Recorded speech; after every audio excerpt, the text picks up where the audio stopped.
Today is gonna be a little bit strange because I didn't have breakfast today.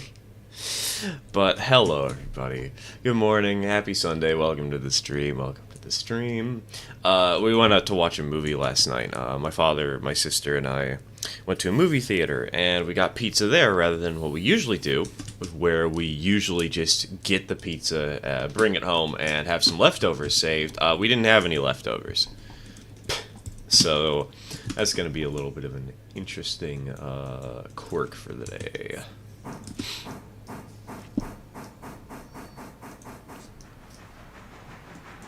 Don't be like me. Eat. If you haven't eaten yet, don't take me as a role model in this instance.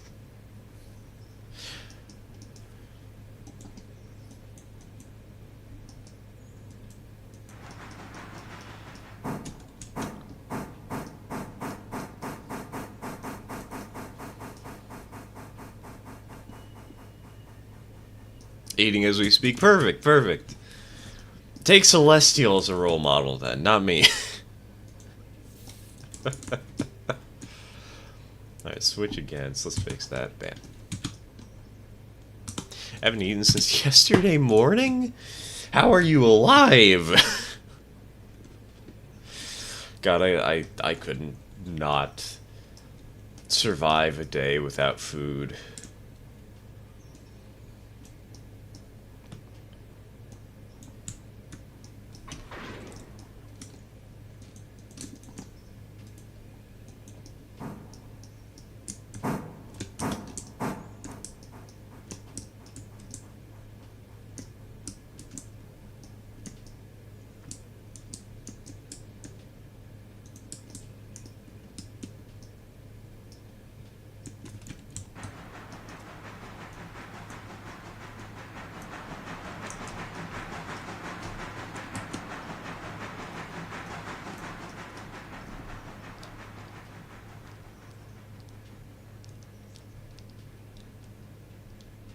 In other news, last night was a blast.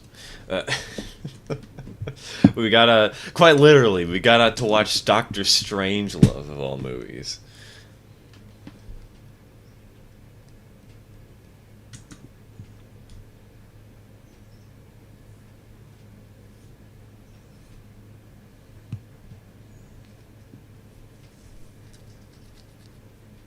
I had to grab some popcorn or something to make myself eat, or bad things happen. Popcorn sounds kind of nice right about now.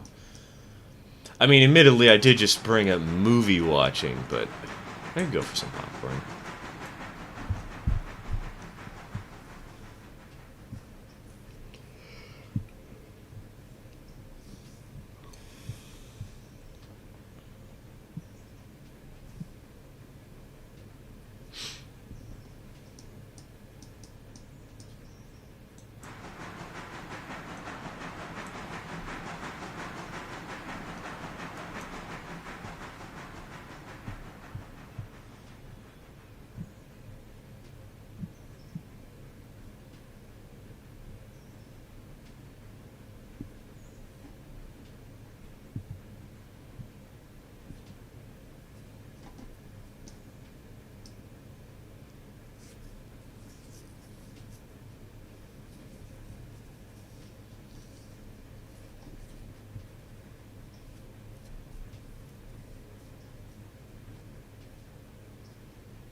Good job. Just got done with lunch. Had pizza and breadsticks.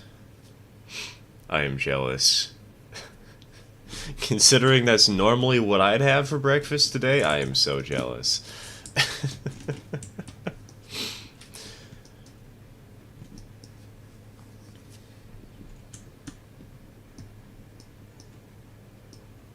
Well, it does make me wonder, what is the most cursed breakfast food that would commonly be acceptable for other meals? This is an important philosophical question. What is the most cursed thing that we can come up with that you could eat for dinner or for lunch, but not for breakfast? At least socially. Socially.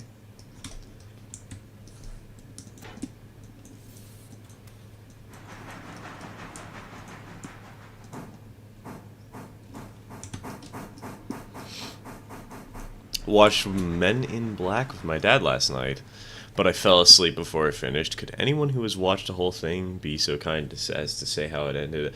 All I remember is giant worm get blasted from insides.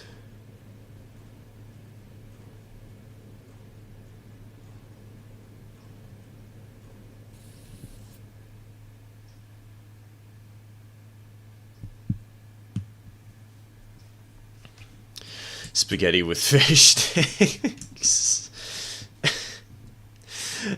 You could totally make it worse than that, though. Beef Wellington. A 12-ounce steak. Hey, I'd have a 12-ounce steak for breakfast. I'd have that.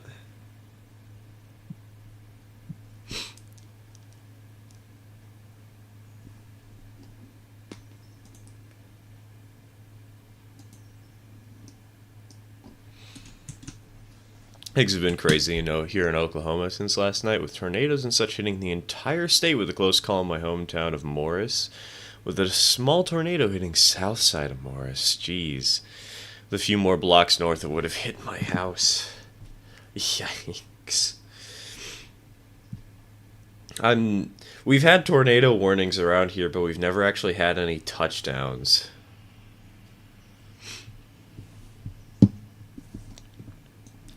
We're not really tornado people.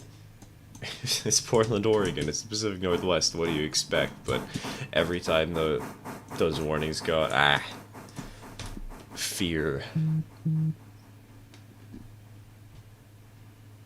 Glad you're okay, though.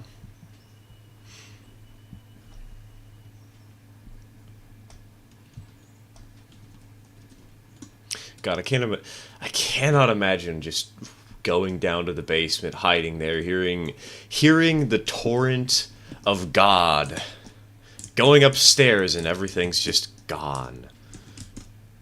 Cheeseburger for breakfast. I had that once. You know what we really need? We need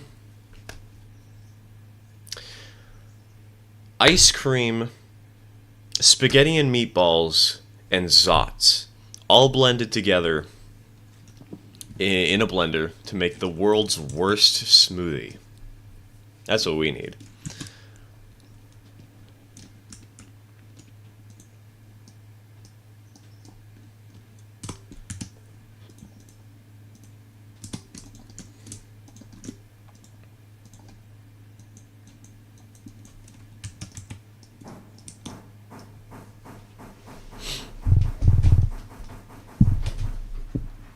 Had a devastating tornado go through my grandmother's farm town. Thankfully dodged her farm, but had a lot of devastation. Yeah.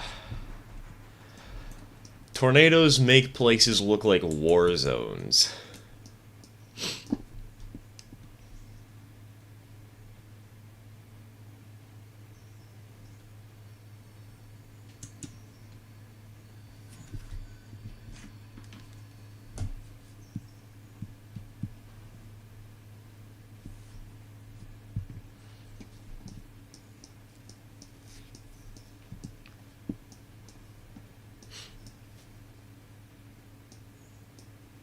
Actually, now that I think of it, have I ever experienced a natural disaster myself? I think the only natural disaster I've ever experienced was an earthquake, and it was such a mundane earthquake that I don't even remember it. It happened in elementary school. I do not recall it occurring.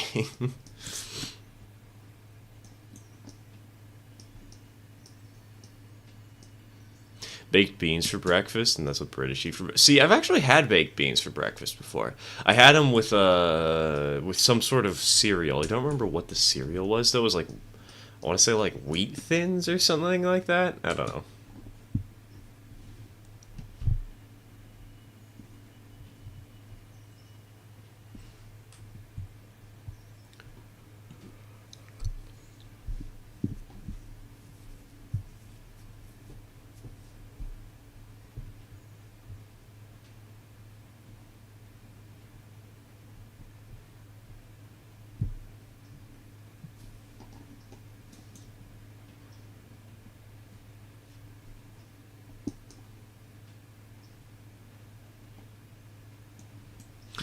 All this talk of tornadoes reminds me of a time when the city put out tomato warning.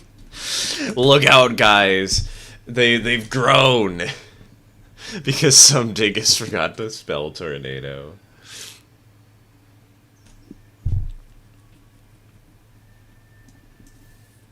What if it actually was a tomato warning, though? What if there was just a mascot, just a giant tomato mascot running around with a knife, threatening people for their lunch money?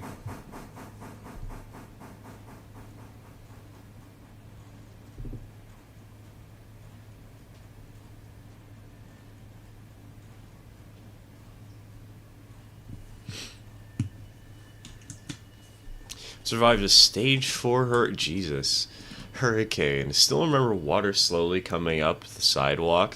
Was Hurricane Harvey that struck in Houston in 2017, I think. That's something to put on your luck resume.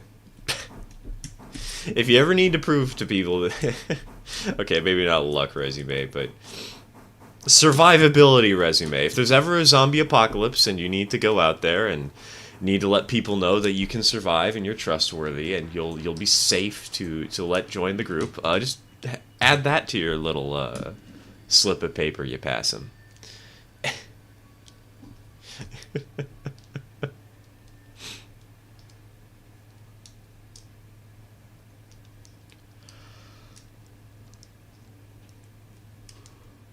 Hello, sheep. Welcome to the stream. Welcome to the stream.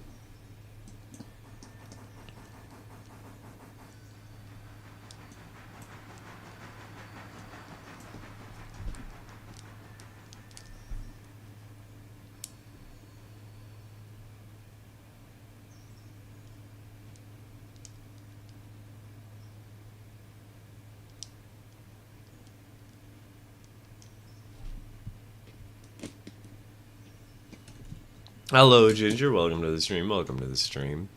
I was working on my video about the SS Imperator, and I remembered that he actually had 4 classes instead of 3, like most ships, which reminded me of that broke as F now boarding. So I'm gonna use that.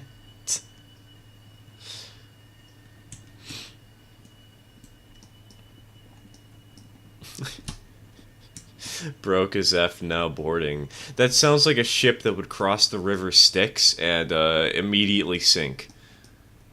You don't even get 5 feet into the river. You just drown.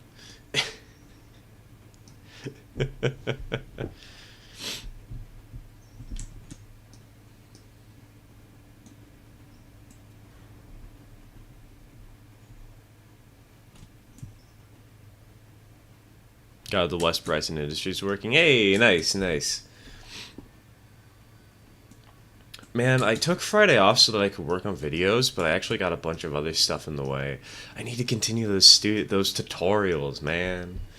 I need to do a modding tutorial eventually. But I did get fun fact actually.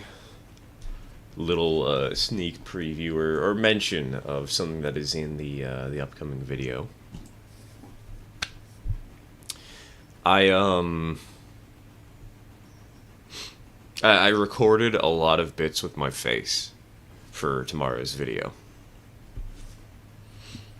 So if you ever want more than a photo for a face reveal, just wait until we do the layout progress video tomorrow at noon.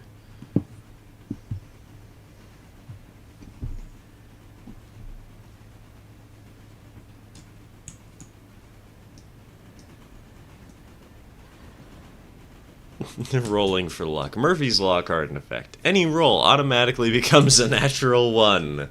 Hold on. I've got a D20 right here. In fact, I have 2. Give me 5 seconds. I got a 14, TK.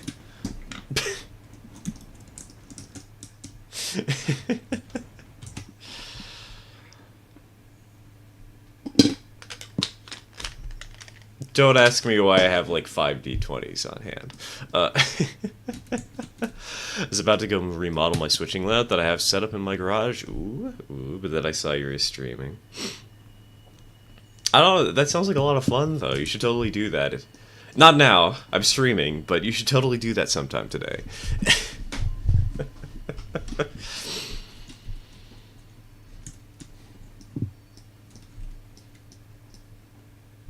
Keep forgetting to set my switches straight, and now there's a full passenger train in the Dillsboro shop. I had something like that happen earlier, actually. I don't remember where, but when I was setting up the stream earlier today, I had to reverse the passenger train, and somewhere on the Y, I forgot to set my switches, and the train got very angry at me. It was great.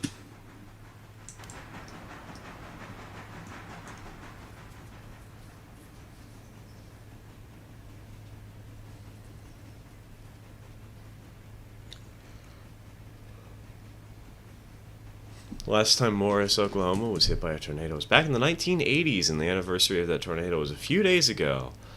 Damn. 40 years without a tornado in this sort of tornado country part of the nation? That's pretty impressive, honestly. Pretty lucky. You guys must have rolled a 14.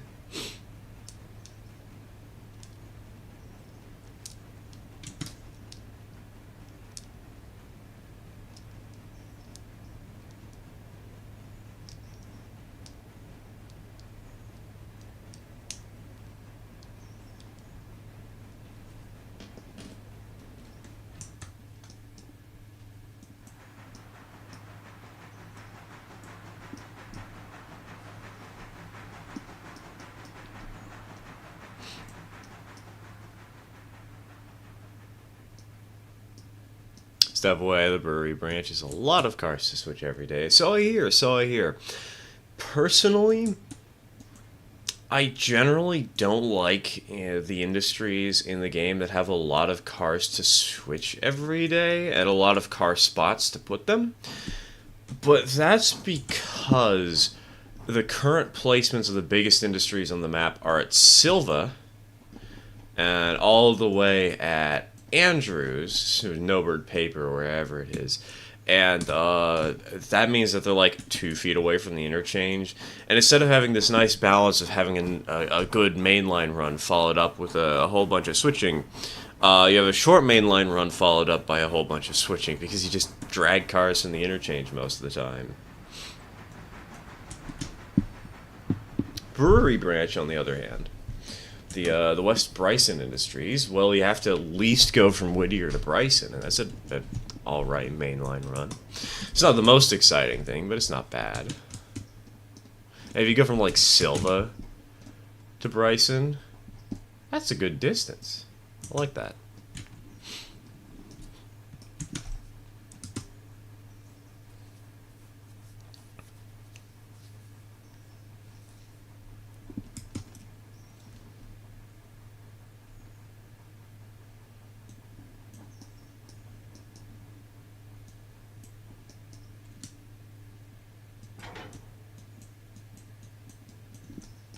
Breweries and oh, you're talking about the Ela brand. Yeah, I've seen that mod.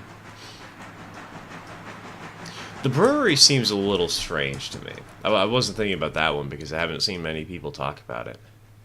Coal mine seems kind of cool, but the brewery that's actually in Ela is, I don't know. I guess I haven't really seen it. I've just seen a track diagram of it. I don't know how it actually looks or how it plays out. It just seems a little weird to add such a big industry to such a small town, because, like, it's a small town. Not every town needs to be the end of the line with the big, cool industry on it, you know?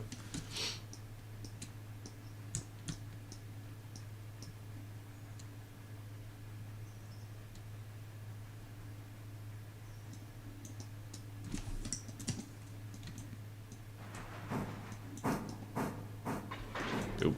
I did not mean to grab that. Hey, you know what? We'll grab it, though. We'll actually, move these, the caboose, passenger car, etc. in a minute here. Hello, Marioshi. Welcome to the stream. Welcome to the stream.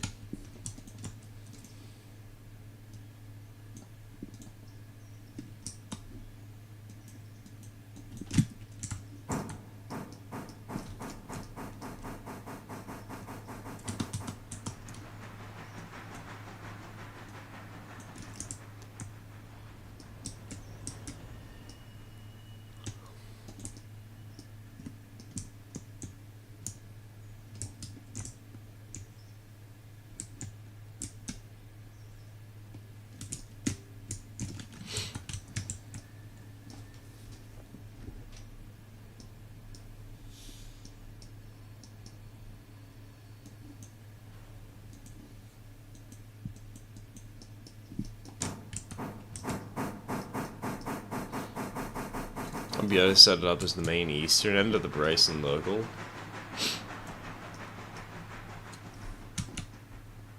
That's, not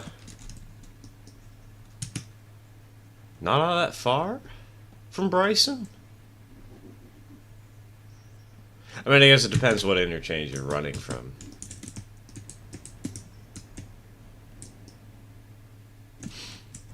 And maybe it's more like a local, as in the local switches Bryson and then this too. I don't know.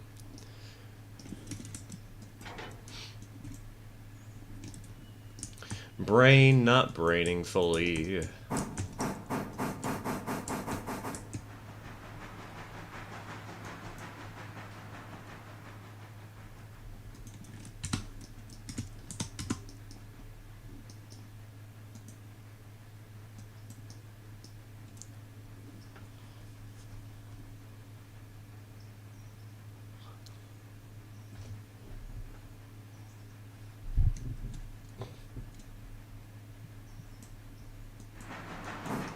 Posted in the Discord, but I got the Mario vs. Donkey Kong remake, and it's pretty fun. It's not sure if it's worth 50 bones.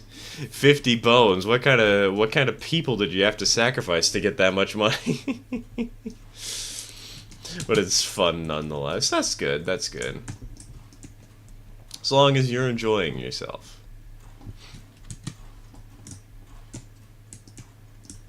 $50 bones.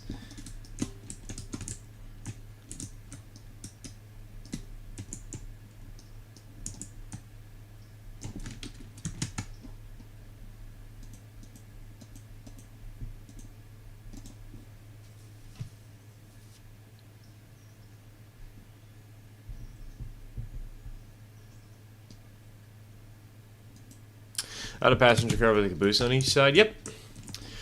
It's our local passenger car. Basically, whenever we feel like it, we'll have this as an extra passenger car for a freight train, so we can run some mixed freight with a caboose and a passenger car.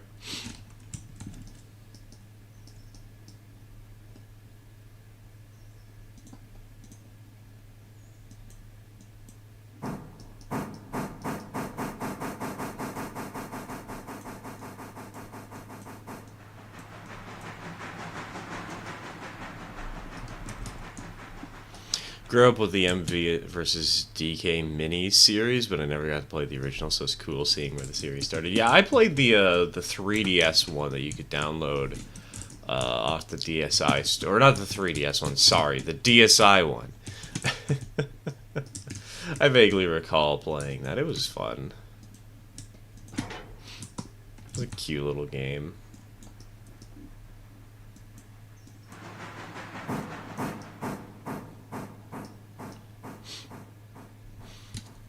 You know what I don't understand? That blood for the blood god deal. I mean, he's the blood god. You'd think he'd have that in surplus.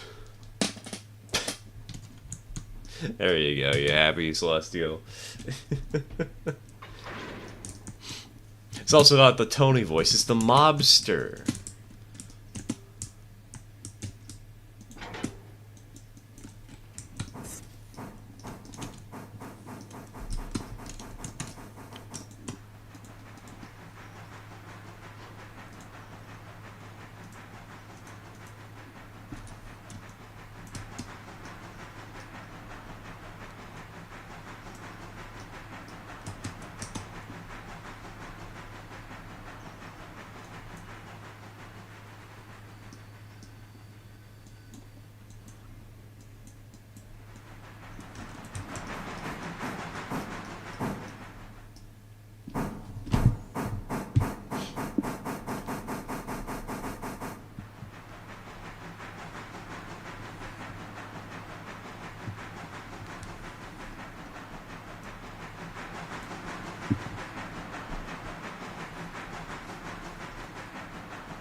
I love crashing trains on my actual railroad. I have it. Wait. That sounds like something that a millionaire would say. I love crashing trains. You should come down to my railroad someday. We reenact the crash at Crush every Tuesday.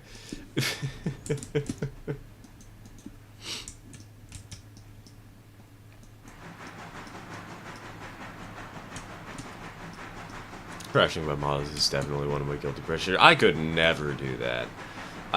First of all, money. Second of all, I spent too much time actually building those suckers up. I don't want to ruin my efforts.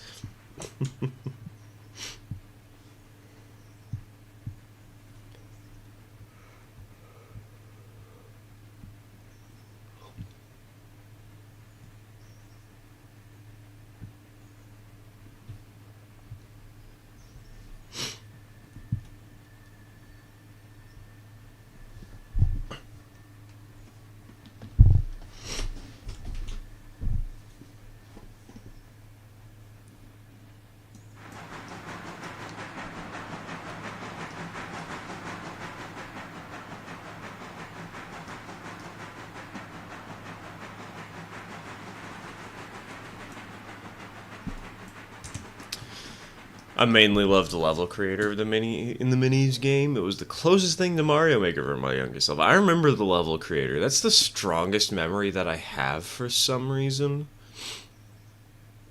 Don't know why. I just have this very strong memory of one of the minis games, building a little red switch toggle platform puzzle level that took up the entire space.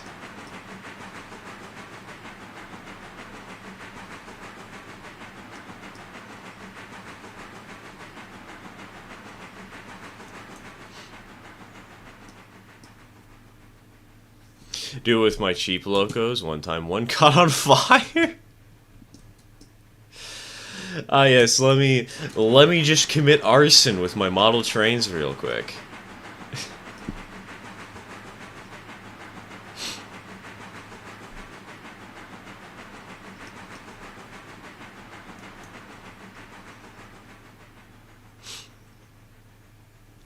It's funny to watch a Tycho F unit go too fast and derail in a corner, but it's terrifying when your $300 steam engine derails on a switch. Exactly. Exactly.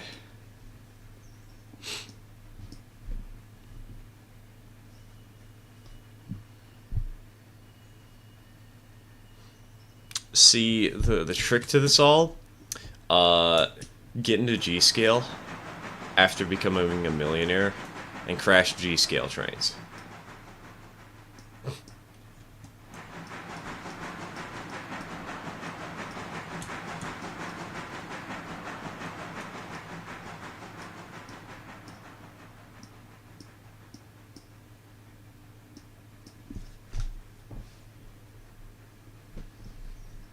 I was looking into ivermectin steam engines, the ones you can ride, until I realized to build the railroad I want, it would cost more than for the railroad than the property.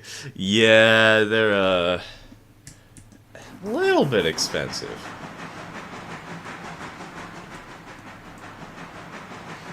I'd be kind of cool though to go to like a town that just has cheap land. Buy out a nicely sized plot and build yourself a little 7.5-inch gauge railroad there.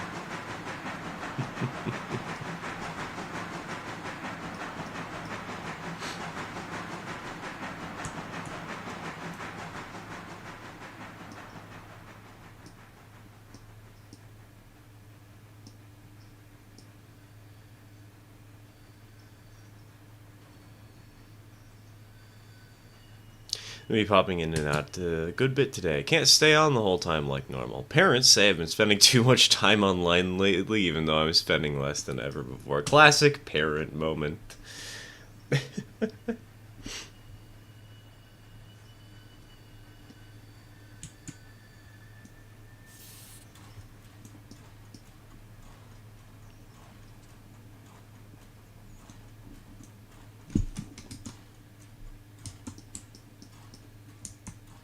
Oh, we totally could have fit an extra skeleton car up here.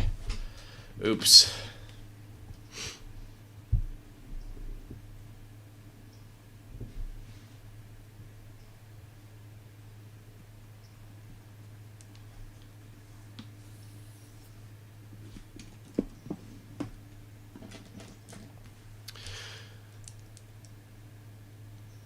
That reminds me, you can find these cheap Chinese battery locomotives. They're 15 at most, dang.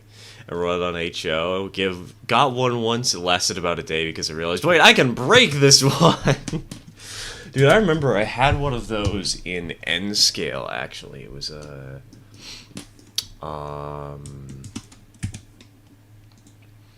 It was an Amtrak diesel of some kind. I think it was labeled for the Amtrak California stuff.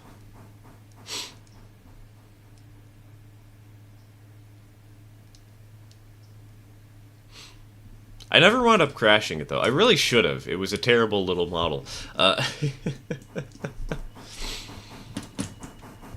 Had this garbage plastic tracks, the worst couplers ever. They did work at least, but it was very strange.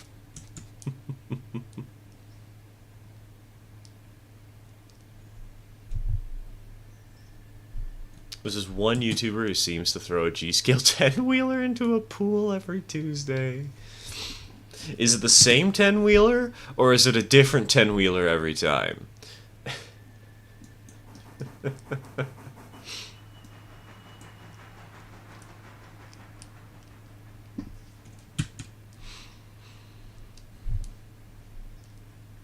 Model train YouTuber that dropped a big boy model. It didn't do too much damage. What, did he drop it intentionally or did he drop it accidentally? That's an important distinction there.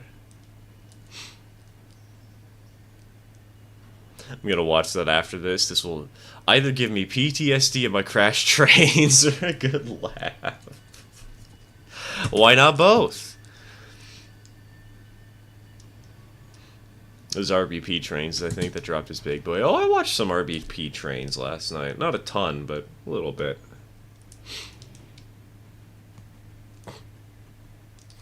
I think I vaguely remember, now that you mentioned RBP, I think I vaguely remember seeing the video of I dropped my big boy or whatever.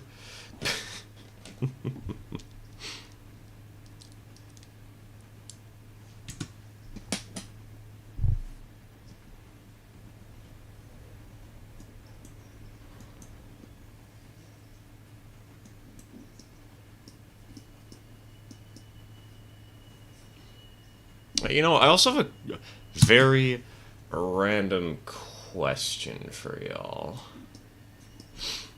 Does anybody know how you control Bachmann's big hauler G-scale equipment? Like, I think they're battery operated and you're supposed to use a remote or maybe your phone or something, but I don't know exactly how they work. So, anybody got any idea on how the heck that's supposed to happen?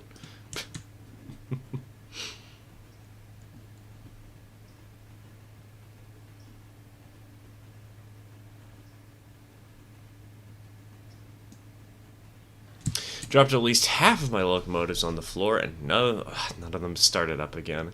Almost 8 years later, half of them fired up out of nowhere. Damn, that's lucky.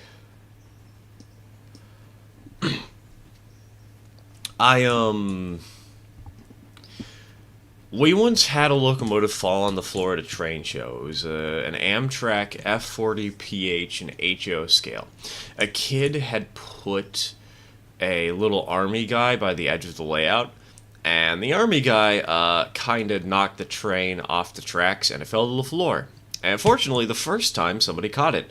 Unfortunately, the second time, nobody caught it, and we lost an engine permanently.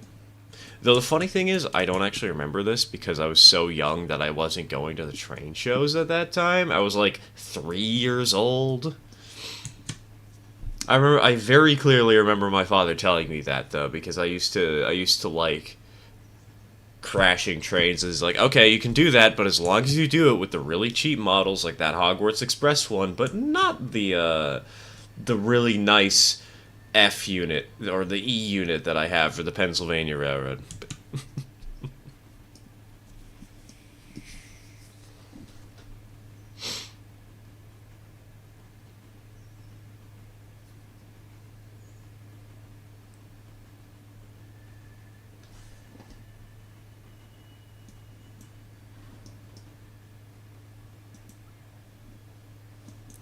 I did decide on an era for my layout. I'm going to set it in modern day, but the railroad never made the switch to diesel. It only has first-gen diesels for running on the BNSF main line. That's going to be kind of weird to justify, though. I mean, admittedly, you don't have to justify it, but if you want to get really really into the thick of it, what would make steam power better, you know, than diesel?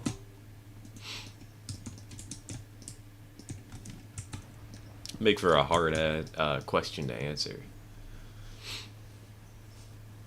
Battery operated and oh, they come with a remote? Okay. Good to know. Because that means I can go ahead and put myself $200 out for no reason other than the memes.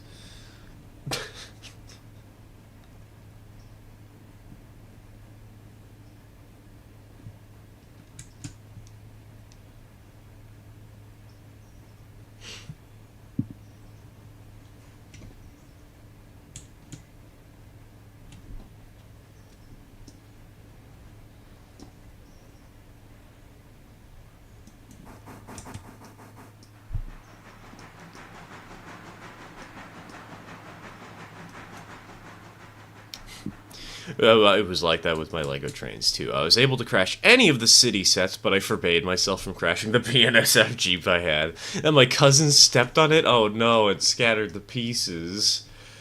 I don't know why, but to me it always seems that whenever some other kid gets their hands on your toys, bad things happen. It is a given. 'Cause y'all know how Lionel made some wooden trains for a while, right? I got a couple of those. I got an Erie steam engine. It's really cute. I was really proud of it. I really liked it. There was also a small Santa Fe passenger train set. Don't mind that. I accidentally knocked over my TI-85.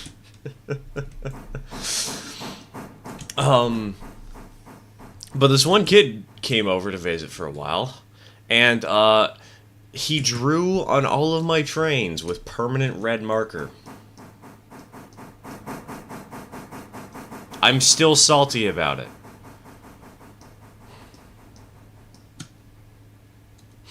Heyo, Corey. Welcome to the stream. Welcome to the stream.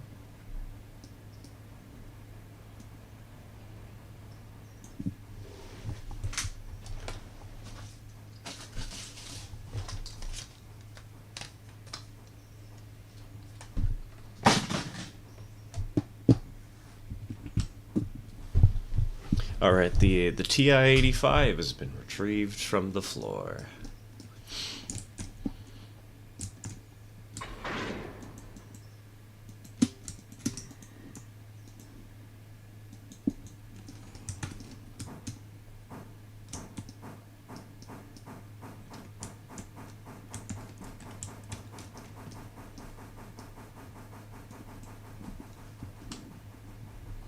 What F2? I think Mario, she's just saying F as in, like, that meme, press F to pay respect. Which is just where people spam the letter F in chat.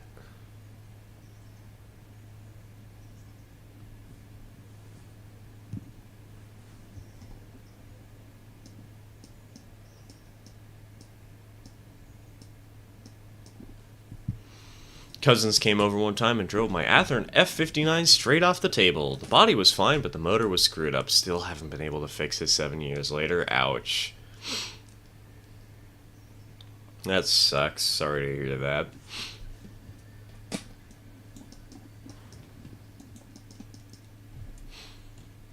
You know, this is just making me think when we actually finish the layout and bring it out to shows, I should probably get some plexiglass, like, protective layers along the outside of the layout, because I do not want to have any of my locomotives falling off the edge of the layout and onto concrete and dying, and I have to replace them somehow.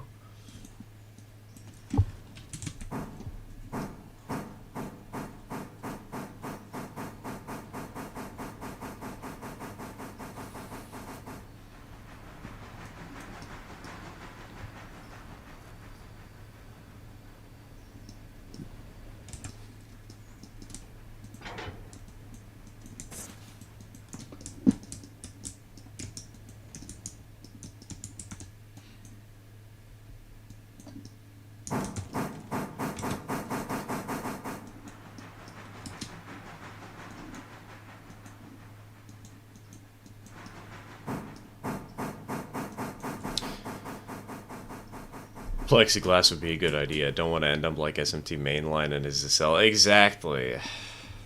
Exactly. I don't want to end up like that one F40 PH back from before I went to the train shows.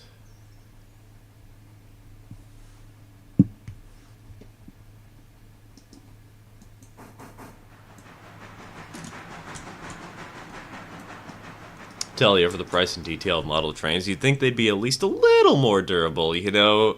Very true, very true. I also, though admittedly, I don't exactly blame manufacturers for not designing an N-scale or HO-scale model for being dropped on a concrete floor, because,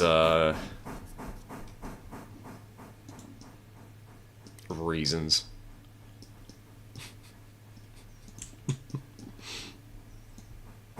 I don't exactly think that's what they fully intended for people to do. Just a sneaking suspicion. Bonk. Alright, we'll do one more log run for the day. The reason I'm doing all these log runs, by the way, is specifically because we have more cars sitting over here than usual. Normally, all the cars on this track would have been loaded by now. But this car hasn't yet, because we actually didn't have enough logs. And then these cars are the ones that were delivered today, so I accidentally just forgot to do an extra load of logs, so I'm doing an extra load of logs today. Heyo, Roberto, welcome to the stream, welcome to the stream.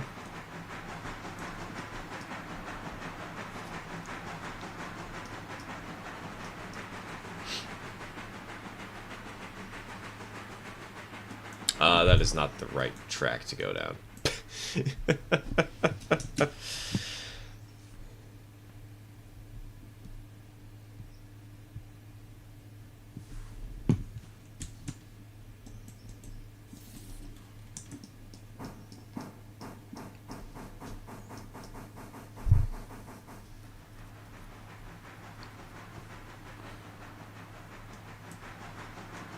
Some reason my stream is 8 seconds behind and it won't actually go to live. Is there any solution for this?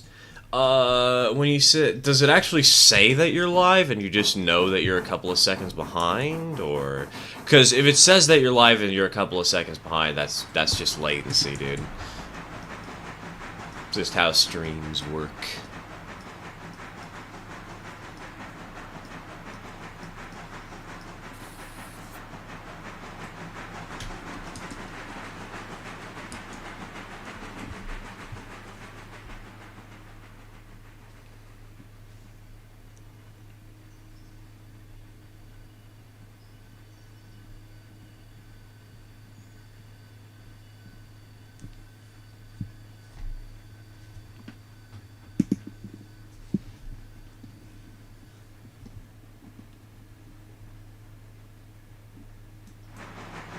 Surprisingly, I'd say the Bachmann GG1 is one of the most reliable models.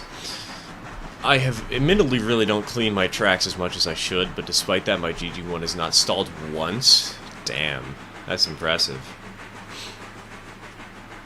The best model that I have for stalling, well, obviously Snickerdoodle's really good, but actually I have to say that it's my Broadway Limited Heavy Mikado in N scale.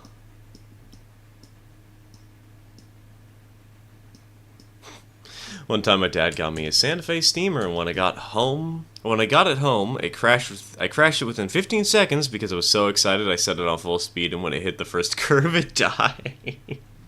My dad was so mad. For the record, I was like 7.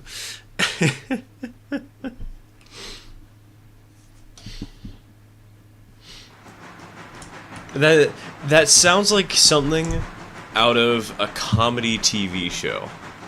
But also, I could totally see that happening in real life. I totally believe.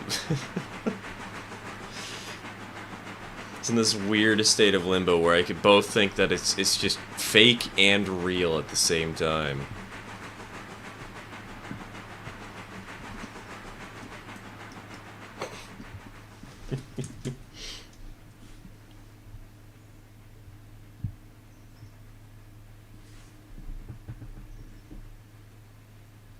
My engines always like to stall on straight tracks, never on curves for some reason, no matter how many times I clean the tracks and wheels.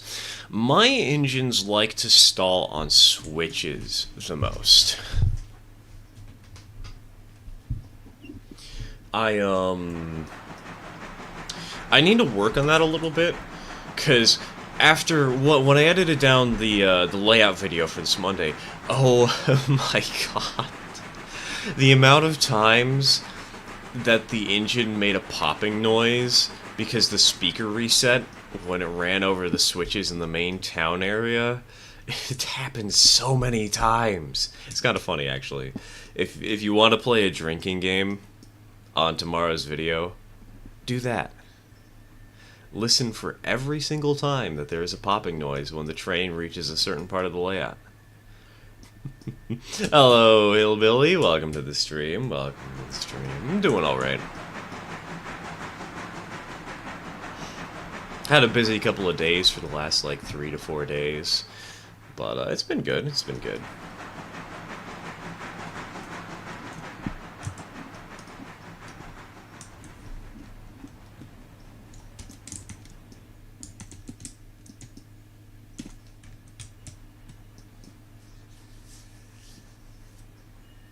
My idea is that the steamers were never retired, is that the railroad has a coal mine and is the parent company of the railroad, so they have a fuel source.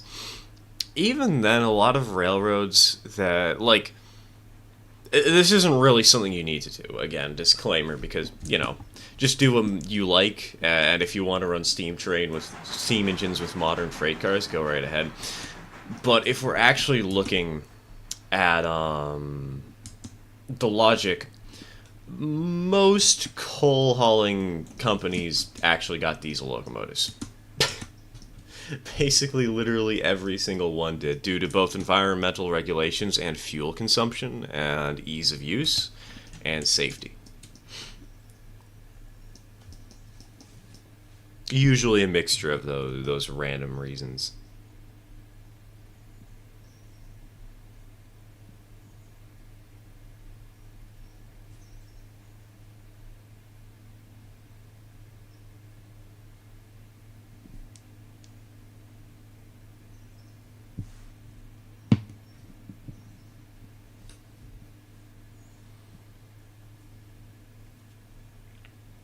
On the complete opposite end of the spectrum, it feels like I have to nurse my Bachman Connie back to health like a Victorian child every time I want to run it. In fact, that's what I'm doing right now.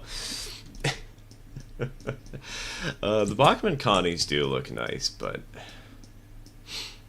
my dad has one. I just don't remember the last time he's run it, now that you mention it. He, hold on, wait a minute. We're out of logs at track L1? Really? But we have logs at track L2? Okay, that's strange.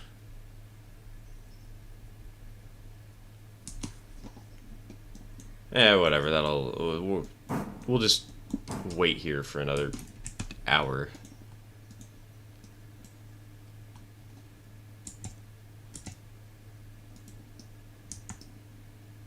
Or 15.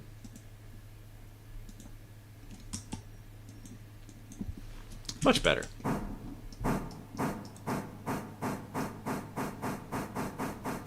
Never understand why we can't choose the mine we serve to refill our hoppers.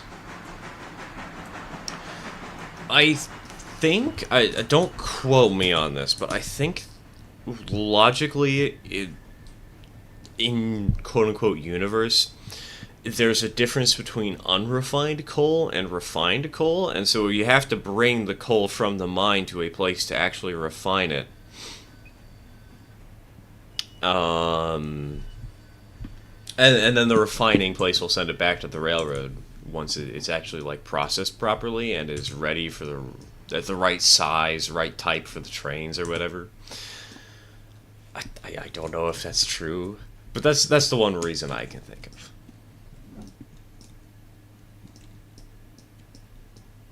As for actual game logic, though, it would probably be a pain in the butt to actually mod the game to do that in a reasonable sort of metric.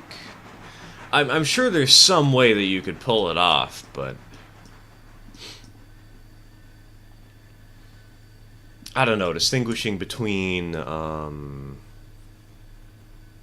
there's a mod for it. Okay, never mind. I stand corrected.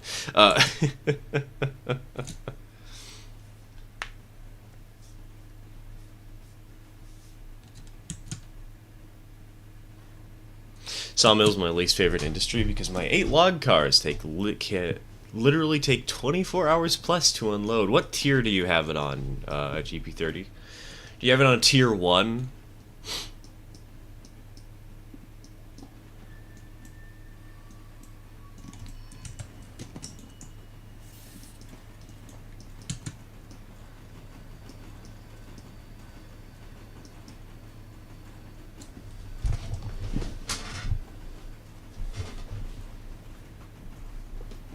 Yeah, tier 1. Well, there's your problem. Either that or your log pond is full already. I usually find that tier 1 takes a lot longer to unload than tier 3, tier 5, etc., etc.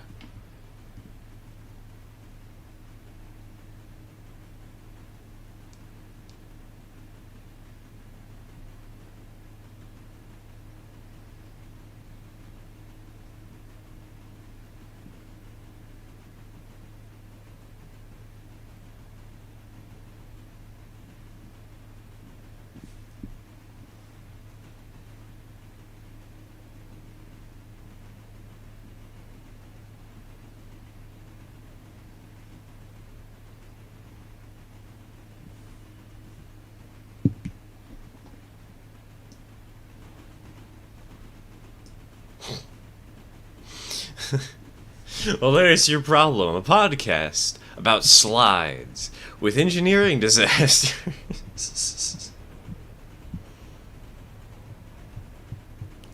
That just makes it sound like,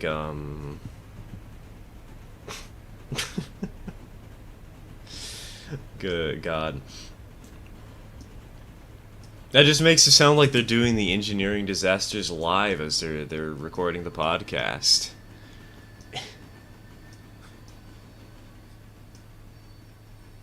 That's right. We are going to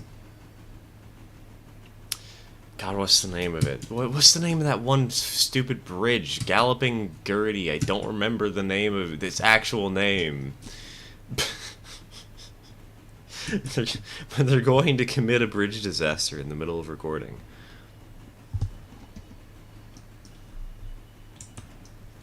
It's just how it works. I don't write the rules. It's how life is.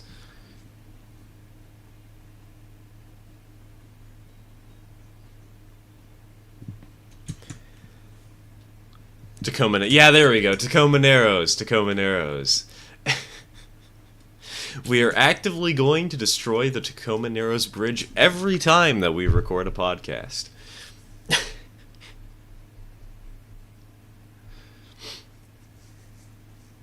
Here's the problem. Too many toasters.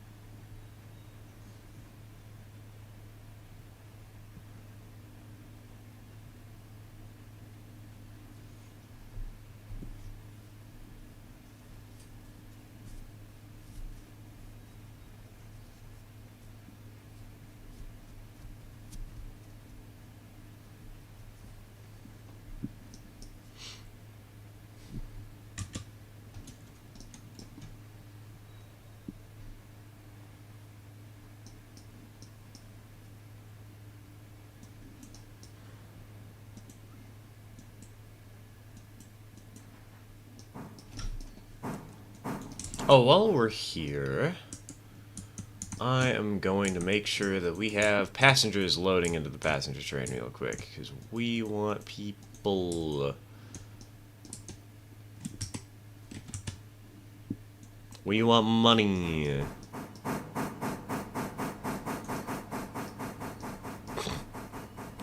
Good news, the Connie has been successfully nursed back to health and is now running. And I do mean nursing. I have to give it little nudges forward to get it to start. Like, go on, little guy. That's right. We have to treat all steam locomotives as if they are sick lizards whenever they stall.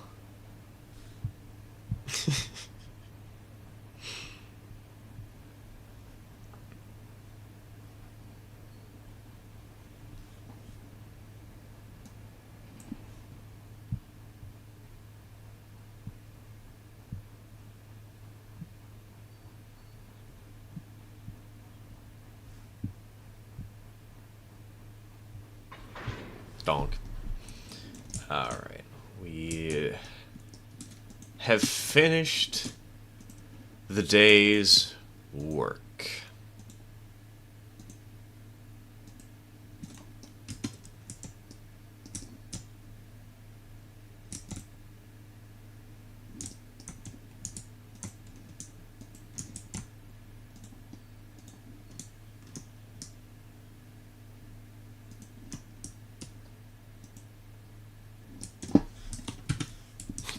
Hello, I like money. Me when advertising random channel perks to complete strangers on the internet.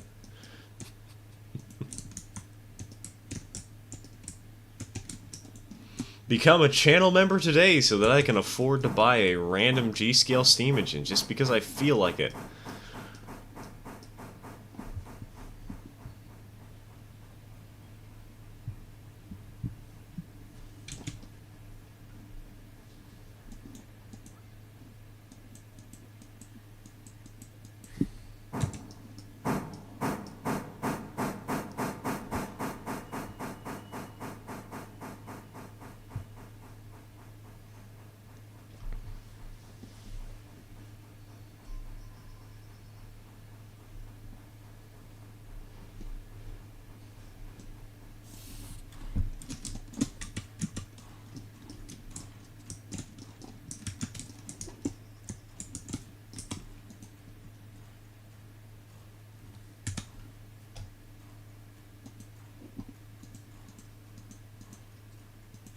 Alright, hold on.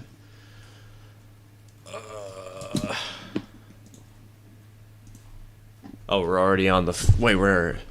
oh, no, wait, hold on. We need money. And now we can start the final phase of the Alarka branch. Bam, bam. Okay. Save. And sleep.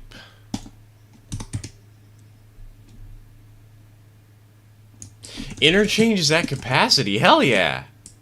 Oh, wait. Hold on. No. I forgot. We have these 3 cars. Never mind. We're restarting the day. There's a couple of things I could have done to improve capacity in the yard. All right.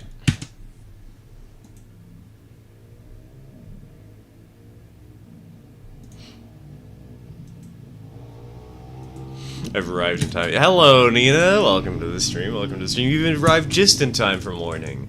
Though, you've also arrived just in time for me to reset the save. Because I realized I done goofed.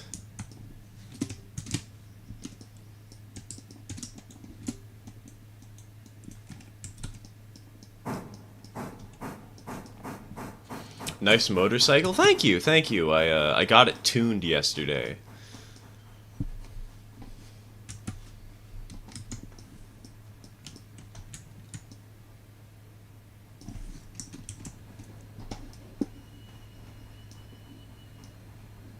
Is there a light in this cab somewhere?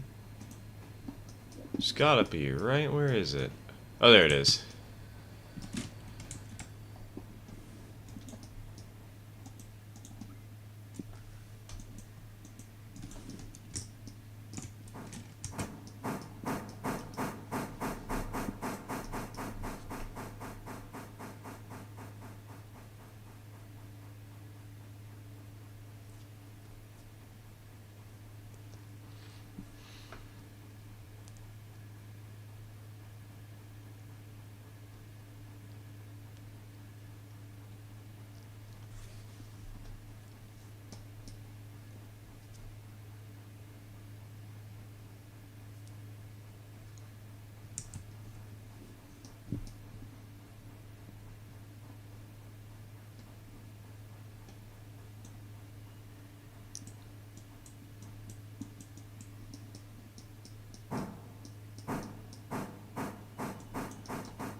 Donk. Alright, let's hook this up. That sucker's going for the Whittier sawmill. Release. Pull her forwards. And once these cars are clear of the interchange, we'll skip to the next morning.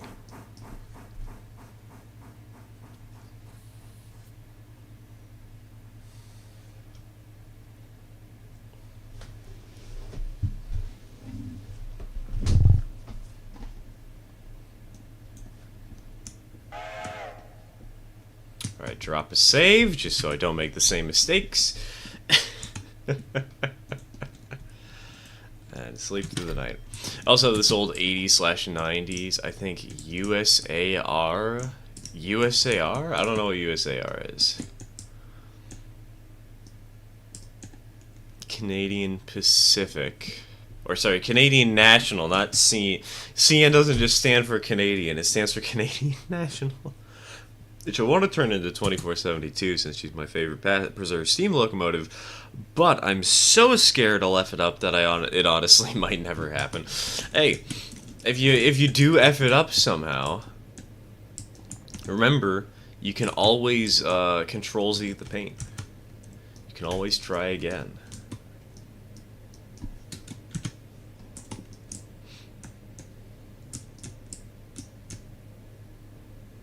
I think we forgot the Alarka cars. No, we got the Alarka cars. We got the Alarka cars.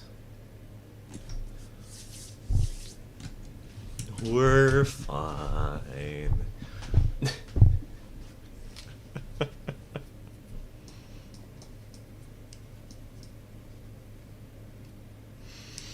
Yeah, I actively saved before we did the Alarka stuff. No worries, we're good.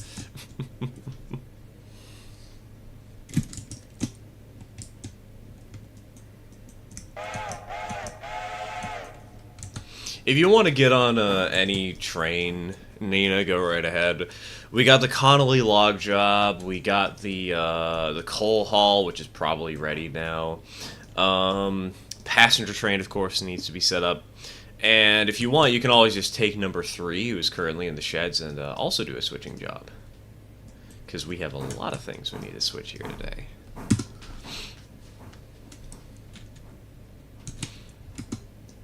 So, pick your poison, pick your poison. Oh my god, there's so many cars to the Alarka Junction site. Oh my goodness. Getting Perth up and running, and we'll also babysit the passenger train. Sounds good, sounds good.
Saw on a layout video there was an ES44 on a display track with a sign that basically said, "We tried the modern stuff and didn't like it, so we went back to the old stuff."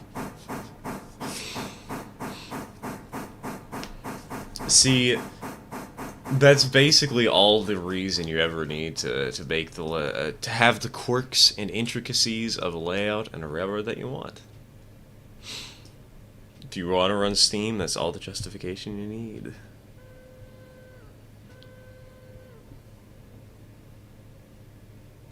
Gonna hop off. Have a great rest of y'all's day. Alright, take care, Colorado. Take care.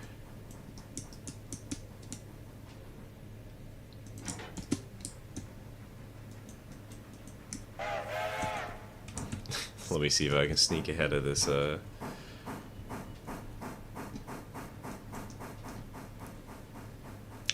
logging train.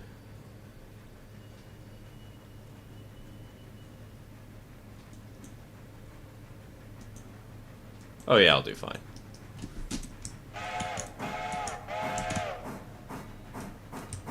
Oh, I'll do absolutely fine. You threw it down for the little graded track. I didn't realize that.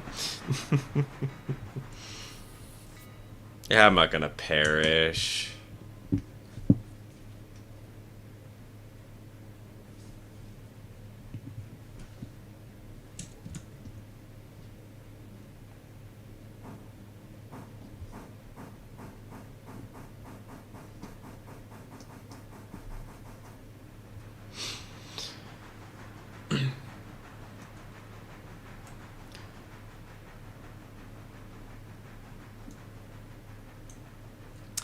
Strange thing is, for no reason that my dad or I can figure out, when you're running the Pacific, it makes this awful grinding noise, like a mix between a growling dog and a very old vacuum cleaner. Could be bad gears. Hello, David Strange. Welcome to the stream. Welcome to the stream.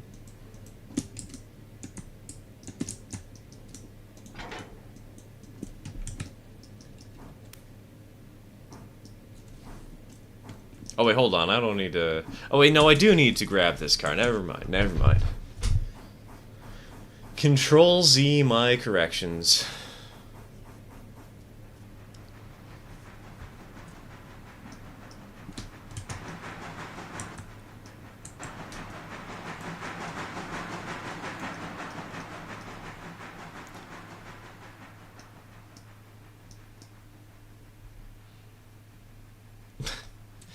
Wait a minute. Okay. I did not push those cars far enough back. Oops.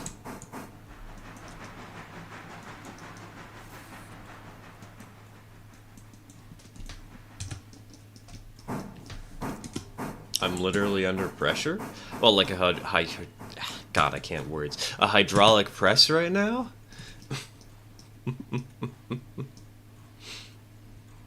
It's actually plausible, but it doesn't affect performance, so F it, we ball. If it works, it works. You don't question it. It just functions, and you live the good life. Slowly deteriorating the gears in your locomotive.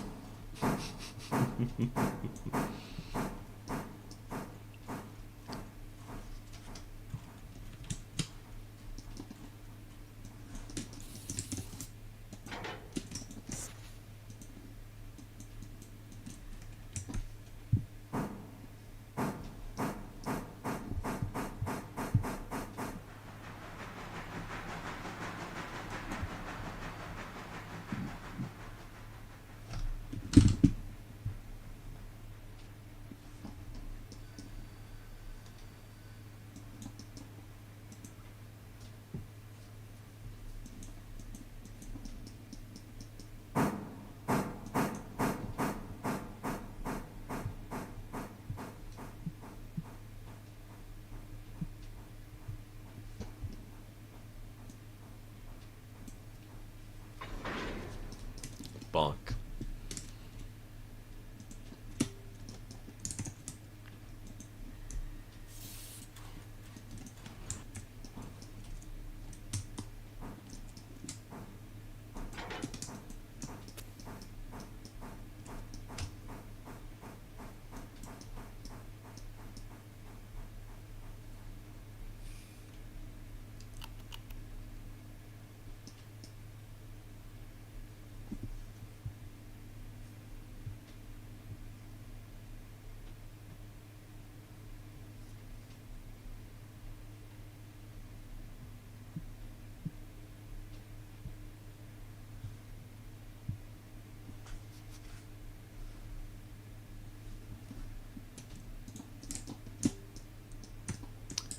Alright, once we're clear of the switch,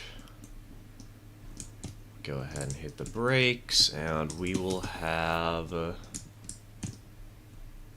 number 3 do the switching today, I think. At least the switching here at the summit. Not that kind of pressure. I figured as such. It would kind of be painful to be underneath a hydraulic press, but what's up? What's happening?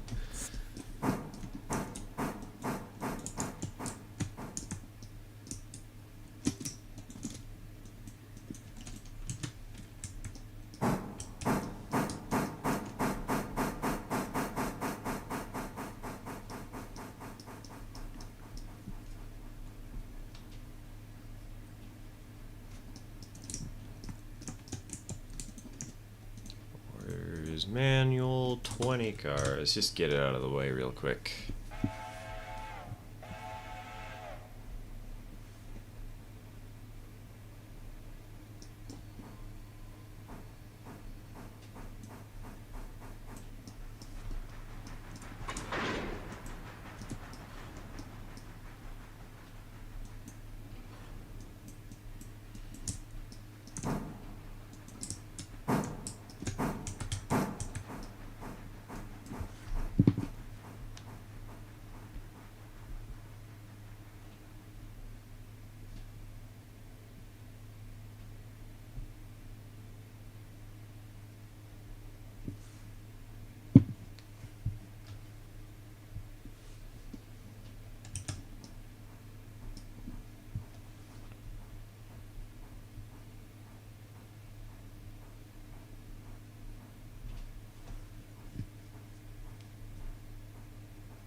Donk. Alright. That car linked. Release the brakes.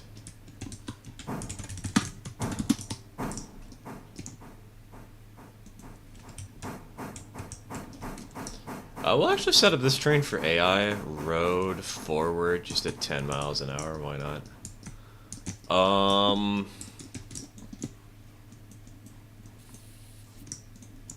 We'll just grab Eric's and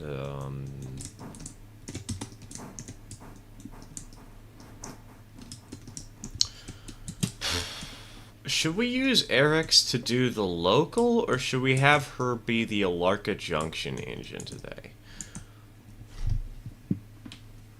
Or maybe actually the Robinson Gap coal locomotive, like bringing it up the hill.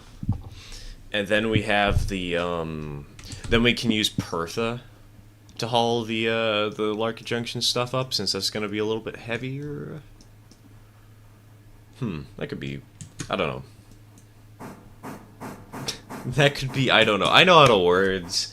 I know how to speak.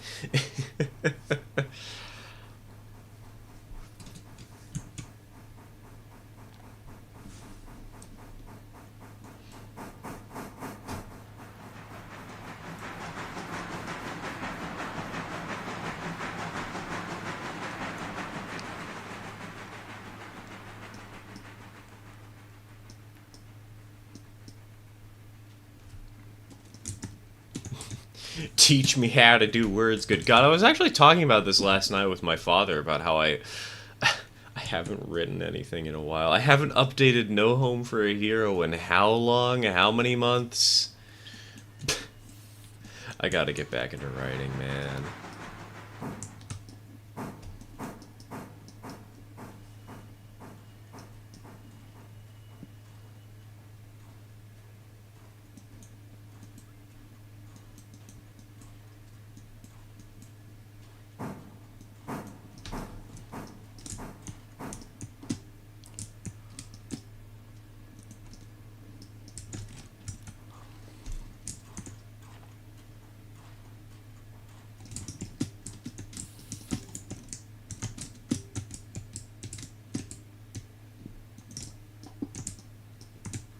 Alright, set U into reverse.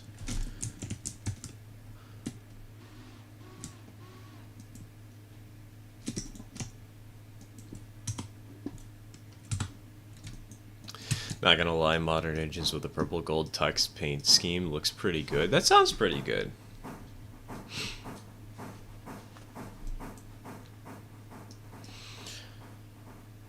Sounds kind of like something that you'd see out of a really fancy, like, oh, the King's Crown starter set passenger train or something, though. I'm not gonna lie. Just recently started working on a novel again, and immediately after reevaluating everything, I set it off to the side yet again.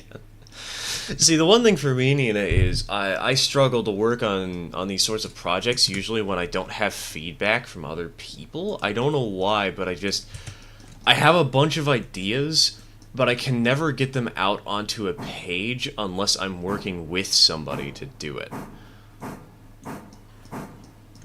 I guess I'm a social little critter.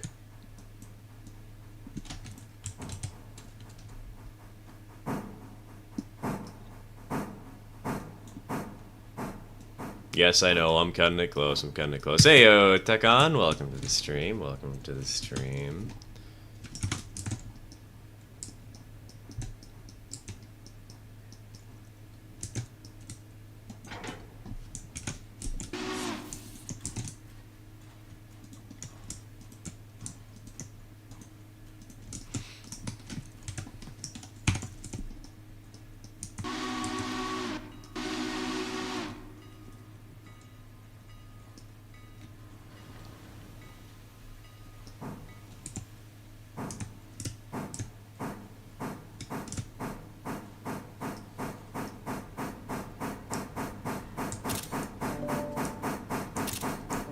There are some good pictures. I just tend to, I hyper overthink what I'm writing and it stops being fun anymore. For me, I've done a lot of the hyper overthinking, but I've mostly done it on the world building, and I cannot for the life of me start working on the in-between scenes. I know the overall plot. I know exactly how I want to make this all work. I don't know how to actually get everything to work together nice and coherently, you know? I have 1,000,001 plans. I have extremely in-depth world building. I can't get the ball rolling. Just got back from a bike ride. I had a minor accident. Took a corner too fast. Failed to steer and threw myself against the side wall of a bridge. Ouch. Hopefully nothing too bad, though. Just a couple scrapes and bumps. At worst.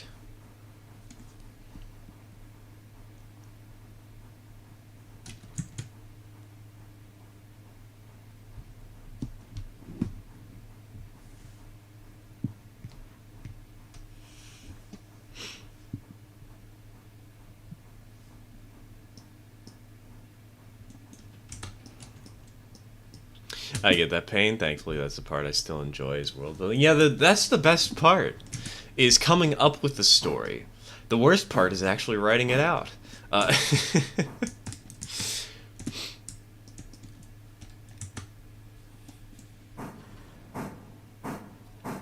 Where's the lie, though? Really, the best way to continue writing stories, at least in my experience, is to get a buddy, get a friend, and maybe both of you are writing stories, but have both of you generally know what you're trying to do, and have that second set of eyes to give you feedback and maybe to help edit your story and make it a nice collaborative project with somebody you know. I say that, and I haven't done that in like 3 years.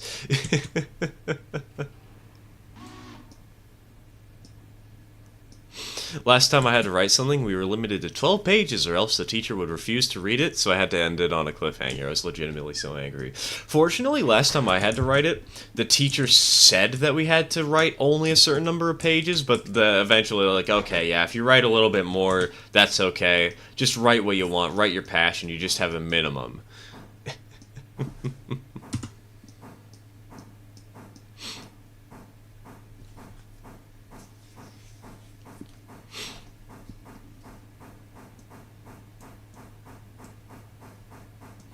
Recently discovered while researching for my geography project, I found out apparently the Rocky Mountaineer was originally supposed to be pulled by a preserved CN semi-streamlined northern. So, dude, that would have been so awesome if that happened. So disappointed that didn't turn out. Yeah, that's so sick though. Man. I can understand why they wouldn't have done it though, because trying to haul a train that long of a distance with a steam engine in this day and age is a little tricky.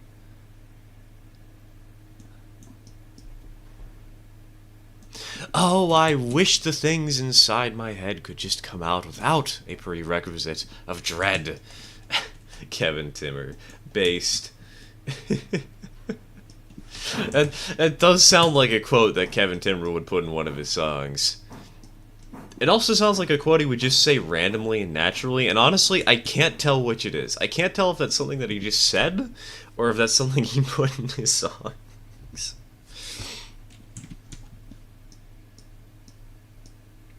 Thankfully, I did not break myself or any part of my bike during the incident with the bridge. Just scratched up the paint on one fender and got some dirt in my arm. Okay, so nothing too bad then. That's good. That's good.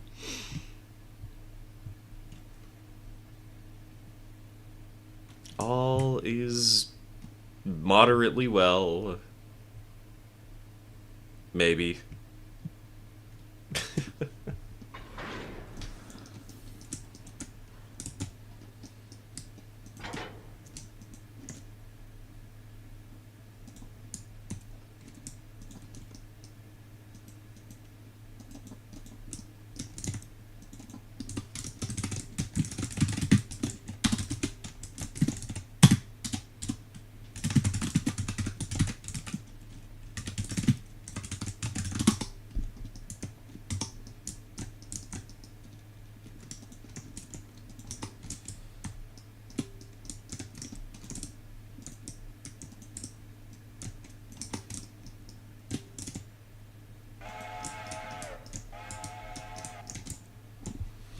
It's the sorry I'm not oh, okay.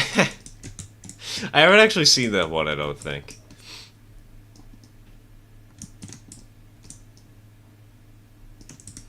It's been a while since I've watched some good old Kevin Timmer. That's set up, that's set up. That's... Okay.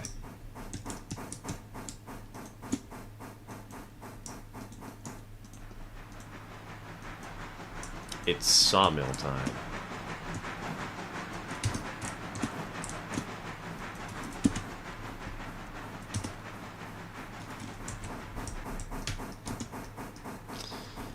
In 8th grade, for a creative writing final, we had to write a story with a minimum of 5 pages. Let's say I multiplied that number by 8.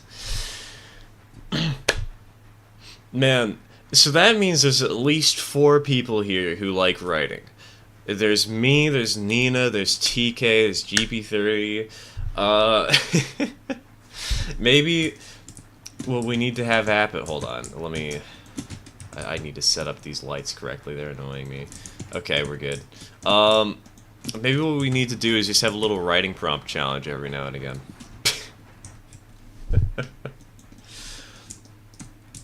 Or communal fan fiction. Either one. Actually, a communal story could be kind of fun to do. Get a prompt, try and come up with a general idea, and just work on it on occasion whenever we feel like it.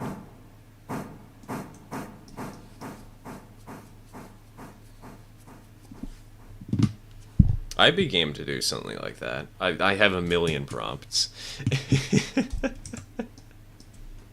Communal fanfiction would go so poorly, and I'm all here for that. Oh, absolutely. The last time I did this was on a Geometry Dash Discord server, and it was the high school fanfiction.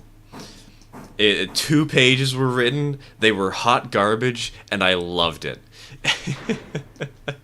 I call world building because I can't do anything else. Most of the prompts that I've written up that are really detailed, unfortunately, have a lot of world building already done. But I've got a couple of undetailed prompts.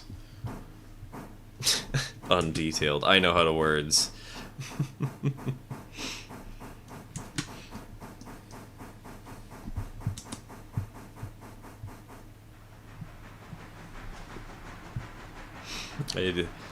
I like that idea. That idea sounds awesome. All right, though. Then let's all just throw ideas at the wall. Throw prompts at the wall until something sticks.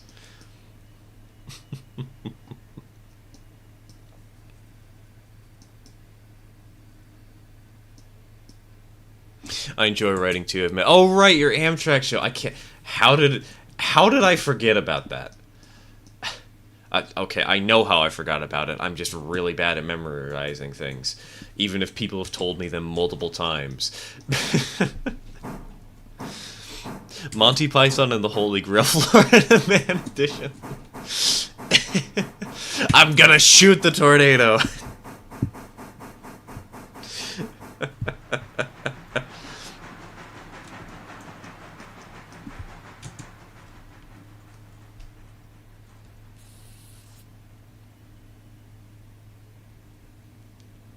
Hold on, I have a couple of stories just randomly written down somewhere, some ideas for them. Pertha is on their way up from Bryson to Ela. Sounds good, sounds good.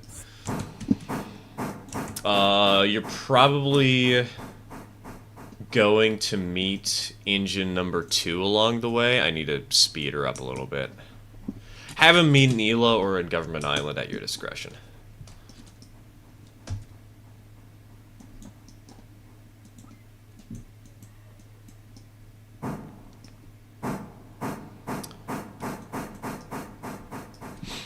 Alright, hold on. I'm gonna open Discord. I have a chat where I wrote down random story ideas.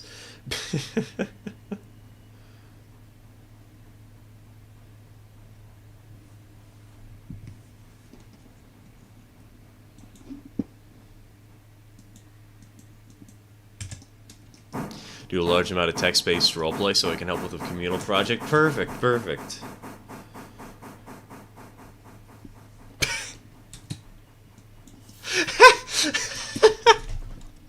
Okay, I looked at my notes, and a lot of these notes are for a fan fiction that I was writing back many, many years ago. But there is a beautiful random quote here. The silver lining to my lightning rod. I love that. I love that so much.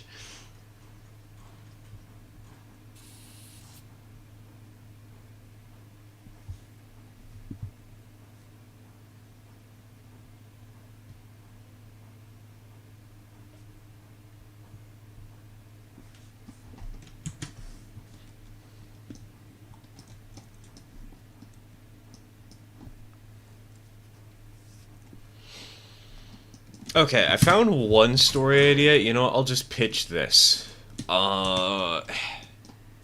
Working title. Headlines must roll. The idea of the story is that basically this world's version of World War II wrapped up a couple of months back. Around the time that the end of this great war was happening, a little bit before it though, an artificial intelligence was developed by a newspaper company. And due to some statistical issues, this is world building stuff. This isn't actually how the story is presented, this is just world building stuff. Due to some statistical issues with how it evaluates whether or not a newspaper does well, the end of the war newspaper, like, oh yes, we've won, sold so well, and there was such a small data sample and pool size that the artificial intelligence started trying to chase that extremely high result for newspaper sales in order to try and keep doing quote-unquote good, which resulted in a million scandals because the AI started resorting to just making blatant lies about people in order to sell the newspaper. This feels kind of relevant, but I made this idea like 3 years ago. Sorry, brain needs to... It starts spamming war victory stories and lies. Well, exactly, but... Eventually, some government ruling says, okay, you can't make the AI lie. Change it, because there's so many lawsuits going on around the AI because of the scandals that it's causing. So, make it so it can only tell the truth. Here's the problem. The AI realizes that it can report on anything it wants if it's real. However, the AI is not required to not interfere with the world. And so the AI creates a terrorist organization specifically to create more headlines and more profits. Here's where the actual story comes in. That is the world building prompt. The actual story comes up with a very sophisticated black ops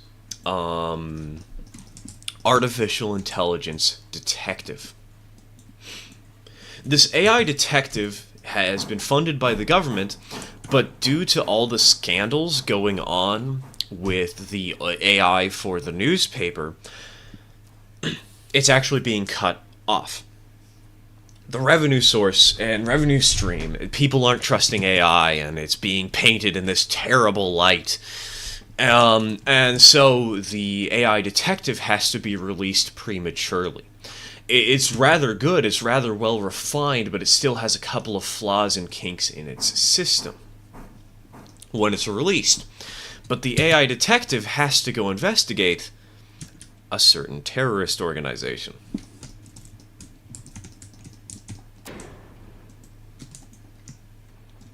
Now, there is one plot twist I'm not going to mention. Actually, there's a few plot twists I'm not going to mention about the general idea of the story. Not yet. I just feel like it'd be fun to drop them in out of nowhere. But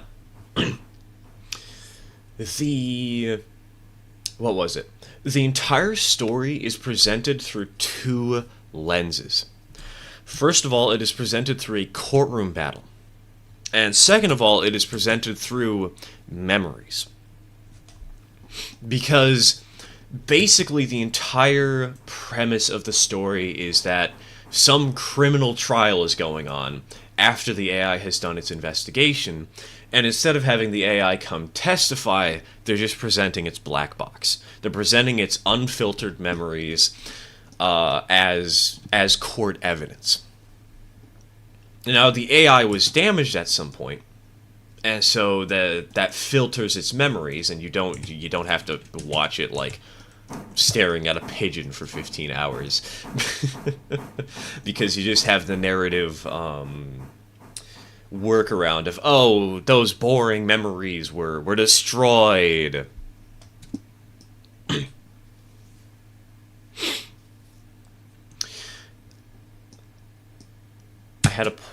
My train of thought has just derailed itself. I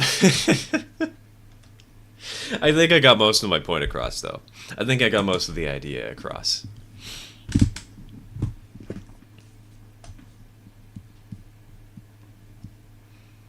You have this sort of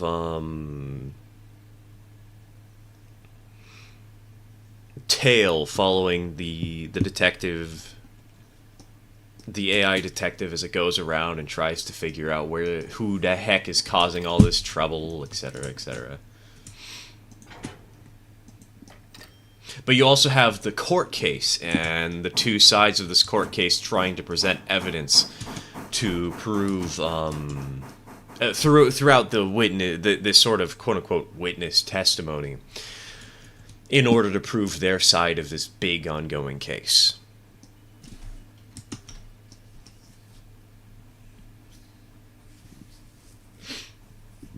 Could be fun to work on. Yeah, I think it would be a really fun sort of novel to build up over time, but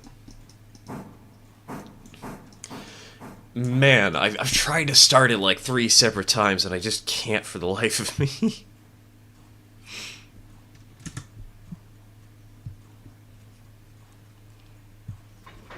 Donk.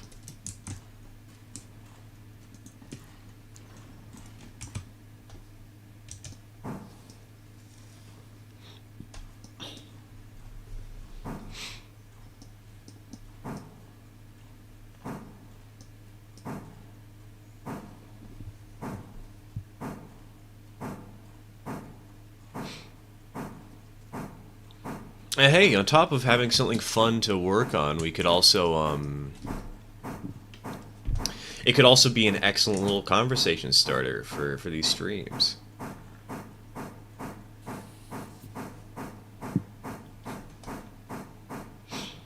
Just, hey, how's the story going? How have we murdered Ted Wilkins yet? Is he dead? Is he still alive? Couch rain was way too dirty for me to feel comfortable taking pics of. Aww. I dropped a pic of 274 into the Discord. Hey! There's the good old Great Northern F unit. I love that paint job, and I love those F units so much. They're so pretty. Also, hello, Eon. Welcome to the stream. Welcome to the stream.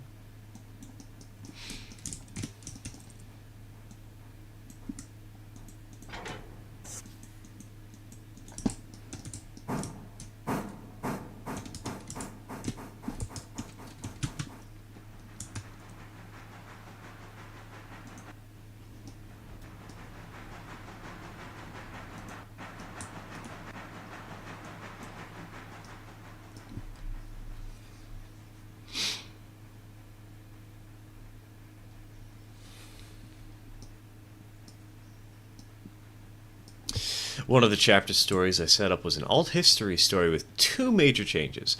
What if the US had formed a monarchist kingdom? And what if they invented power armor? Or what if... Yeah, invented power armor... Okay, never mind. That's just poorly worded. My bad. In 1934. The Fallout universe, but it's all just a royal monarchy. And there's no actual nuclear bombs. They just have power armor.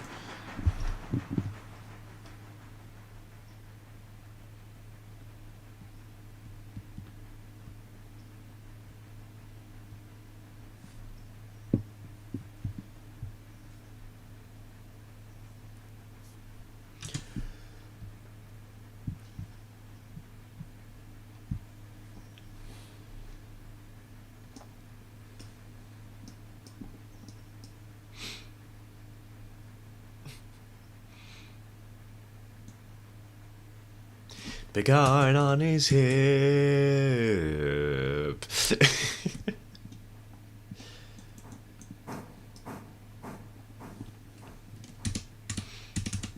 Another story prompt that I actually started work on that I think could be fun just to build as like a small short story for practice.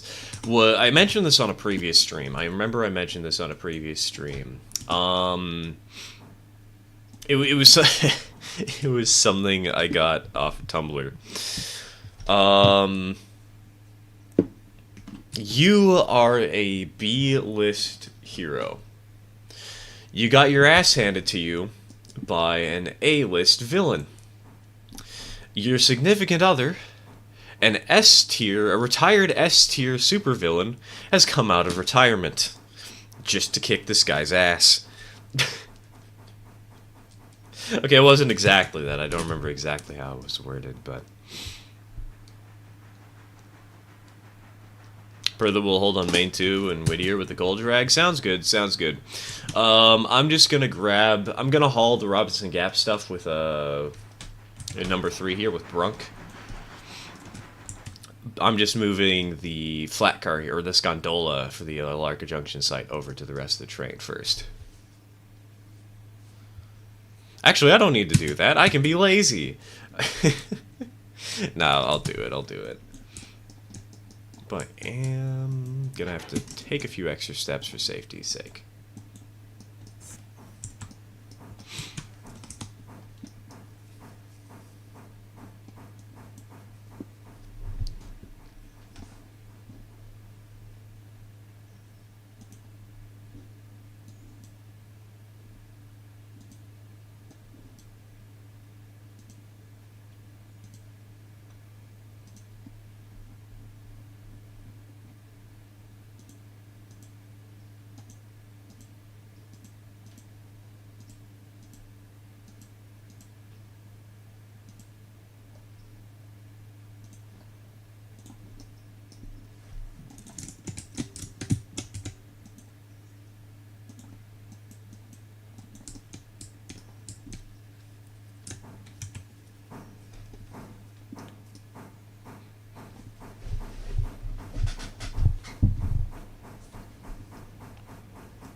Alright, I'm gonna set this up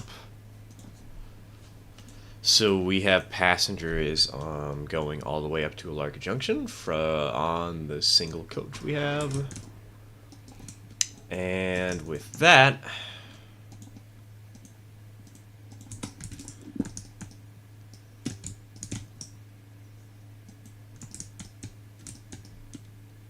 oh, right. Never mind, I'm not immediately sending this train on its merry way. I forgot there's cars in front of me.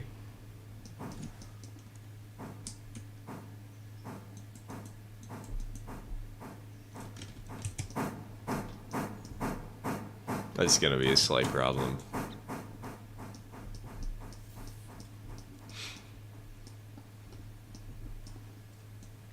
Hello, LMR. Welcome to the stream. Welcome to the stream.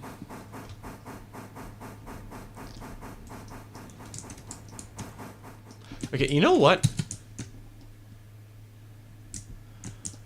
I'm just gonna move these over to this track here and let the logging train deal with that when it comes down the hill. Why not?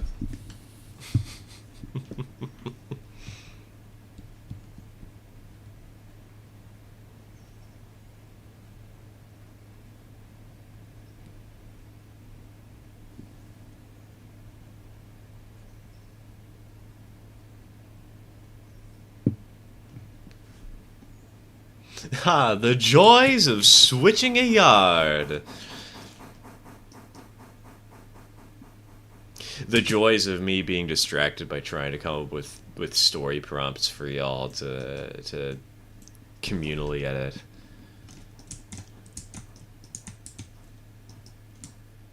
Donk.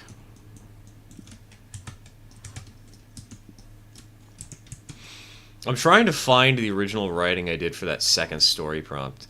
Ah,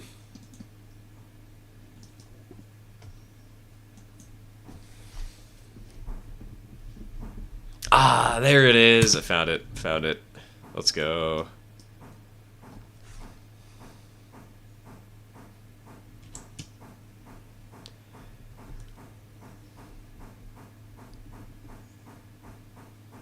How many derailments have occurred before I joined? That should be like a thing in the like a derailment counter in the corner. 0 today. We haven't had any derailments.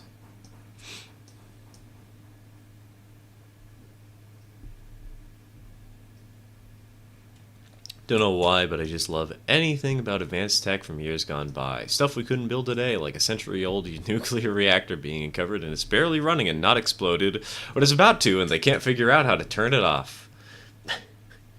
See, there's an easy solution to this. Blow it up before it blows you up.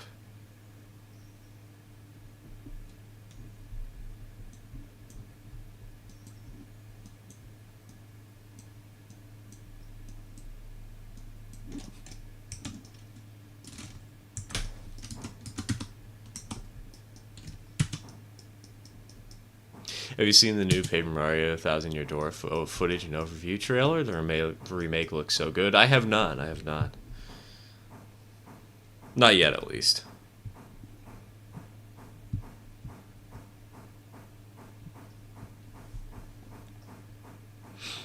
Hey, Train Mob. Welcome to the stream. Welcome to the stream. We're doing all right today.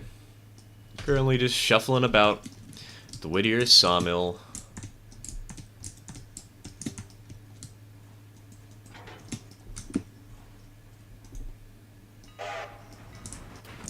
Oh, perfect. She's almost in Bryson.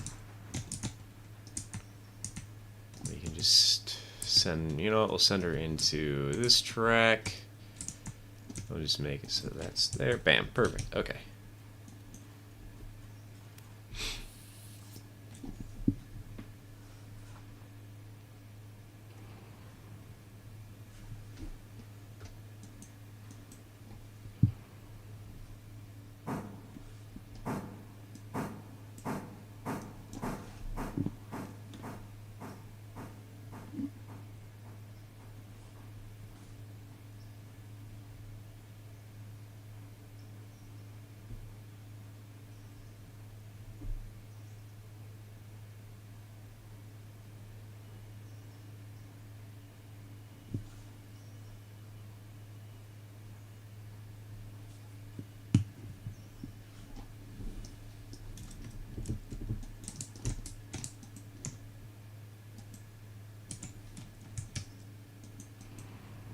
Alright.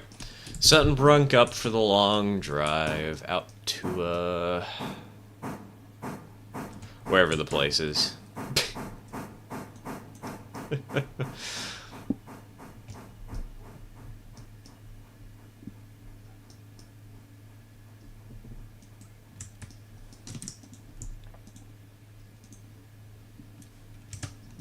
Alright, 20 miles an hour road forward. Let her rip. Once she's pasture clear into the yard, I will not be there for a while because I'm going to be working on Eric's first.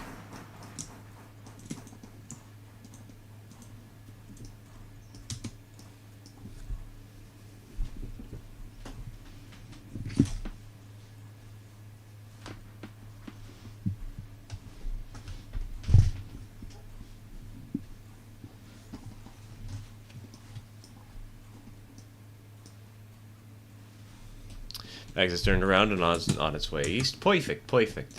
Wait, it's already... How did it get to the end of the line that fast? Dang. Wow.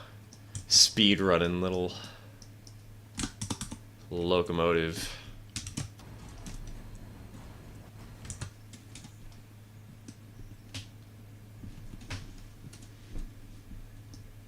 Remember when I was 8 and I figured out trains AI controls, and my dad was super impressed. I was running like 5 trains at one time on industrial wasteland.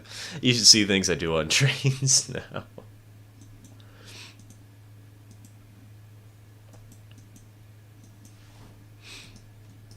Instead of 5, I'm now juggling 6.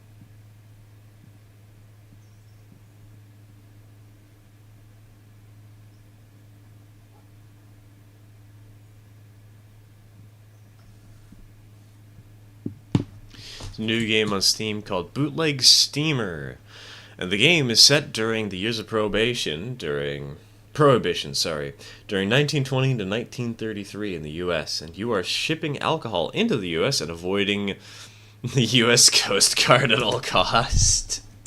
That sounds kind of silly and fun. What do you think of a good paint scheme would be for a railroad that goes up into the Cascades? I know there's some railroads around here that do red and white. Personally, I'm a sucker for the actual Amtrak Cascades. I think the sort of brown, green, and white is just a beautiful little paint job, you know?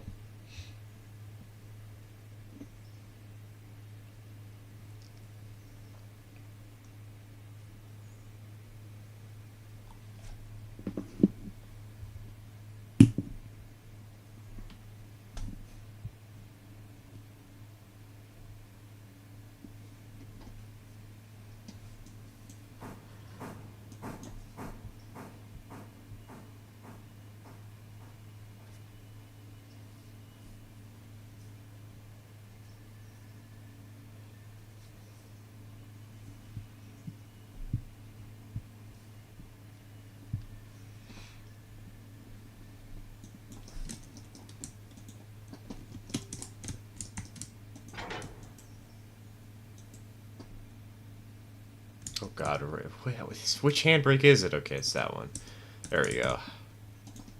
I can never remember for the life of me which handbrake it is that you're supposed to hit in that car. I was thinking something like that. Another good option could be to have something a little more oceanic blue, perhaps. I wish both handbrakes worked. I know, it's so annoying. Just let me click on either side. It's like the one big problem I have with this game. And you know what? If that's my big problem, that is a very minor big problem, all things considered. I happily accept this big problem as my big problem. I embrace it.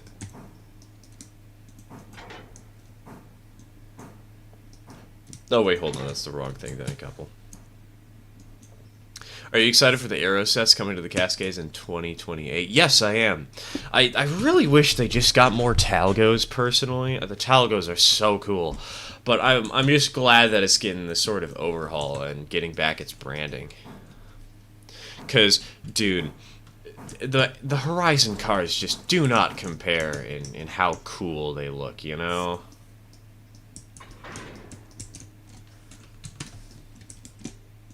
Don't get me wrong, I do like the Horizon cars. I know that's a little bit of a hot take because they're not quite as slick as like an Amfleet car or something like that, but man, they'd just be so much cooler, but if only, if only.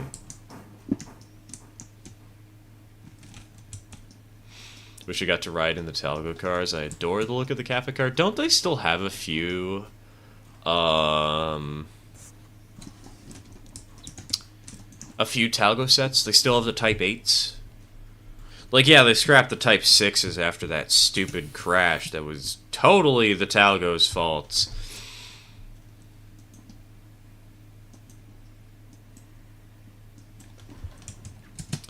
But the Type 8 survived still? I don't know. Maybe they did, maybe they didn't.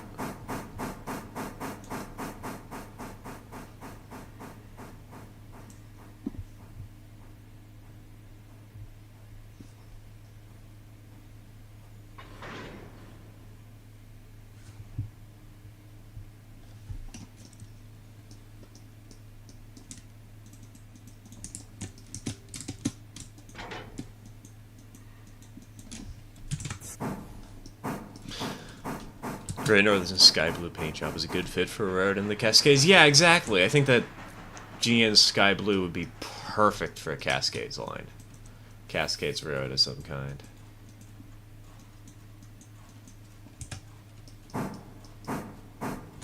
Oh, really? I thought they retired all the Talgo sets by now. Let me check. Let me check.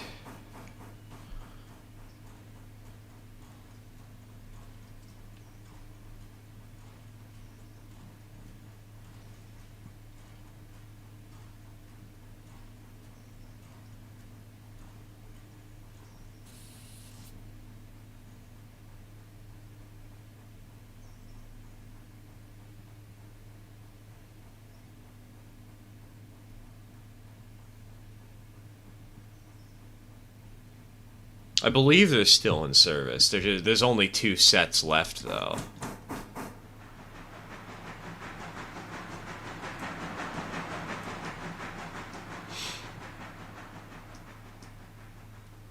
Rare Museum in Snoqualmie saved one of the cafe cars from one of the sets. Ooh, that's nice. That's good to know.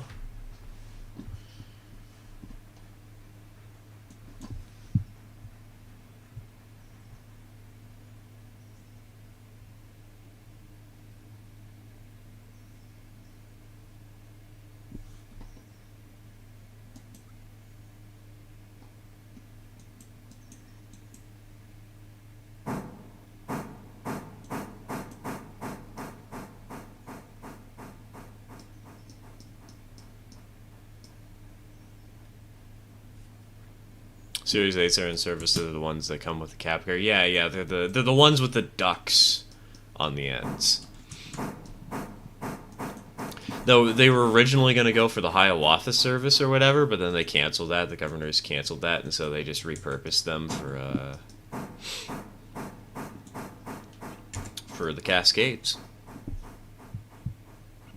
Amtrak could at least paint those horizons into the Cascade scheme, considering they won't be going anywhere anytime. Yeah, exactly! Like, why are they all just boring Amtrak colors? I can understand on the engines, maybe, but bro, this is the Cascades. If you want to make it, stand out. You want to make it shiny and flashy, like you always have. Why is it no longer shiny and flashy? Just give me the cool stuff, please. I'm totally not obsessed with the fancy paint job on a train service that happens to go to my own hometown.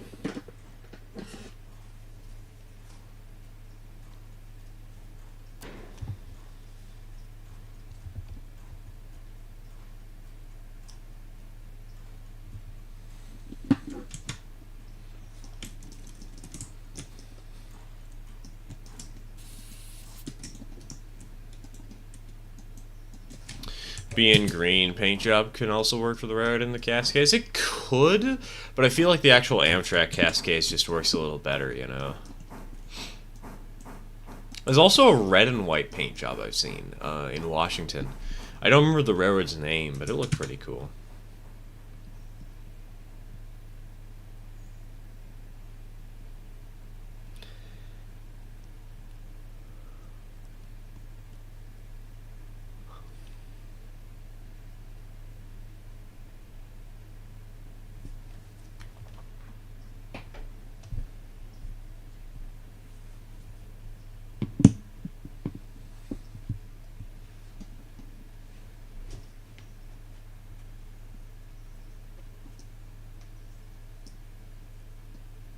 Just remember that meme where there's two aliens holding up a screen displaying barren surface to Mars rover's cameras to hide all the space buildings.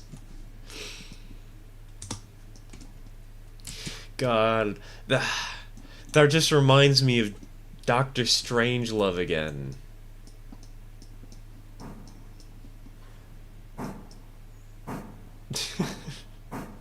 God, it was such a fun movie to watch last night, dude. It was so good.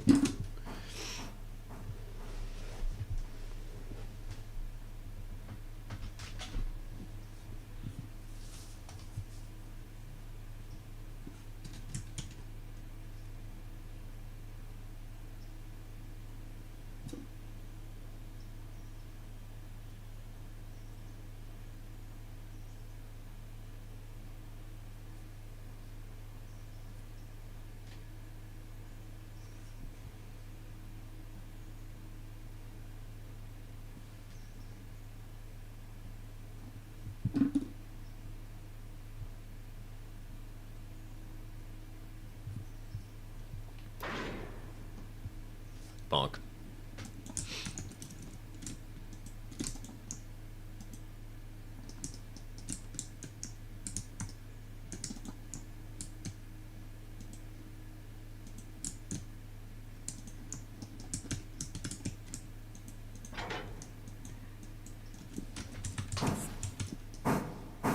What about a Northern Pacific North Shore paint scheme? There's a ton of paint jobs that could honestly work. God. Why not do the Pennsylvania paint scheme? Santa Fe next. We'll get literally a little bit of representation of everything out here.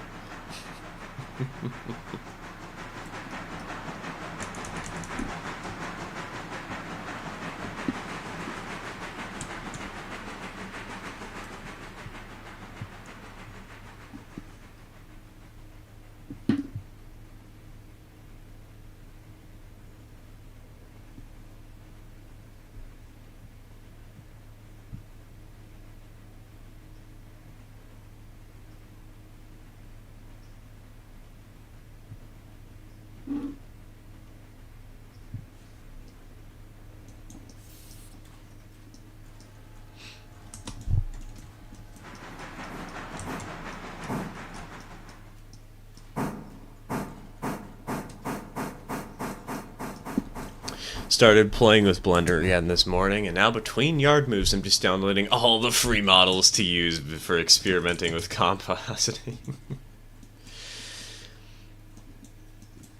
Part of me's been tempted to try Blender or some 3D modeling program, honestly, because I've been slightly considering getting into 3D modeling and 3D printing.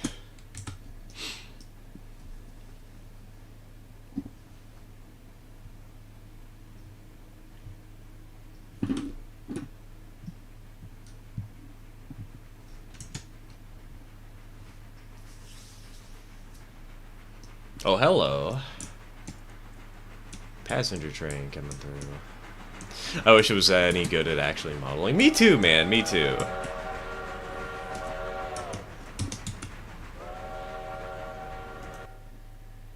Oh. Switch against. Well, Brunk has been sitting right here for who knows how long. That's funny.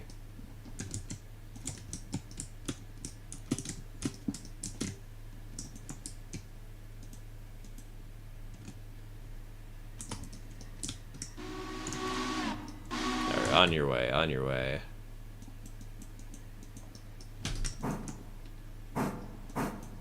Oh god, I bonked. Oops. Oh well, it's okay, it's okay. We're only at 99%. It's fine. Last time I tried Blender, I gave up 5 minutes in because I couldn't figure out how to move the camera. That's a mood.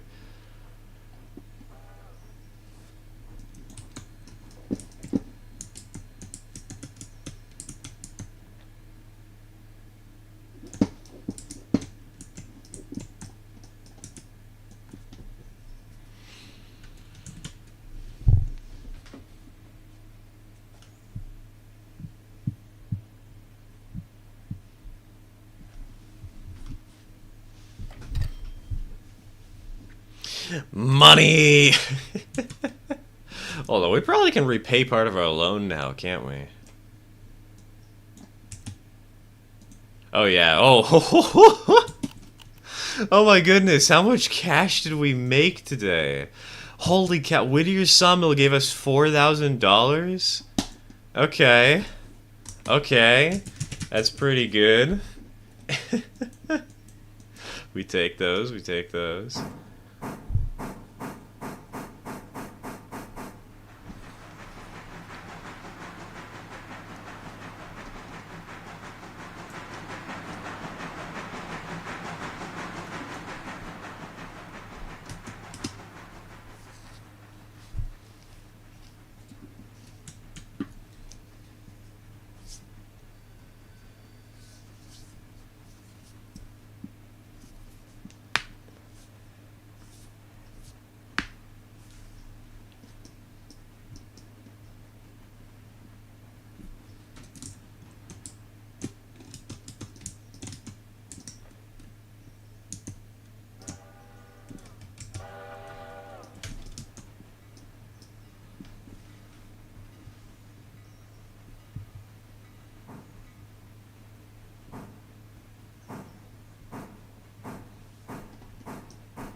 Don't mind me taking screenshots left and right.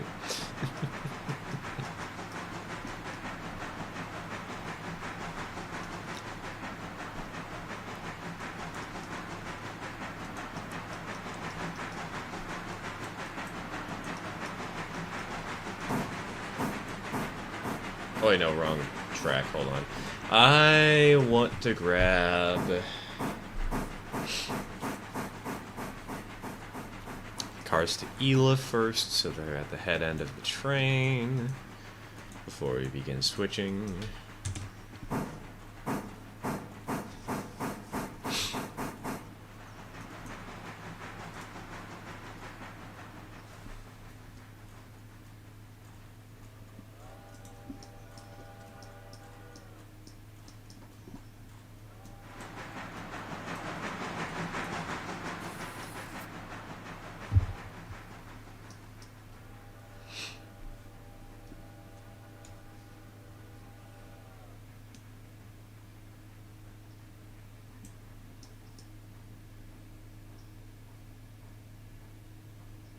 You know the branch line over in Bryson that connects to Appalachia Hardwoods Factory? I think there's going to be more businesses at some point in the future in the game. Perhaps, but from what I've heard, that branch line is just... it's the old route. Because, you know, this is based on a real location. This little random branch line that shoots off this direction used to go off and would follow, like, the river. It went probably like this direction up to Almond, and they abandoned that route, but there's still a switch off this way because of the just because of Appalachia hardwoods. So maybe it'll happen, maybe it won't. Who knows?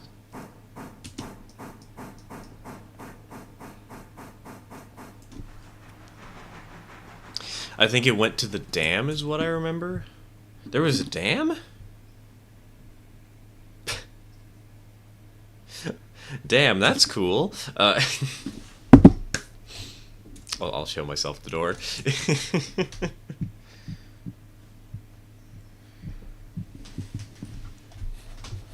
Oh, there's a mod that has a ton of neat industries over there. Yeah, that's the mod that Mudge brought up last stream. It mostly brings it up, like, in this area, though. It doesn't actually continue onwards at all.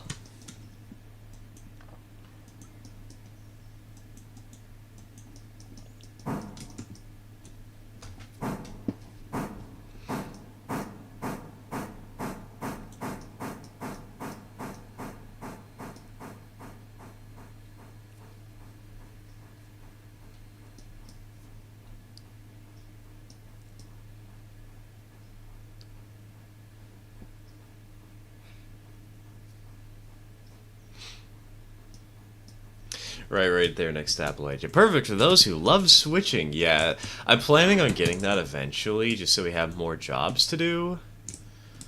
But I keep saying I'll do it when I finish the tutorial series. Yeah, like I'm gonna do that anytime soon, considering how much I procrastinate.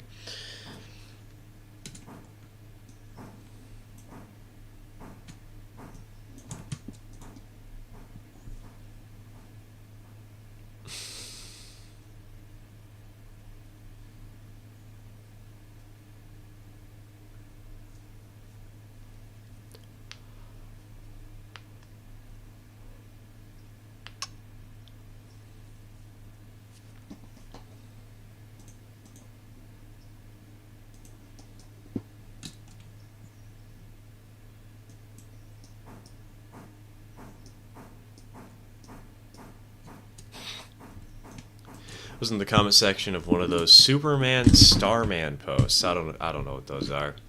And this kid basically said, "The world sucks, so you should be a dick." And basically, literally everyone replied, "Nah," and it felt nice to see some good. Literally everybody said, "Nah."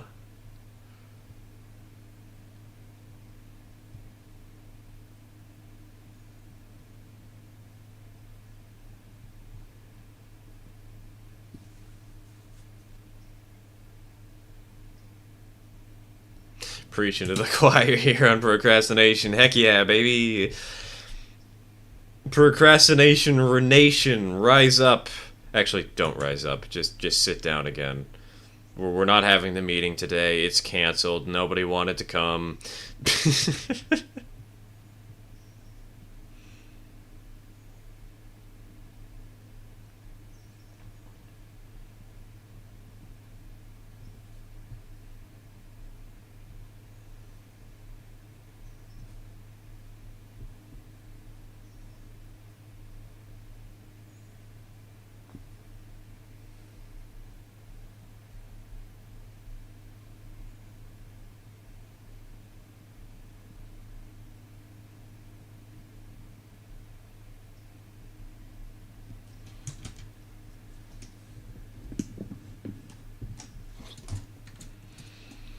Installed the F7 mod last week, and I'm really tempted to just buy an F7B, put it between two passenger cars, and call it a DMU. Personally, what I'm probably going to do is something like what the clinch field does for one of my consists. If I get like a big save going, we'll have a consist of Jeep, F7A, F7B Jeep. Would that be overkill? Absolutely. Would it look cool? Absolutely.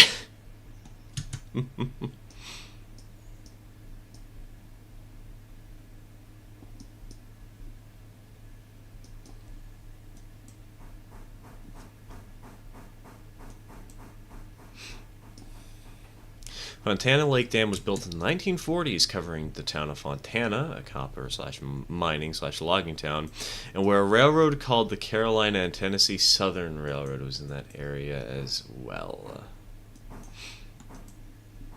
Could be an interesting industry to serve. Got to deliver concrete to the dam to build it up.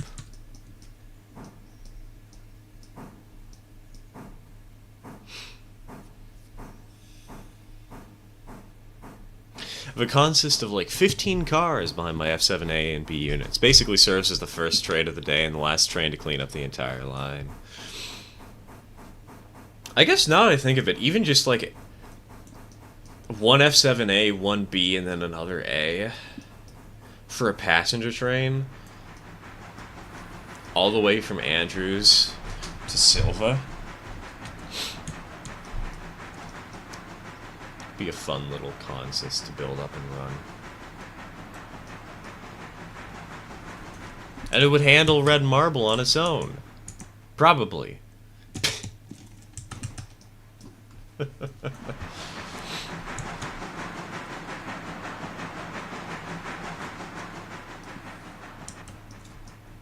Superman Starman is this thing going on right now of people basically saying, if you got superpowers, don't be like Homelander, be like Superman. And it's just a nice change from anti-heroes constantly. The anti-heroes were kind of a nice contrast compared to the goody two-shoes heroes of days now kind of gone. So I can understand the oversaturation and want to go back to, but what if hero good?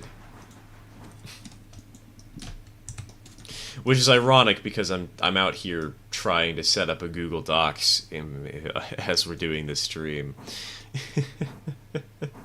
so that we can do a trial run with that short story.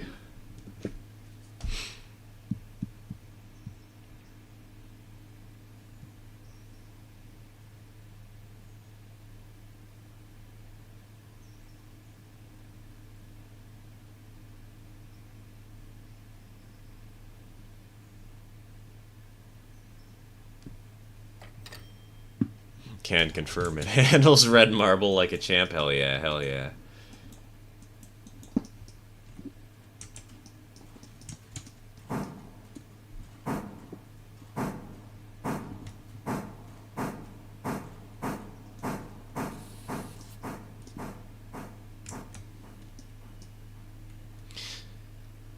It's also just in general saying, for fuck's sake, be a decent person, and that's what the kid got mad about. Yes, I'm aggravated because people are being kind to each other. That's stupid. Welcome to the internet, everybody.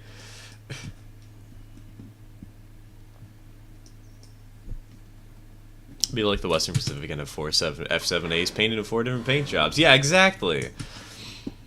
Make it so one of them's got the orange and silver, one of them's got the yellow and silver, one of them's got the other yellow and silver, and one of them's got the orange and silver. Oh, wait, hold on. I might be thinking of the wrong railroad when I'm thinking of the yellow and silver.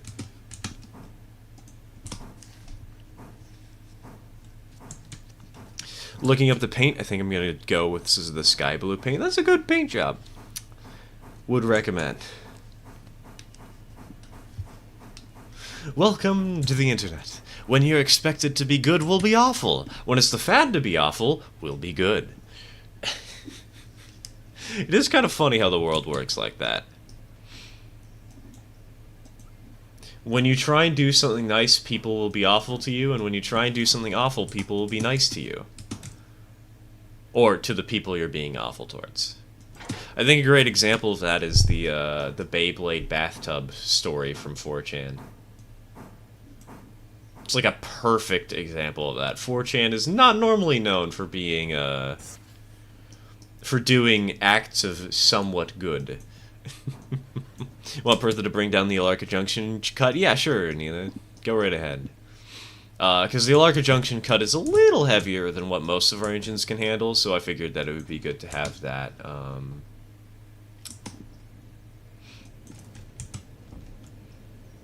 be the cut that she hauls.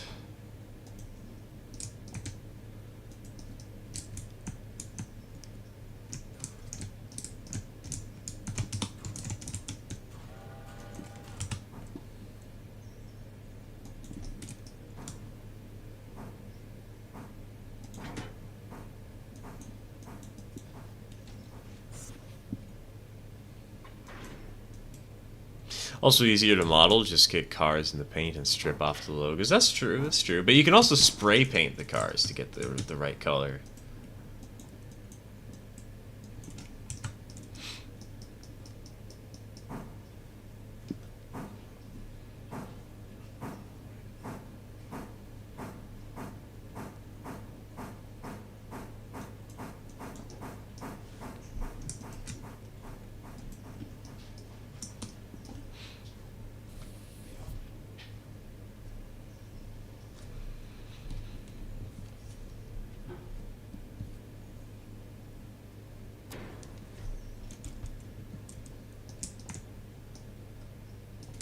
Gonna head out now. Some friends want to hang out. I'm 99% sure I won't be back by the end of the stream. Alright, TK, take care, take care.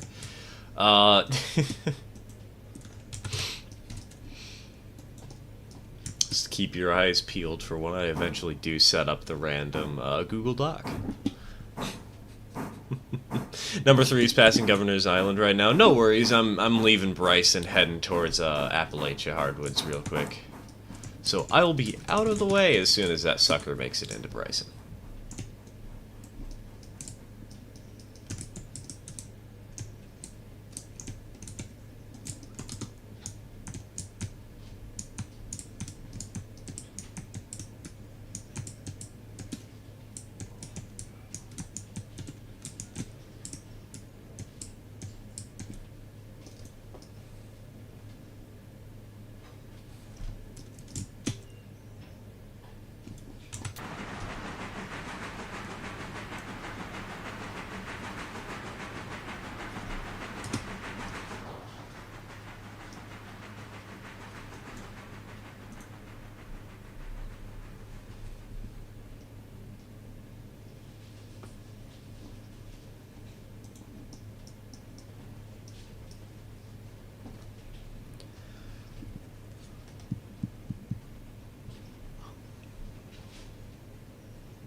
I want a daylight train. Makes no sense for it to be there, but I want to run one.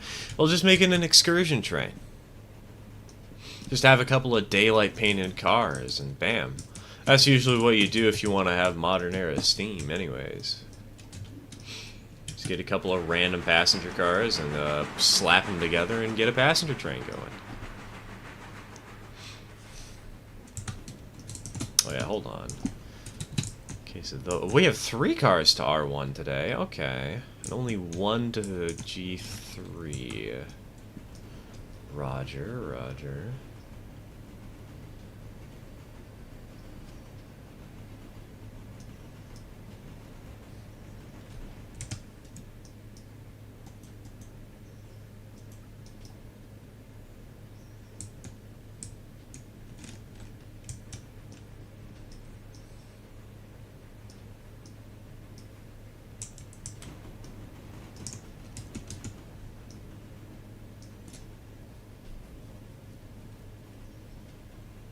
Could just say 4449 is up from Portland. That would be, if you do want to be logical about 4449, she would only leave Portland if the city of Portland was getting a lot of money out of the deal, probably. Like an excursion train for BNSF. It's the last time I think she left Portland was an excursion train for BNSF or something like that. Or maybe an excursion train for Union Pacific, I'm not sure.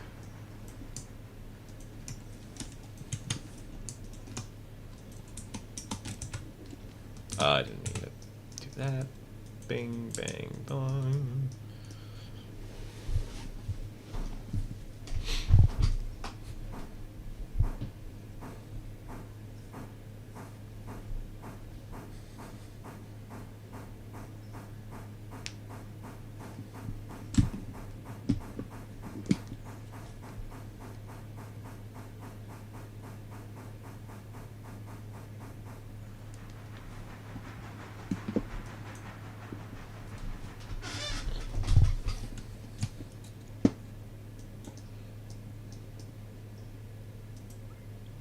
Pretty sure the last time 4449 left was for an IMAX movie. I haven't heard about that. In 2018, train time? Yeah, I've never heard of this. Hold on. But still, City of Portland was probably getting money for that.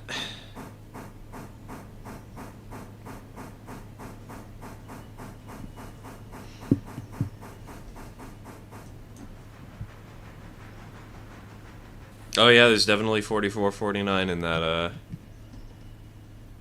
that clip right there.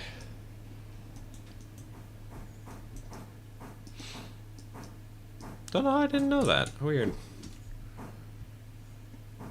You think I'd be aware of an engine of that stature and one that's so close to home doing something like that?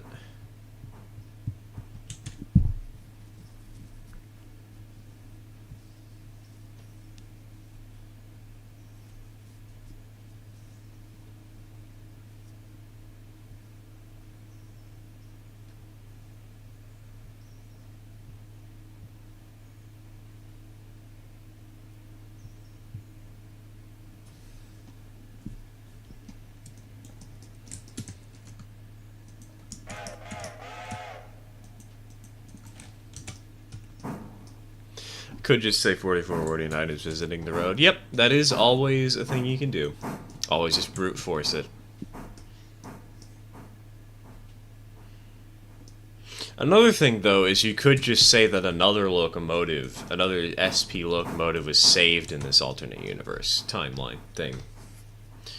And that you just have a slightly different number, like 4454, and have that be the engine you got in the road. Though Northern's pretty big for a short line railroad. Then again, I'm one to talk. We have a Santa Fe on this railroad.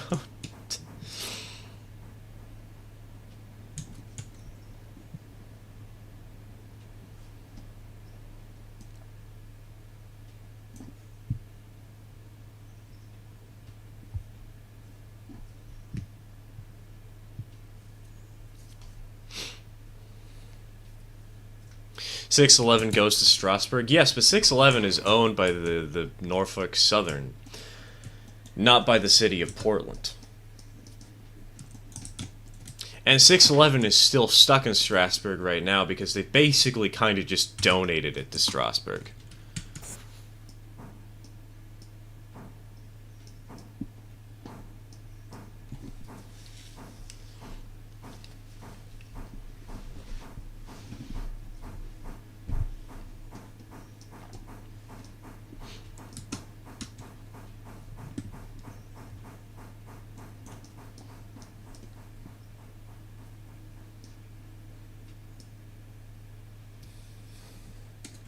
Santa Fe was totally used to help build the dam, but it was too expensive to move off the railroad, so they just left it junked in Bryson.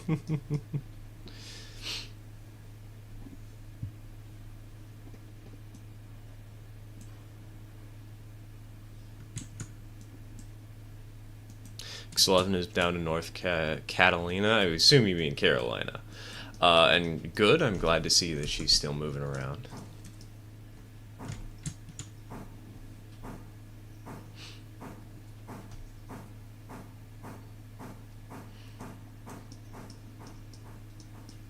But still, that's a locomotive that is owned by a railroad that wants to use it as a piece of promotional stuff for its current railroad, versus a locomotive that is owned by a city for static display purposes mostly. Admittedly, 4449 has been restored, but her initial status was static display, you know. I think she's getting some upkeep done on her. Okay, okay. Don't know how I didn't hear about her moving out from Strasbourg. Last I heard, that was basically her forever home. Interesting.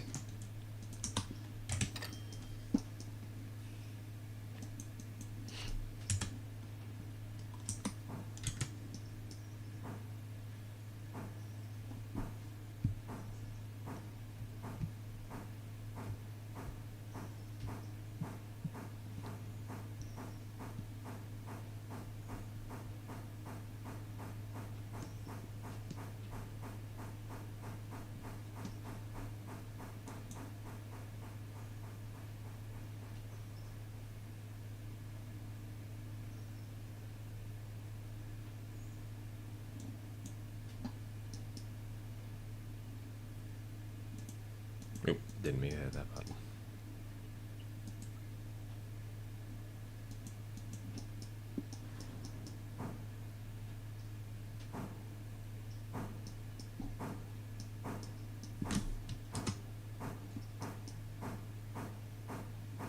Smith out of 611 could operate at Strasbourg 4449. Could run on my shoreline. I mean, yeah. That is true, but then again, if if we're going by that logic, you could also run an articulated. You could go ahead and grab yourself one of the Santa Fe 210-10-2s.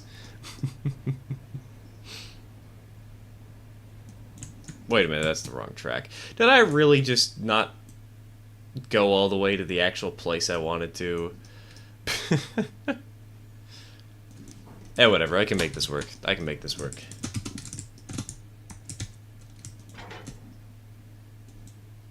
Just get a big boy, exactly! Buy a big boy, paint it up in,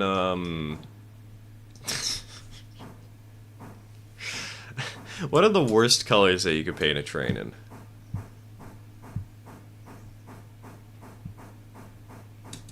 This is an important question.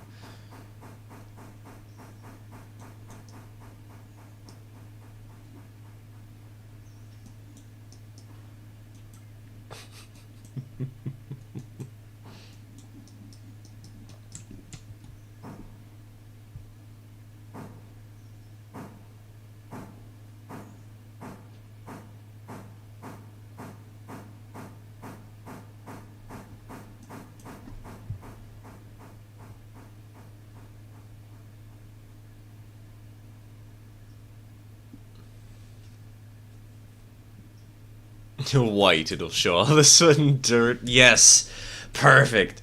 But we'll paint the smoke box pure white, but we'll paint half of the boiler white, specifically the top half. Puke green and silver. Bright purple and brown. That would be great. The front half of the train is white, and then the back half is brown, and the tender is purple.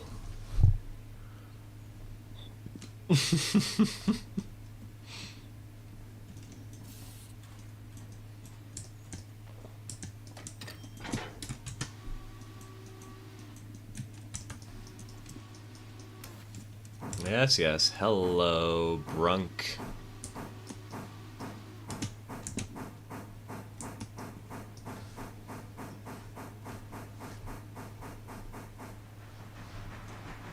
You know, with how many AI trains we're running, maybe we should get CTC on the route.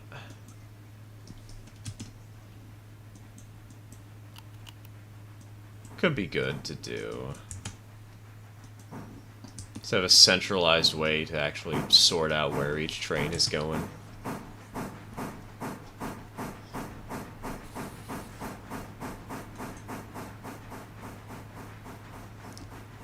Then one of us would have to manage CTCA sometimes. Only sometimes. I guess the one trouble would be, yeah, switching out certain parts of the railroad would kind of suck with CTC involved. That's fair, that's fair.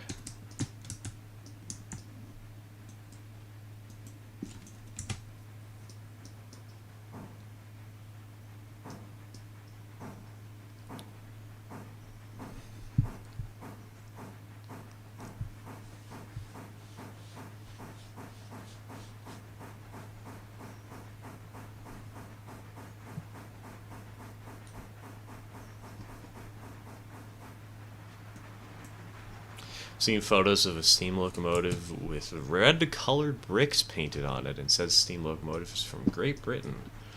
Interesting. Wonder what the purpose of the brick coloring was.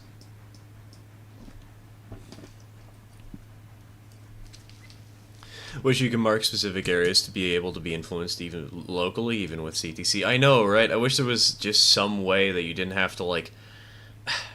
I wish you could just throw the switches on the ground, please. Like Ela. Imagine Ela. With pure CTC. That'd be so painful. Or the silver slash white A4s. I've never actually seen one outside of Spencer from Thomas. There might have been, though.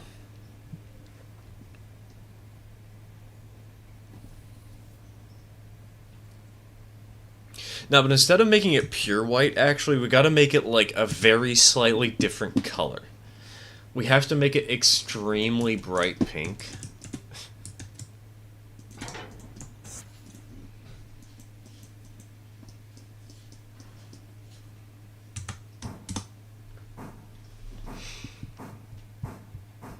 And then that way it'll look even more garish. And it'll it'll be a problem when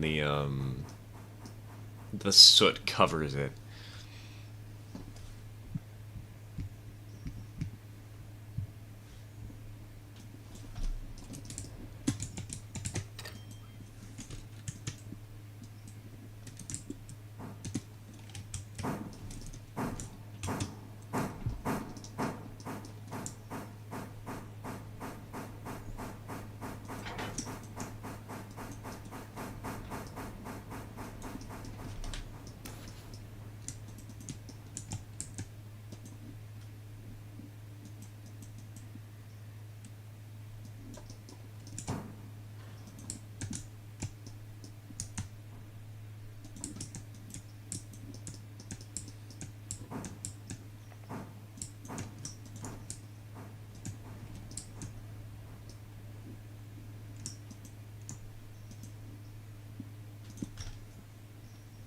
What?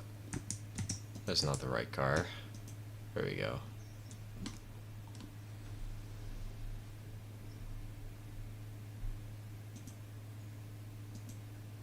Apparently Broadwood Limited made a Western Pacific GS4. Silver and orange. Yeah, the Western Pacific had a couple of GS4s.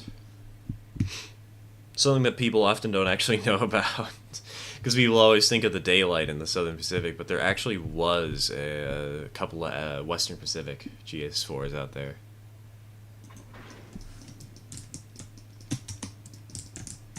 So, fun fact of the day.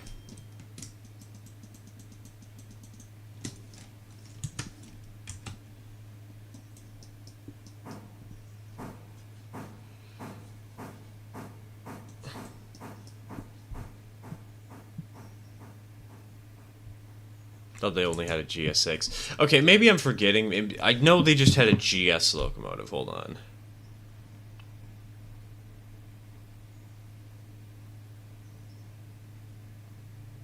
No, not GA. GS4. Hello.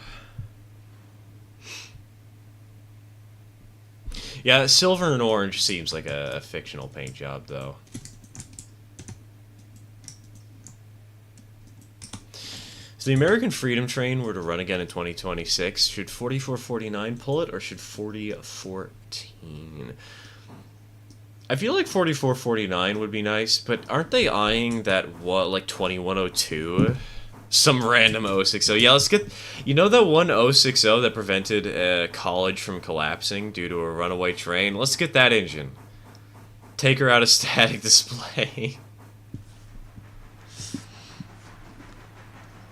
Because that's the embodiment of freedom, sacrificing your own physical health in order to save some random college students.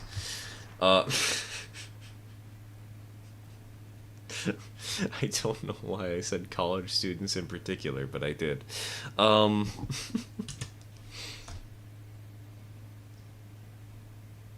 feel like if anything, 4449 would just be a little more fitting. Like, 4014 is sort of an embodiment of America, but if you actually want something pretty and cool to look at, 4449 would be the better choice in my opinion.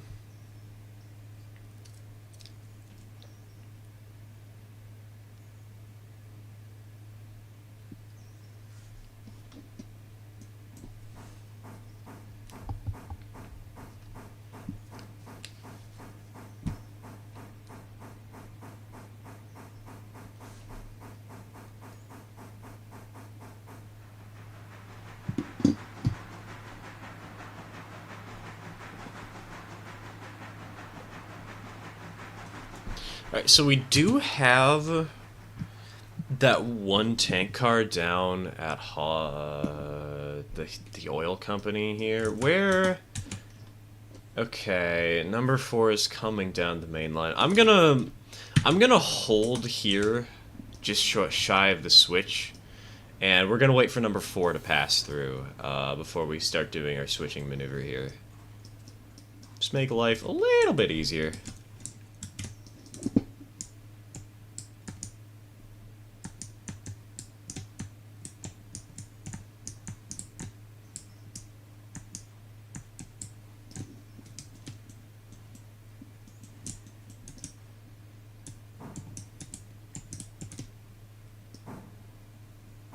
This is gonna be a picturesque shot.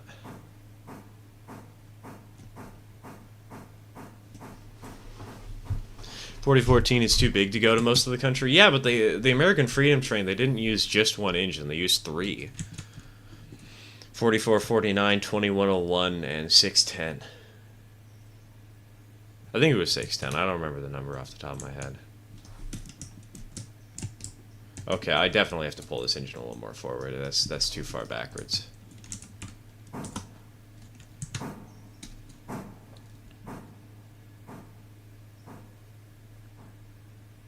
Something thundering down the main line.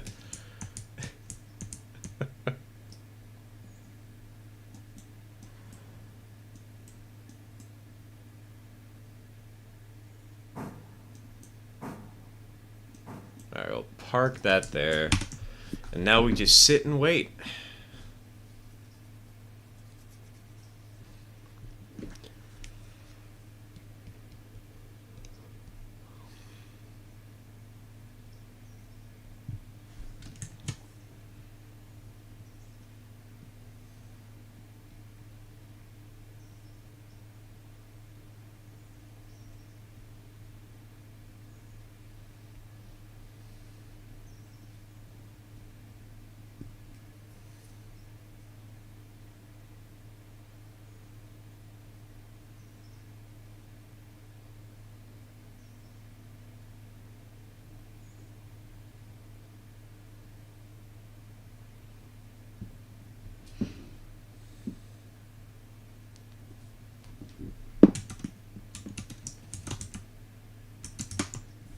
We'll be here for another minute or two.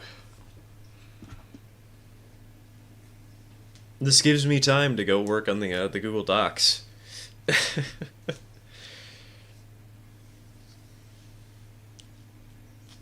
Set up that basic story prompt. There she is, coming around the bend.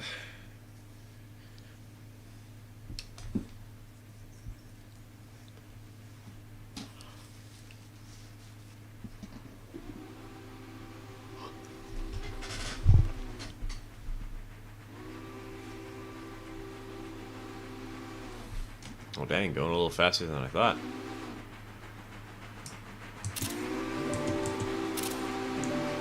Oh, that was a good picture. I got it right as the front of the engine was right about here, but it just barely didn't hit the railroad crossing sign.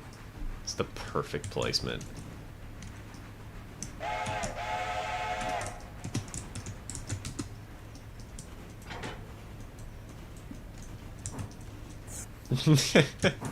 And I see Nina took some pictures too.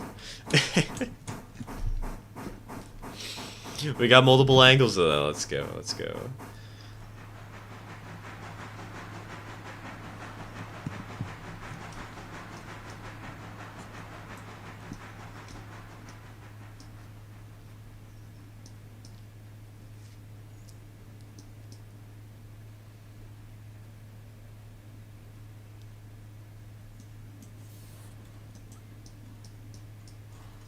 Just the one. My screenshots game has been pretty poor lately. I don't. It's kind of funny because if your screenshots game is getting better, getting worse. Mine's getting better, so we're just like swapping places.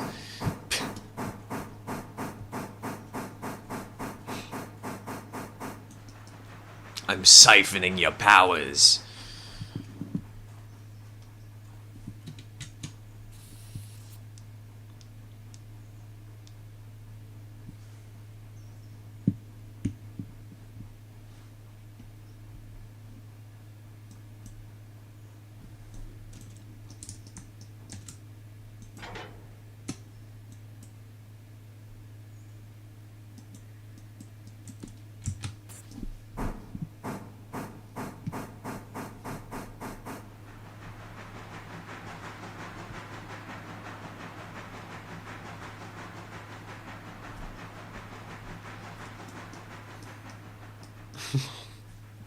My skills are being stolen. Skill issue.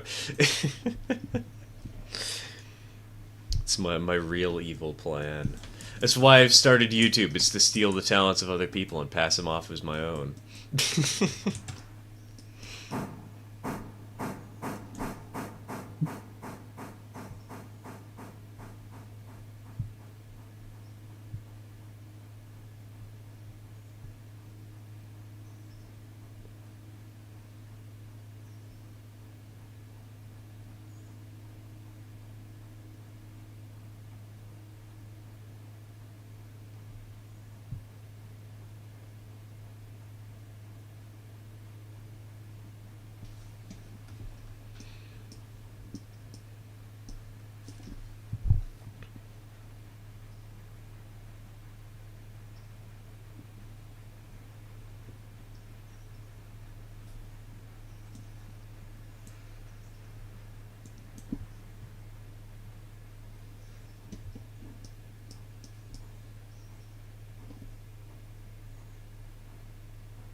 Alright, up the hill we go.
Probably does offer GS4s and other numbers. Okay, yeah, I was gonna say, because I know, like, most manufacturers like the 4449 because it exists, but there's definitely a fair share of other engine choices out there. 4460. Where's my love for the good old 4460?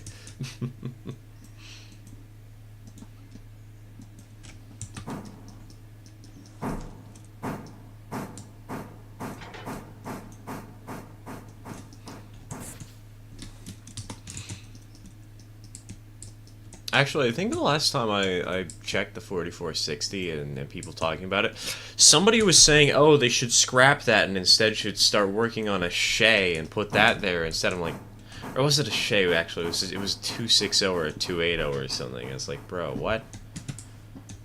Why would you want to scrap a streamlined engine? What the heck?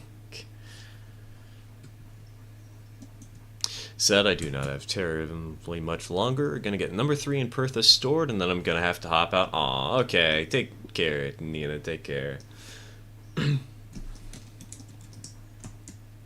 Alas.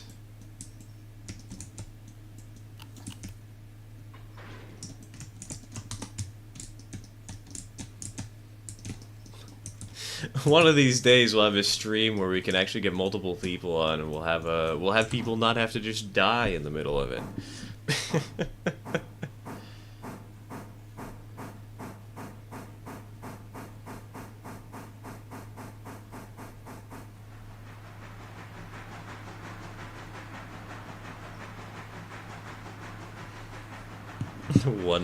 One day. Eventually, TM.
Where the heck did the rest of my train go?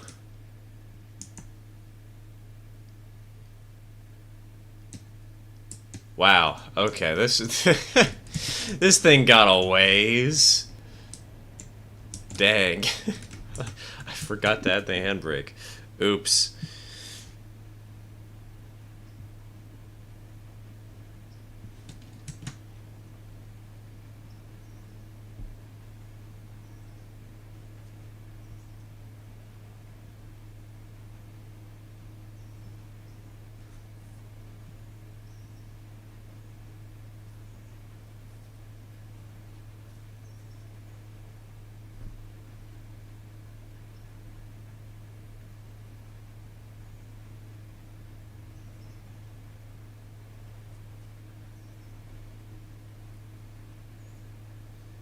Cars went on a casual walk all on their own.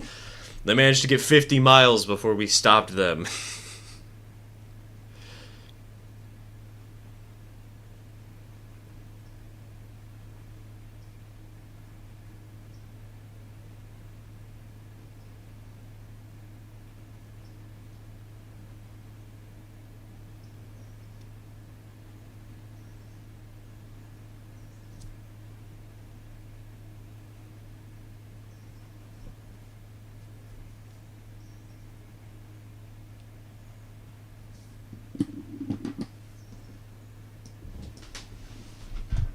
Really sporadic and have to take breaks every now and again.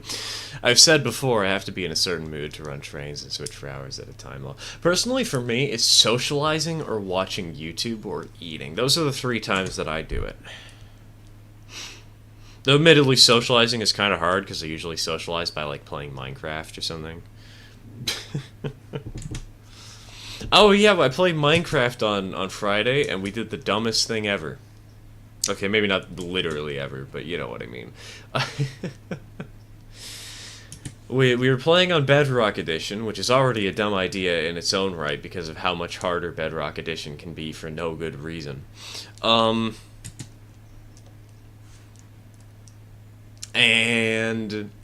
we decided to raid an ancient city within the first 4 hours. We lost all our stuff like 7 times. It was absolutely hilarious.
I even put these Larka cars here, or should I move them past Robinson? Do what you want. Pick your poison.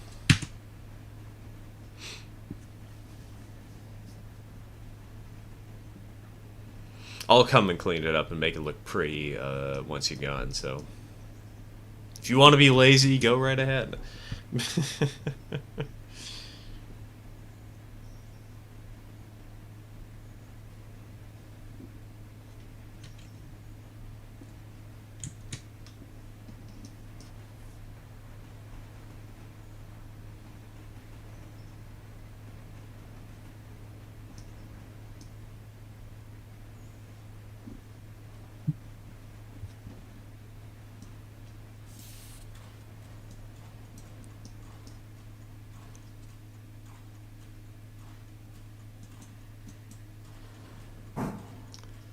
I was just worried about blocking the Y with them. Should be alright. I'd recommend turning around the locomotives via the Y first, personally, but...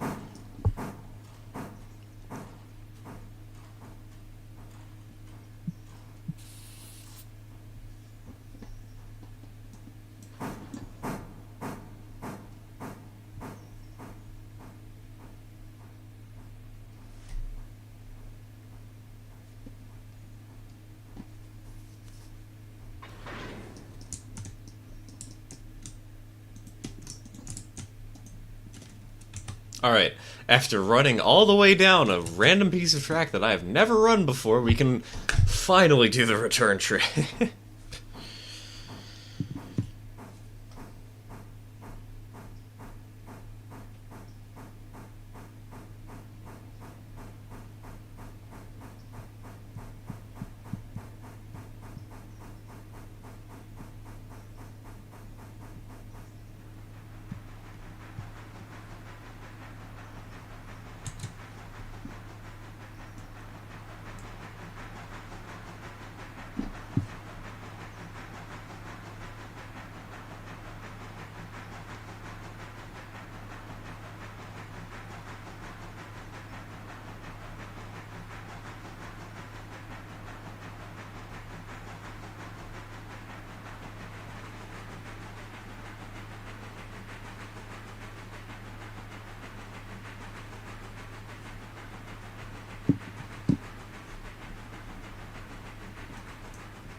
This is actually kind of a nice little route here.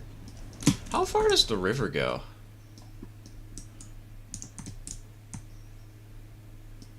Oh. Ha! Not that far.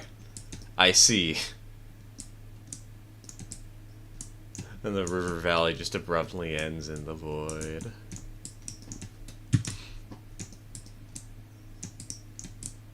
You could probably get to around this area and make a little town scene if somebody knew how to mod the game. It's not very far off from where the end of the line is.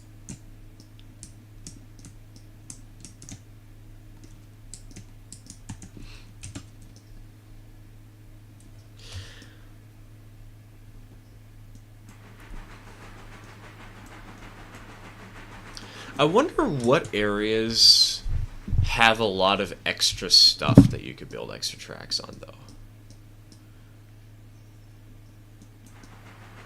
Because I know there's edges to the map. There's only so much map that you could actually build on with the current map, but...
Where is Eagle at? Oh. Oh, I see. Hold on, there's a crossover over here, right? Oh. No, there's not a crossover over here in the way that I wanted there to be one. Welp.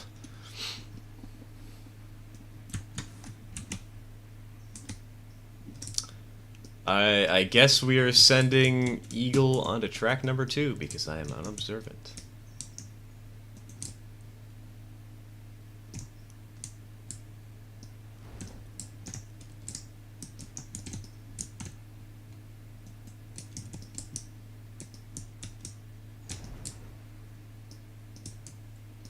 Is she good on water and fuel, by the way? How's she looking on coal and water?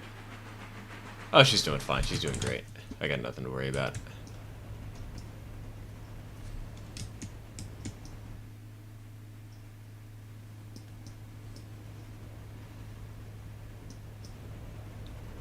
I made It, the horror movie.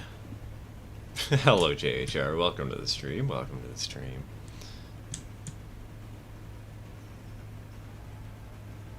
It's a mod that adds crossovers and price. And there's a mod that adds, like... There's so many mods that add track, I'm not surprised. That's like a nice little QOL change, you know? Like, nice quality of life one.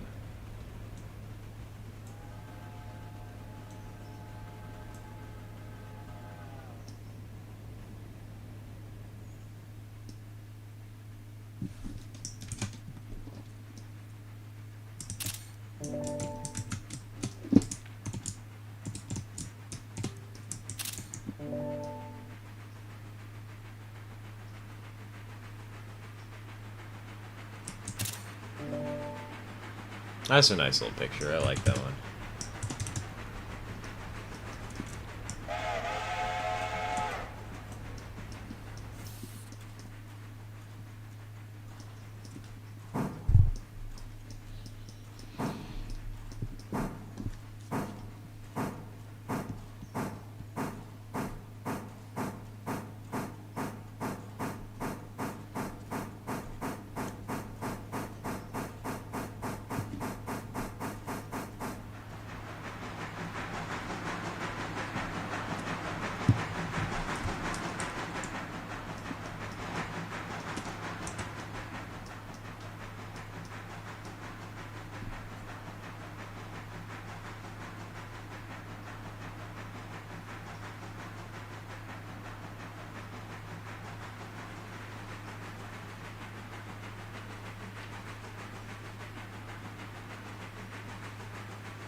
You know, for how much I was complaining that boxcars weren't very common in Rare Arts Online, maybe they're a little too common in this game. We have so many, jeez. I feel like I've been noticing that a lot of trains recently that we've been running have been like 90% boxcars. Do you have one of your screenshots as your desktop background? I switch mine from time to time. Right now it's a shot of the 301 leading the EVO from Maria's Pass. Nah, for me, I personally have my desktop background set to pictures, drawings that my girlfriend has made. I could probably put it as my lock screen, because my lock screen on my PC, I have that set to a great photo of the Empire Builder in Portland, Oregon, just sitting in Union Station. I should, you know what, maybe I should grab that photo and send it in the Discord so you guys can see it, because it's an awesome photo. Hold on, lock screen settings. Hello, I would like... No, I don't care about that.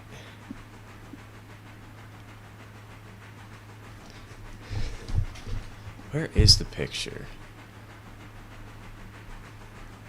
Oh, is it not on this computer?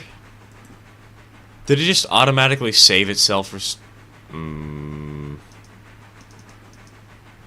I don't actually know how to figure out what my lock screen picture is. But I have this cool picture of the just Empire Builder sitting out in Union Station in Portland, Oregon. It's nice. It's cute. It's great. Number 3 is headed eastbound with her passenger car. Coal cars have been put up in Robinson, and Pertha is getting turned around to go post up in Robinson. Roger, roger. Sounds good. Sounds good.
How big is your screenshots folder? Mine's 4.58 gigabytes at the current moment. Let me check.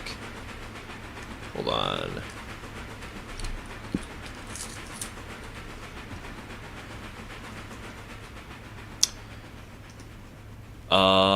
Screenshots.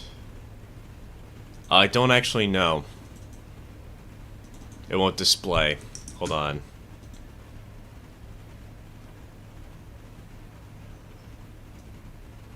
Let me pull out a calculator. Sup, furries, straighten out those kinks. Keep them feet grounded. Hello, train kids. Welcome to the stream. Welcome to the stream.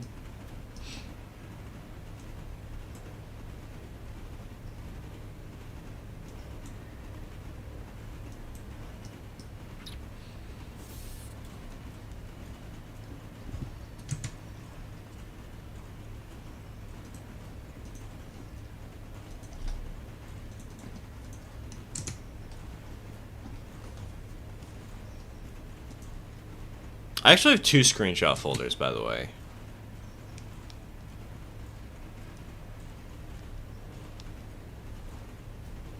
I'd have the second one on my computer right now, though, because of reasons. Folder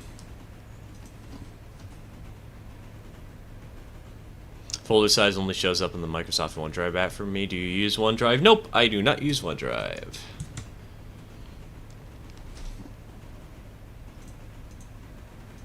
So I'm manually going through and using the show more results button to figure out the size of this thing. Oh, we missed the switch. Okay, hold on. Gotta bring this sucker to a stop.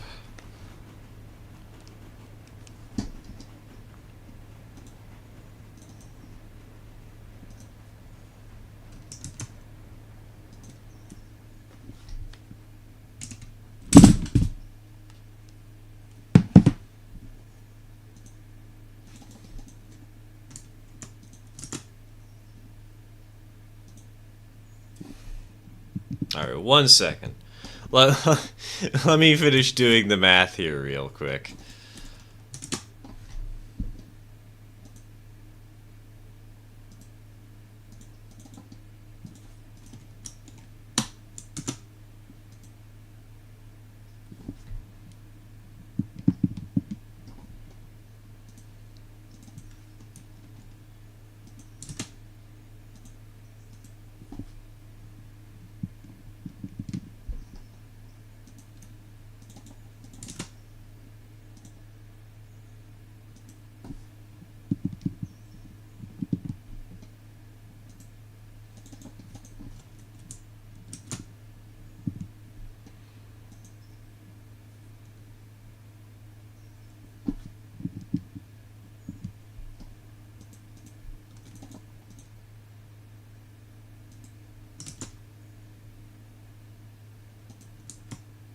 Oh, what the?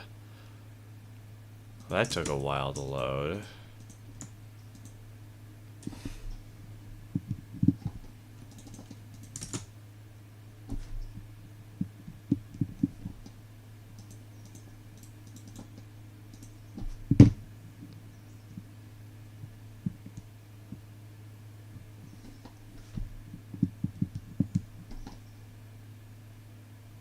Oh wait, that's no, that's. Mm.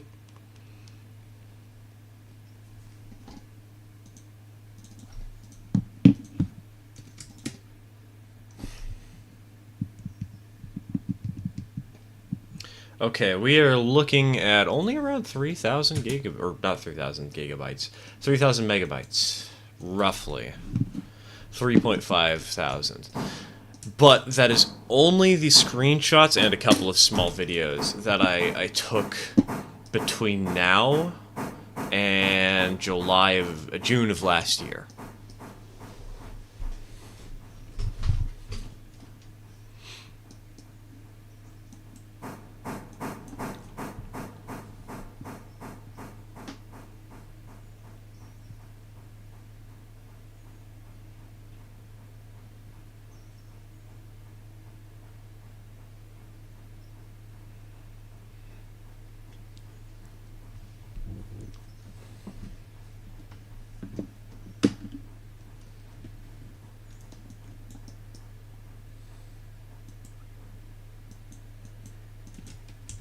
You know, for some reason, I was just reminded of the one time I tried running an N-scale bobber on a club's HO scale layout. It worked. How the heck does that work?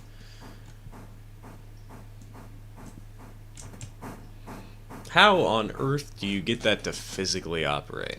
How is that possible?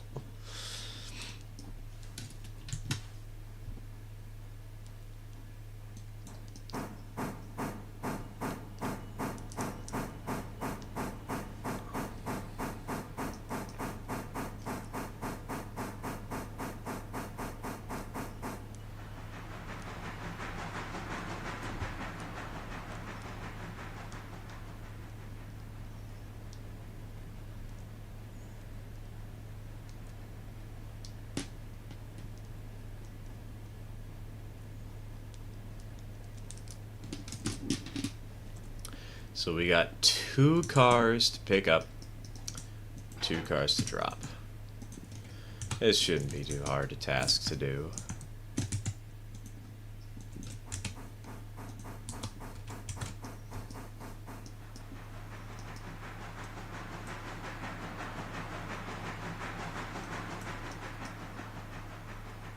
Bounce off the ties going down the track. You know what actually be really funny?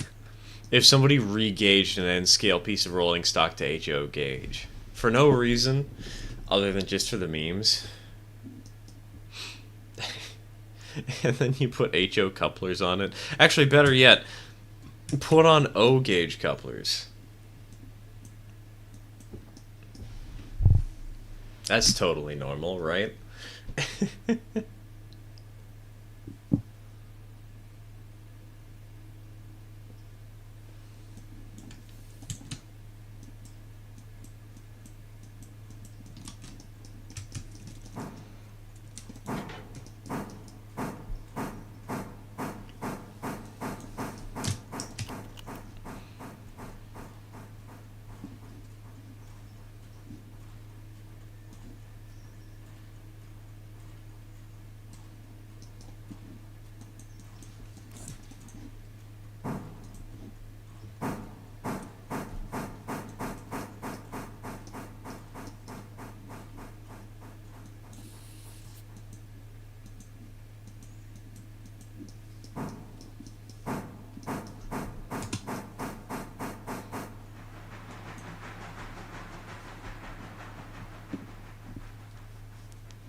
And bunk.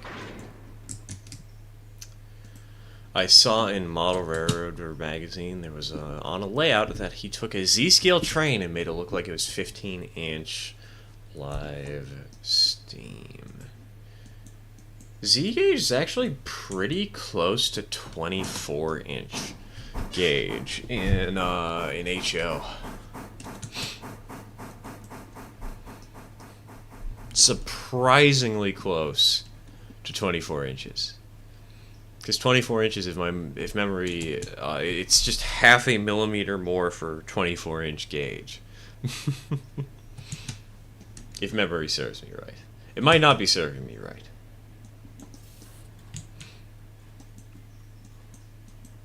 I think I've actually seen that, though.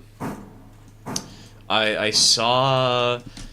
There's a layout out here in Portland, the Columbia Gorge Model Railroad. They've got a tiny little setup of that, like just a little loop of track. And a bunch of people riding on top of the train. It's cute. It's adorable. They've also got a really impressive bridge on the layout. In fact, they have 2 really impressive bridges on the layout.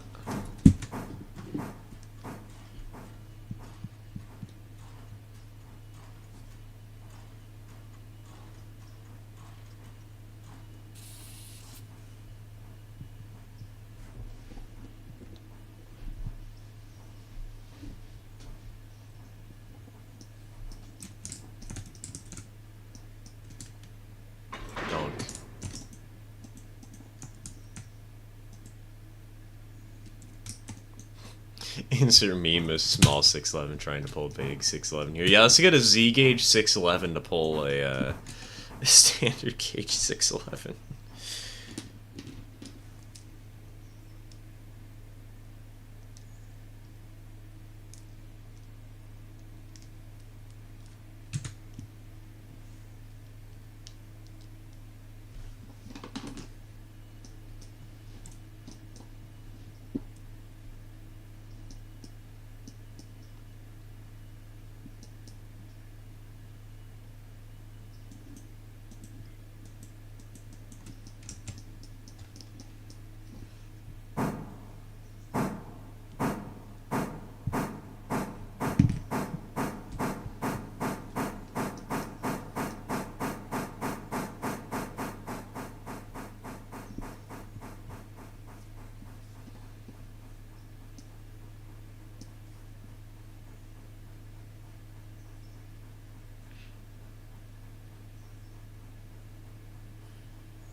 I think I know how I'm going to handle this next maneuver. We'll hook up these cars to these two, but we'll uncouple this one so that we can then put this one and this one over on the main line so that we can get them ready for that.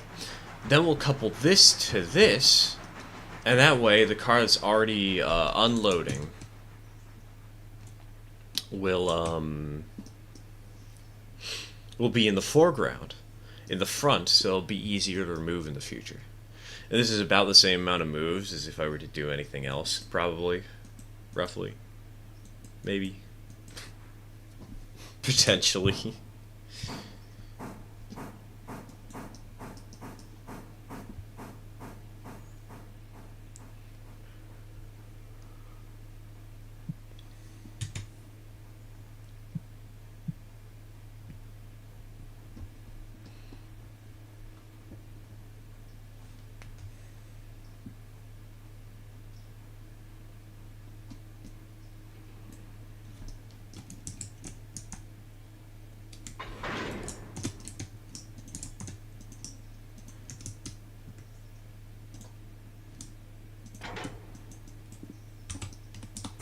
Just remember some very dumb thing I came up with. Yeah, I'm a filthy girl. Bang, bang, bang! New kitchen gun, now available with laser sight and night vision for after dark cleaning.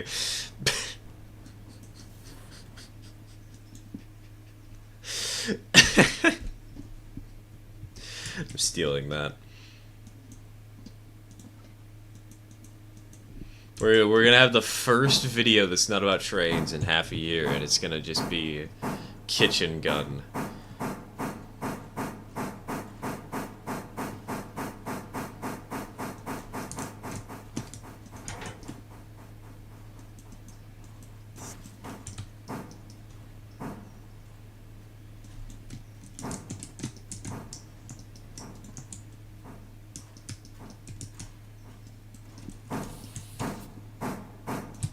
Slowly putting together daylight consists with Alco PA helpers and a GS4.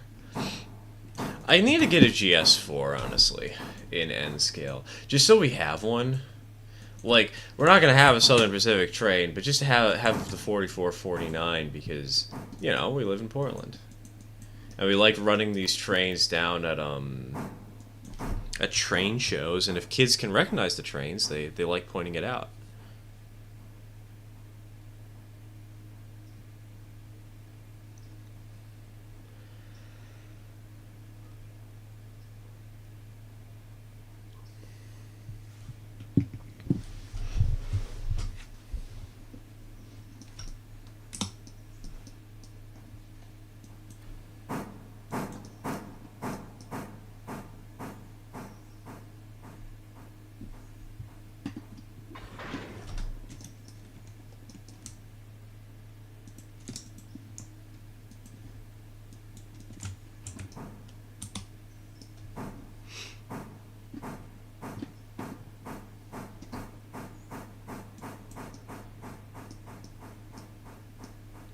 All the kids will recognize Thomas the Spank Engine.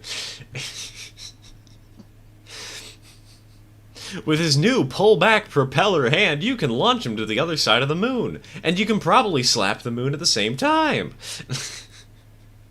All new play features. Chase your friend around the pool and slap their ass so hard that they're sent to the ER after an anaphylactic shock.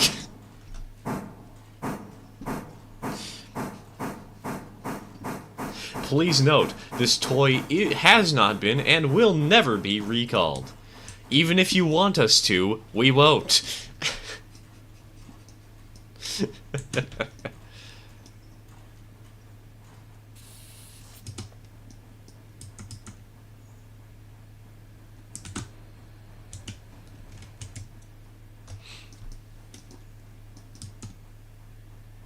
That's a senior quote right there. Even if you want us to, we won't.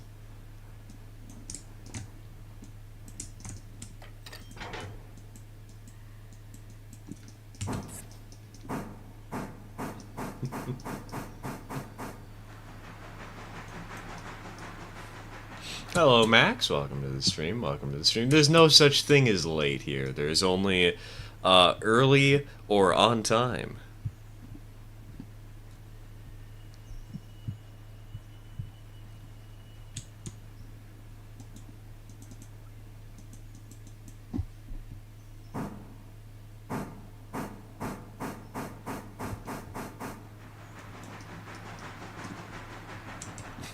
Warning, this tank engine only stops in an emergency. Crying is not an emergency.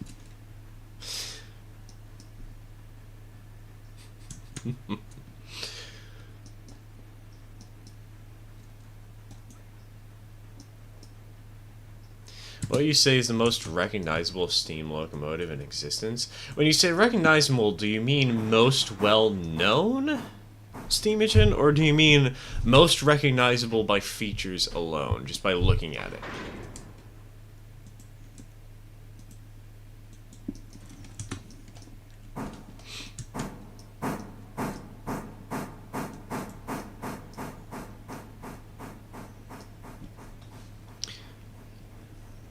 Flying Scotsman? Honestly, I completely forgot about the Scotsman here, so I wouldn't really argue the Scotsman.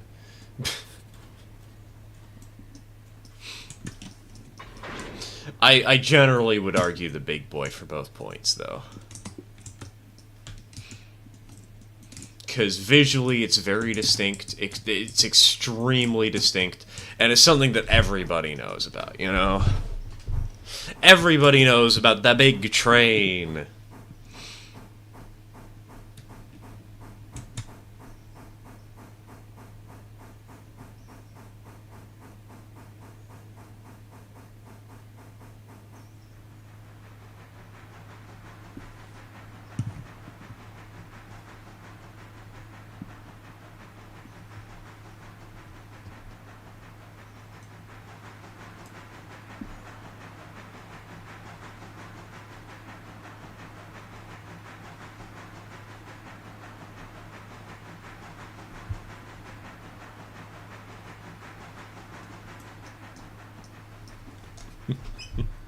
Flying Scotsman is the most famous engine in the world. Well, then why did I forget it while we started this conversation?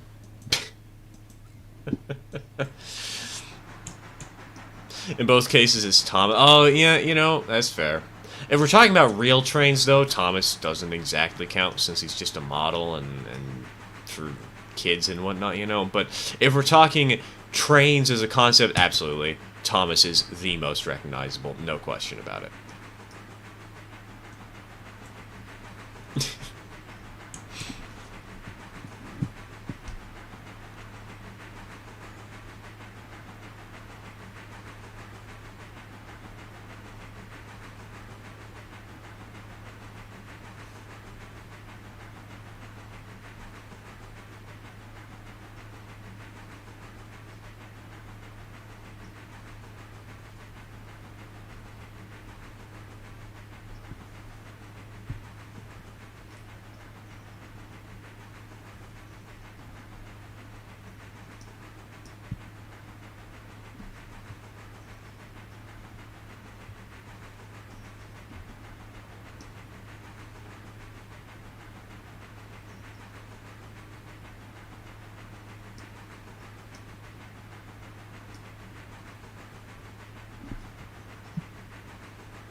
Flying scat man.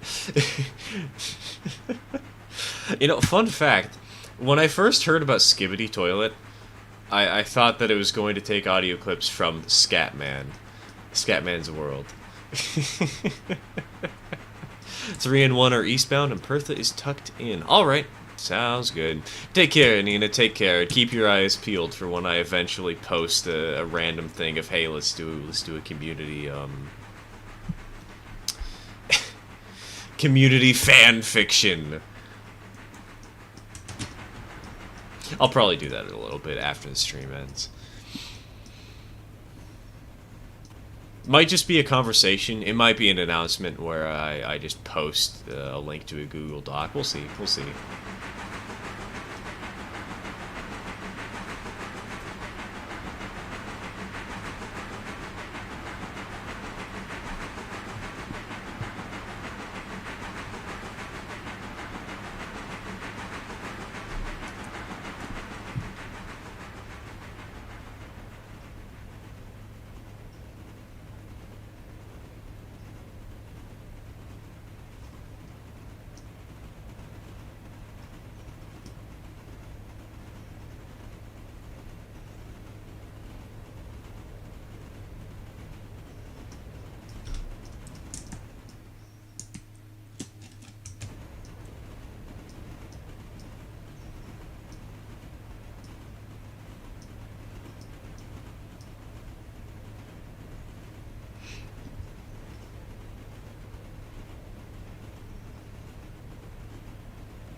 So number 1 the new 440 and number 3 the new 210-2. Nope. Number 4 is the new 210-2. Number 3 is a 260.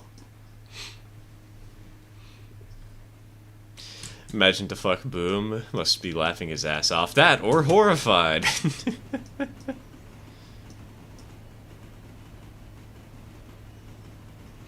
Yeah, when Flying Scotsman came around, steam trains had already been a thing for more than 100 years. It's a shame so few know, like a Terrier and Rocket otherwise, given how many locomotives existed. Yeah, it is kind of sad that engines like the Scotsman and like the Big Boy kind of just take up so much public knowledge about trains. Like, there's so many just fun and quirky little locomotives just throughout history, and only nerds know about them. Give me one of those British 060s that people think look jank that were like made in World War II or whatever. I want one of those. Hey, hello Mudge. Welcome to the stream. Welcome to the stream. Didn't miss stream today. Well, you didn't miss all of stream at the very least. You got like 5 minutes. Actually, I don't know how long this stream's gonna go. What time is it? Oh, it's 3:35. We got at least 30 minutes to go.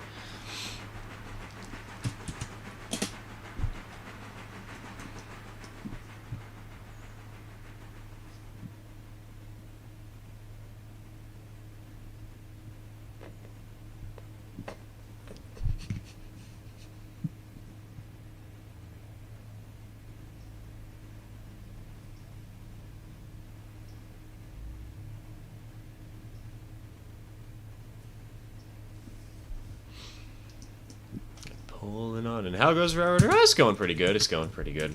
Though you've kind of just reminded me that I have completely neglected Connie.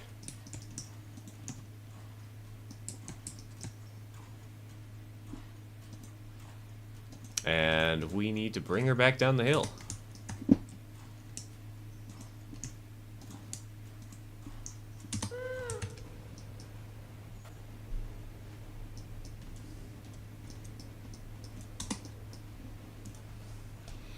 Was your favorite small U.S. tank engine? I'm not really a fan of tank engines. I guess if I had to choose, it would probably be the trench engine just because of Snickerdoodle, but... Got anything that needs doing? Let's see here. So number 3 is coming from Ela to Whittier. It's doing light passenger service. That thing, we could get her turned around because she actually needs to stay up at Alarka Junction. Because we have, up at Alarka Junction, we have the final cut of cars. Wait, where are the final cut of cars? Okay, well, it turns out the final cut of cars for Alarka Branch are not in place, so we gotta work on those. So we gotta get these in place. And I think, yeah, the logging branch needs to be operated once or twice more, and there's some cars out here in, oh wait, no, there aren't cars out here, never mind. Though I could definitely use a hand figuring out how the heck to arrange my train in a way. I could use another engine down here to help me move my engine out of the way so we can push these cars into the yard.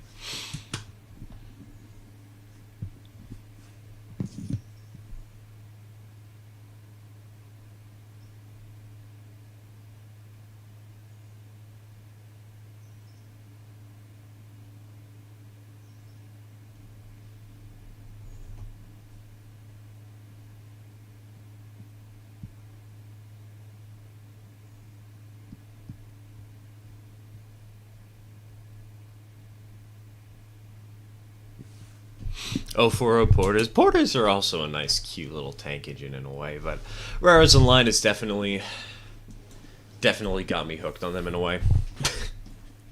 Definitely got me addicted to Porters. Can't you shunt with number 2? I could, but I'm lazy. And besides, there's no actual passing sidings over here. There's one all the way out here, but I don't want to go all the way back there, so screw that.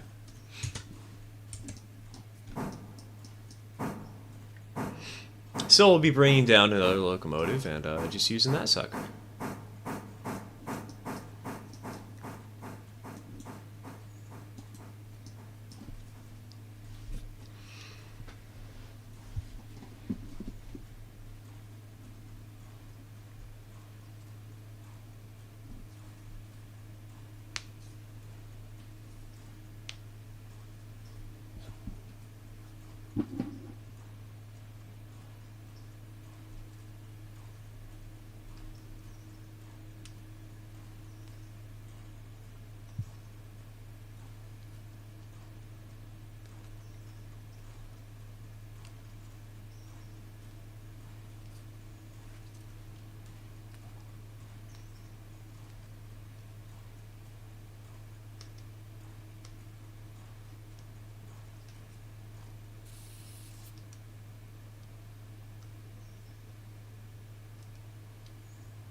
Just gonna have to sit here a few minutes. Patiently waiting. So how's everybody's day been?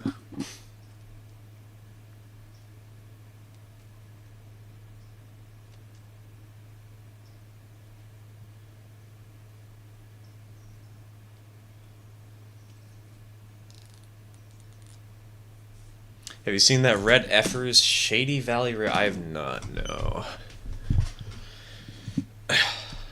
I'll look it up real quick.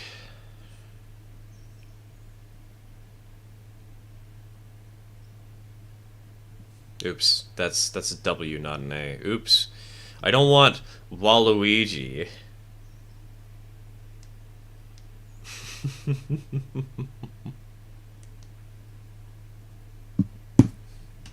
Must shower and get ready for bed. See ya. Take care, Mario. Take care. Take care. And if you want to join in on the fan fiction writing, just keep your eyes peeled on the Discord. See you around, man.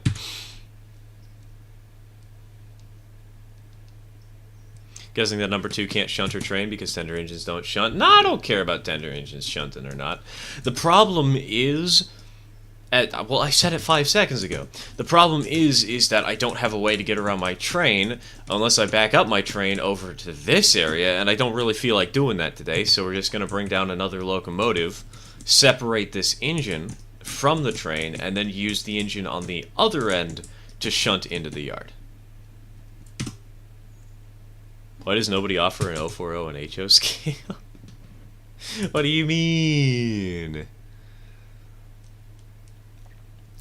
Haven't you seen the dock sides? Or the, what are the... Don't they make the Pennsylvania, like, little 040 with a tender? Slow back tender? Somebody does, I think. I know I've seen him in N scale.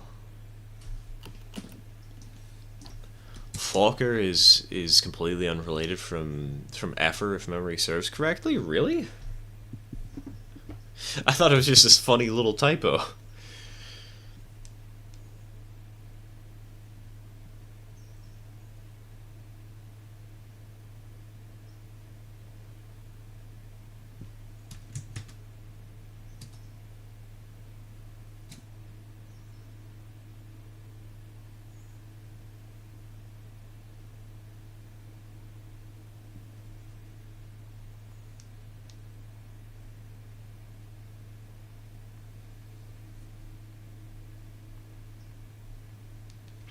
What loco would you want me to use to move the Alarka stuff? Number 4? You can use number 4 or number 3.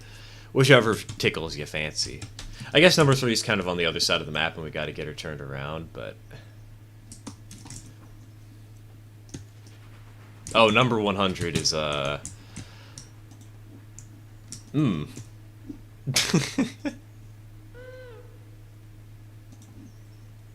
is the wrong location, my friend.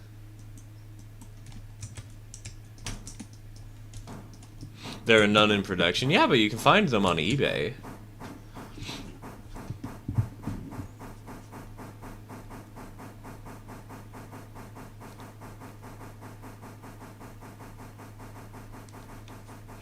Gonna deal with those cars so they can get unloaded. Sounds like a plan. Sounds like a plan. Because once we get Alarka unlocked on this save, it's gonna be perfect.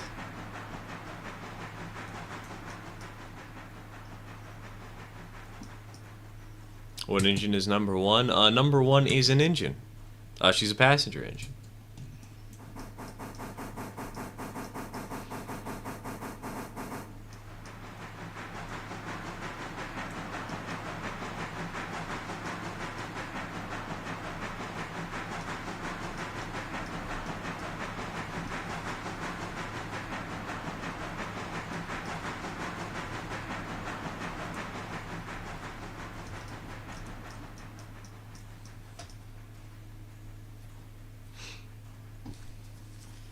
Oh, it would look weird next to my Spectrum 440? How so? How so? Hold on. I need to look up these HO 040s. Just older, I guess?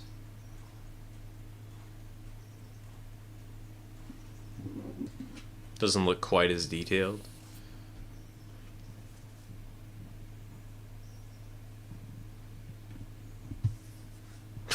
Oh my god, the camelback 040s with the slope back tender. That's certainly an experience. What the heck is that?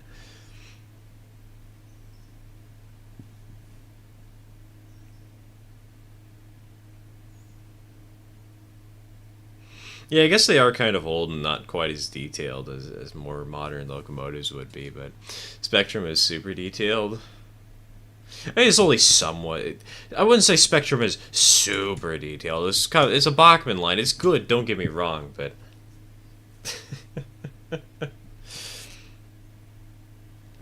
I don't know if super is quite the right term. But I do get what you mean there.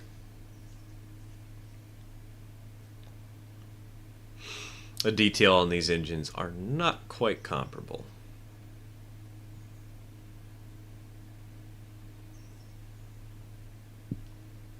Although my 201 is not so bad.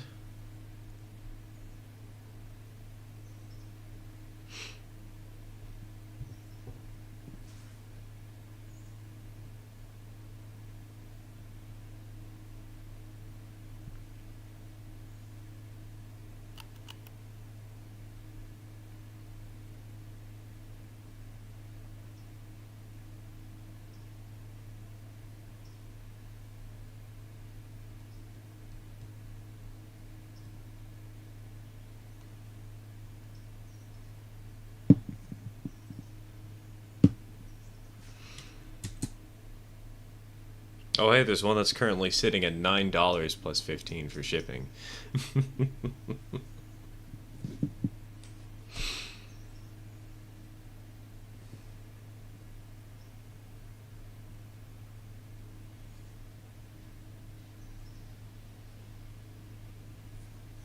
Compared to Bachmann's normal engine, yeah, it's pretty good, actually, compared to what Bachmann does. Admittedly, Bachmann's is better, but, like, of course it's gonna be. It's more modern.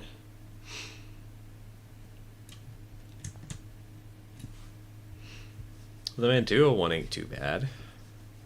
It's got a decent amount of detail. At least in my opinion. Of course, to each their own, you know. Some people can accept more detail, some people can only accept more detail, some people can accept less. It's all just dependent on our tolerances.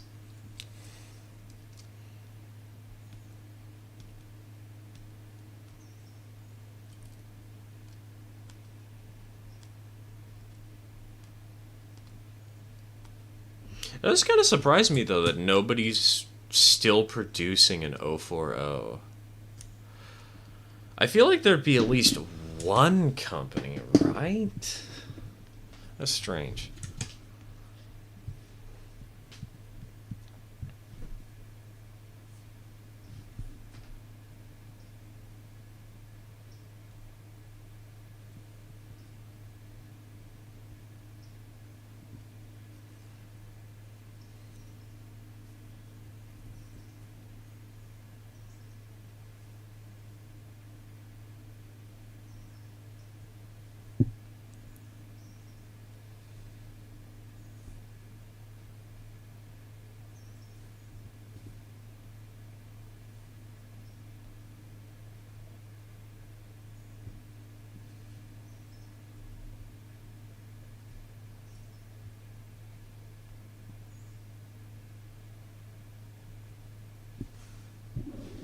Hello again, I've just finished making the final changes to my layout design. Hey, hello Colorado, welcome back, welcome back.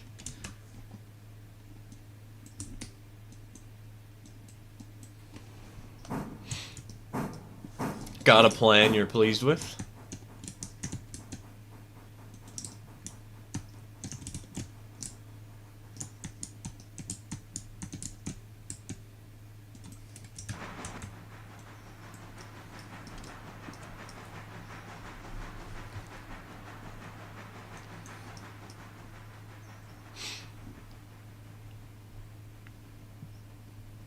Well, I need to look up something. Why the heck...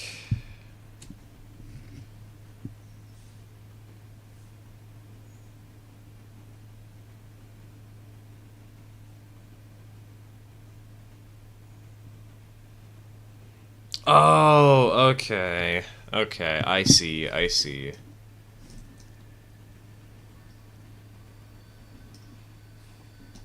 I was looking up 040s and I found one that was an HO/J scale. And I was like, what the heck is J? Turns out it is 1 to 80, and apparently it's something that's slightly common in Japan to model their 3'6" narrow gauge, apparently.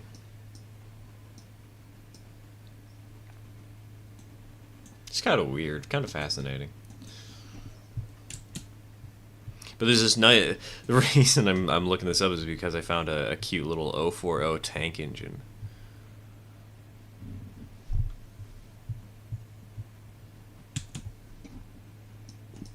Who do you think would win in a race, an Atlantic or a 444? No clue. Depends on the route, really.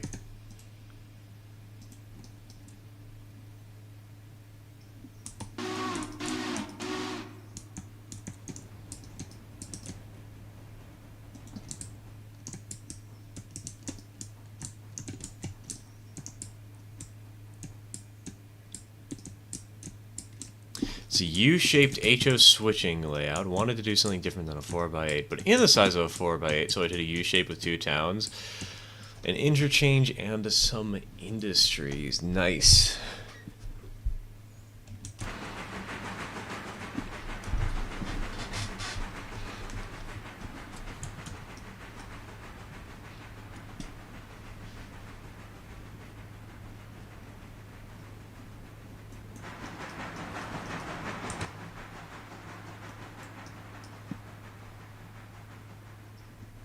You know what I think would win? Me! I'm faster than you think! Superman just crawls out of your... Never mind, I'm not finishing that sentence. I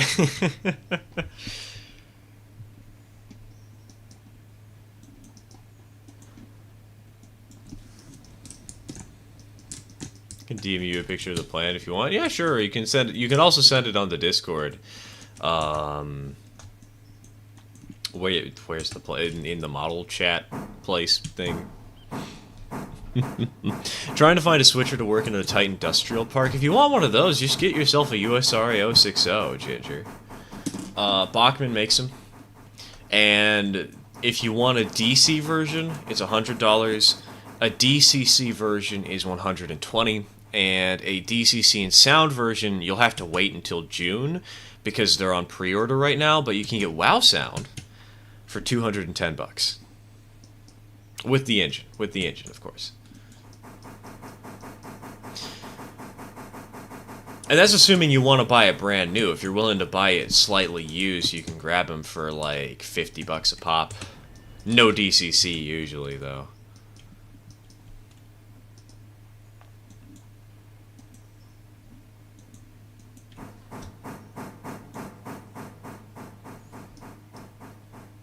Proto 2000 is also good. Yes, it is. My father has quite a good bit of Proto 2000. Isn't Proto 2000 no longer, like, being produced, though? Or is that something I just made up in my head somewhere?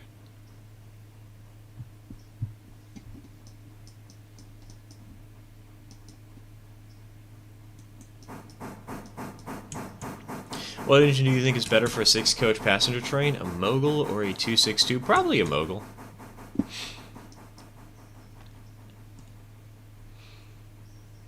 I mean, it really more depends on the size of the drivers on the engine than it does what actual wheel arrangement it has. Hello, Wes. Welcome to the stream. Welcome to the stream.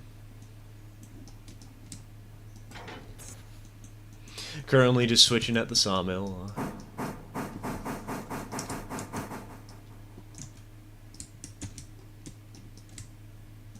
Yeah, Proto... Oh! For some reason... I knew Proto 2000 was Walther's. I just thought that they stopped producing Proto 2000 but continued producing another lineup of some kind. Wow, I'm dumb. I've seen their sales catalog. How did I not notice? Is it because I'm so obsessed with N-Scale and ON30 these days that I just didn't pay any attention to the other stuff? I'm smart.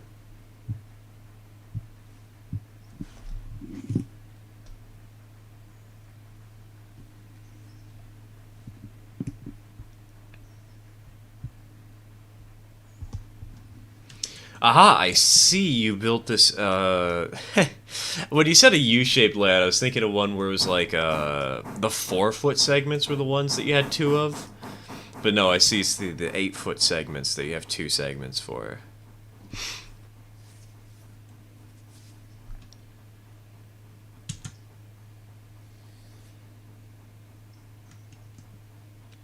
If I had any suggestion, I would recommend adding a little more space for scenery. You really don't have much there, you know? You only got, like...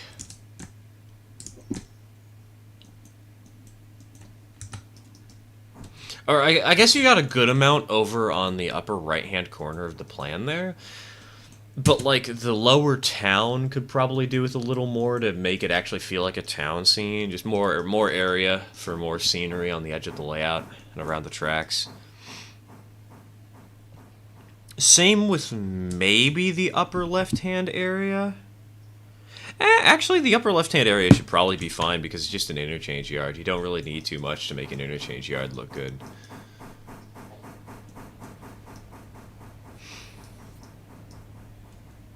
Could extend the lower town by maybe 2 to 4 inches for scenery. Yeah, that'd be good. That'd be good. Because, you know, 2 inches is what? Let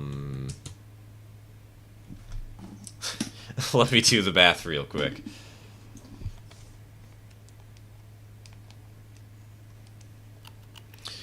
2 inches is another 14 scale feet away from the track, you know?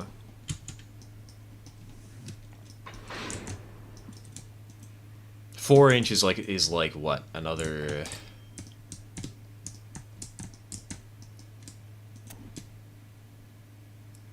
God, I can't remember. Hold on. Is another like 29, 30 scale feet. And 30 scale feet is more than enough to fit in a nice small building or two.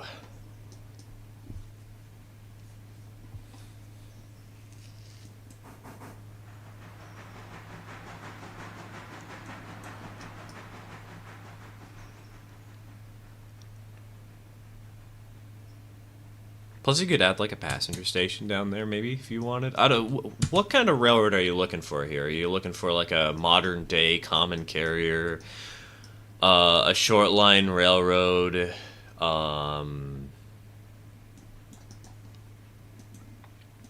back in like the 1940s transition era sort of stuff? And I'm assuming standard gauge, of course. I shouldn't be asking this. It's HO scale. What am I doing? I'm smart.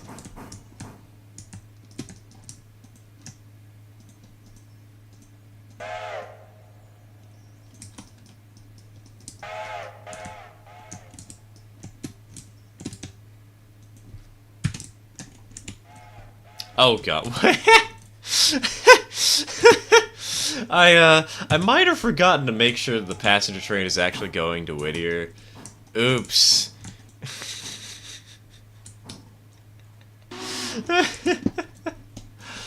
Oh well, whatever, we'll fix this.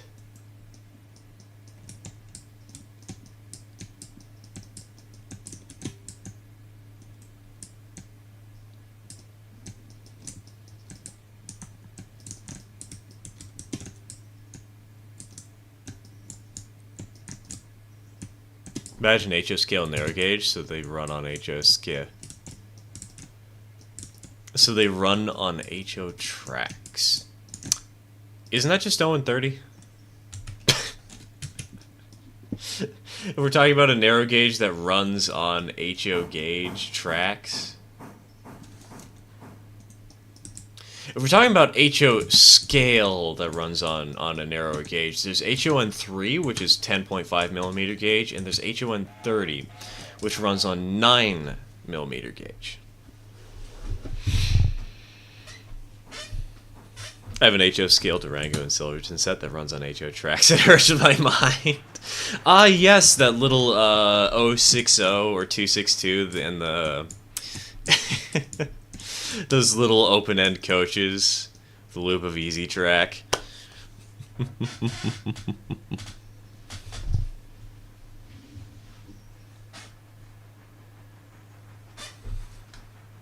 Side note, the passengers just wanted the scenic... You're right, they did just want the scenic logging route. All the passengers ever wanted was to go see the trees getting cut down so they could be like the Lorax or whatever.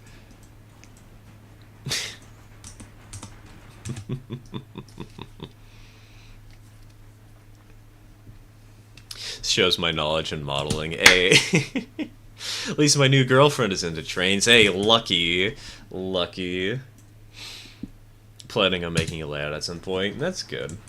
But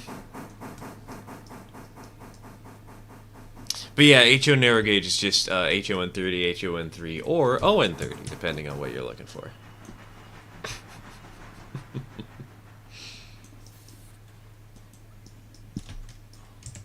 And don't worry, we can always teach you anything you need to know about model railroading. We might not be able to teach you it well, but we can always teach you.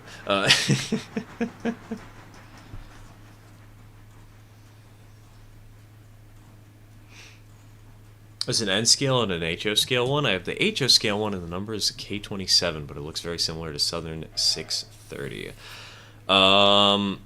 Hold on, let me look it up real quick.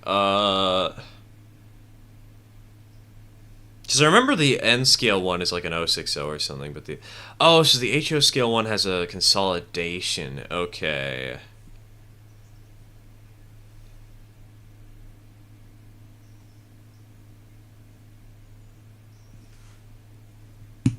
Man, we're gonna...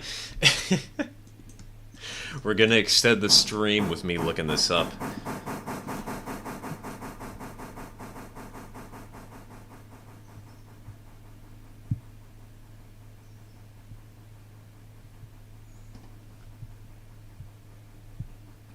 Dude, that 280 is perfect for like an excursion train on a modern day short line. That's like the perfect model for the kind of plan you have.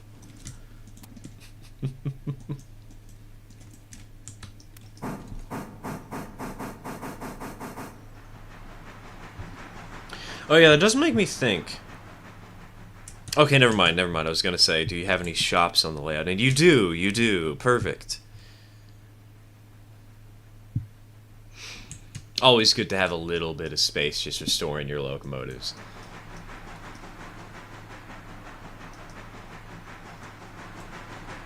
She also just confirmed she wants to make a model layout at some point. Hey, let's go. You got yourself the perfect girl.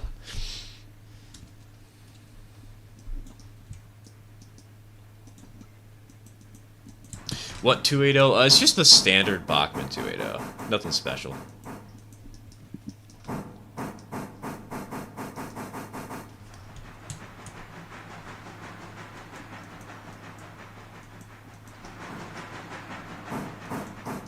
Don't mind me being a clown moving this thing back and forth like there's no tomorrow.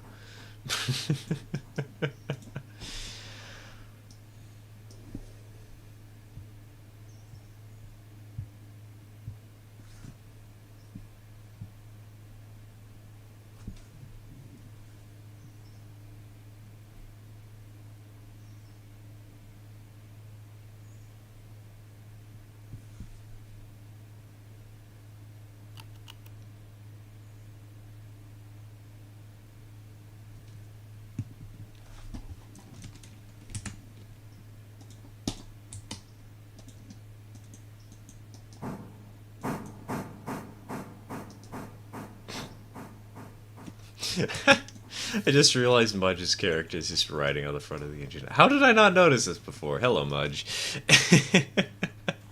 280 looks very similar to the C46 in game.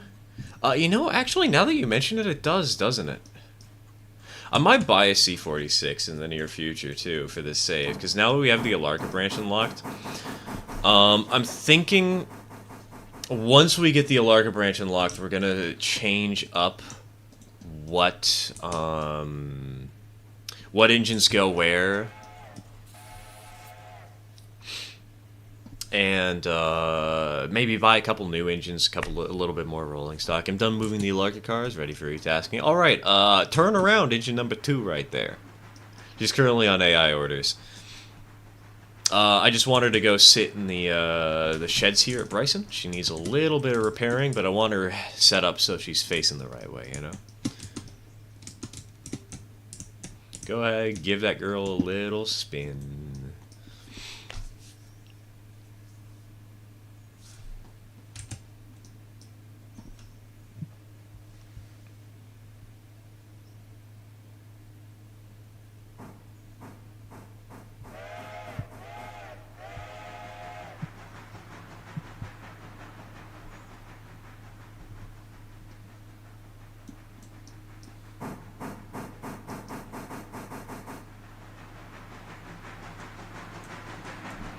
Oh, right. You might have a little extra work waiting for you at the Y.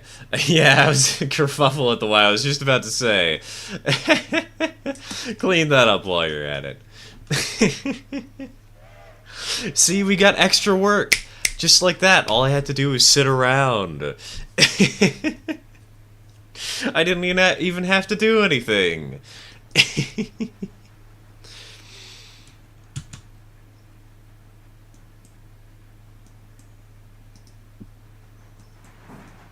It reminds me of my Bachman Connie when I got it. Had a guy glued to the front for some reason.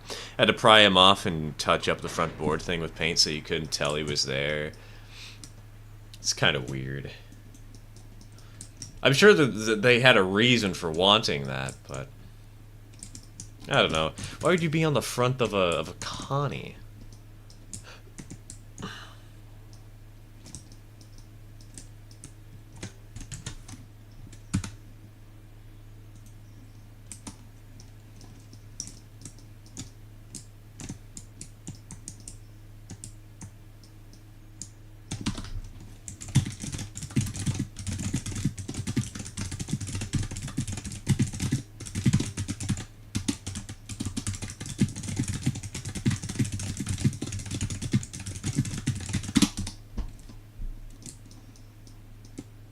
Hey, Dark Nut, welcome to the stream. Welcome to the stream.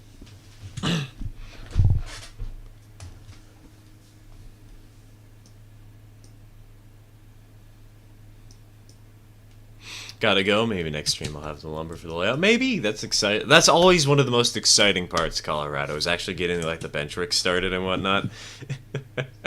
Take care, man. Take care. See you around.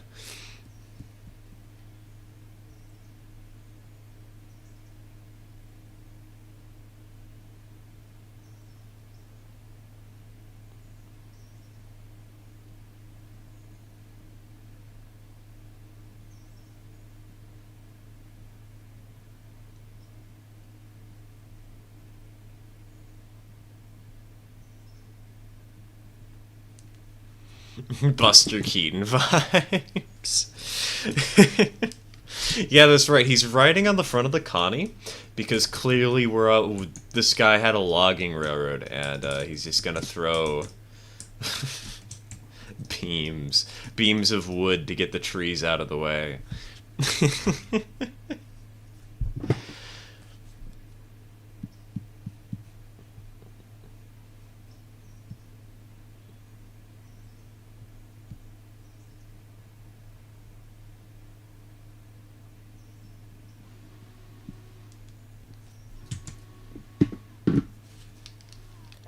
For that, you got some guy holding onto dear life on the front of an express train with Pullman cars. Didn't have the GG1 of the Pacific, so it's either that or the Jeep. We're going 100 miles an hour? That's right, we're recreating the Polar Express. Fallout London appeared on BBC News because Bethesda did Bethesda things. Wait, is Bethesda actually making a British Fallout game? That's kind of cool, though.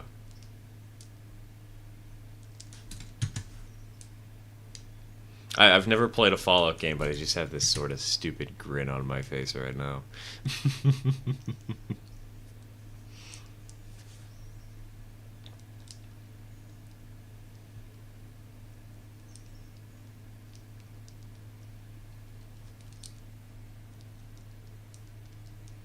There is Fallout Cascadia, based in the Pacific Northwest. That's cool. I heard that the show was based somewhere... Where was it based? It was based somewhere that hadn't really been explored before, from what I heard. I don't know. There's a fan-made DLC worth 30 to 40 hours, and it took 4 years to make. Damn. That's impressive. 40 hours...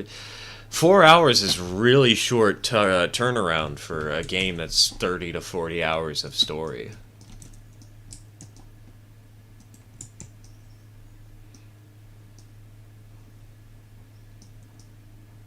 Also, I love how I'm kind of just sitting here.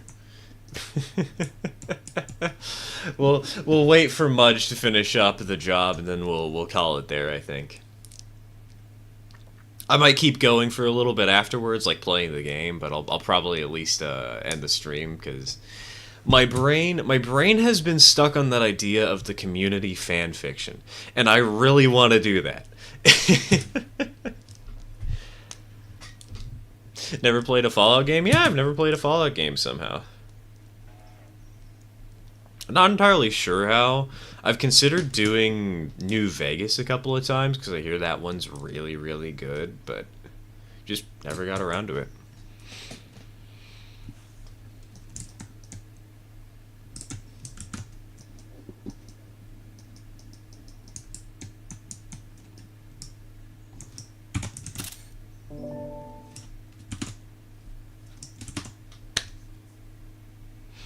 Don't know how.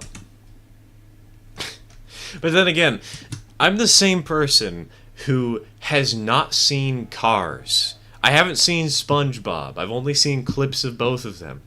I'm the kind of person who's never played, like, Zelda. I've never played Pokemon. My childhood has been very hyperfixated on trains and Kirby and Mario.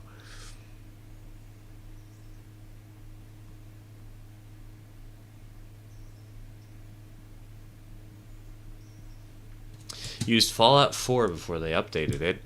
It was done all by volunteers and donations made by the public. That's cool. That's sick.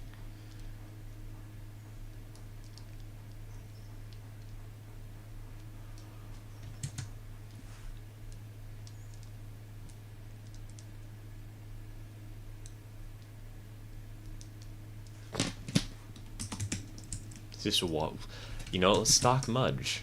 Watch him from afar, from the skies.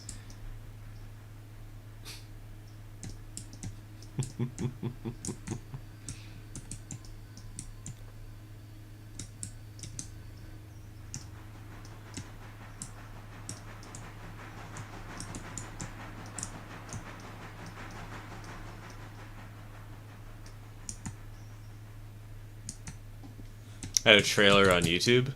I take it the trail that, like, perhaps the trailer got taken down by Bethesda or something, and that's why it got reported on by BBC.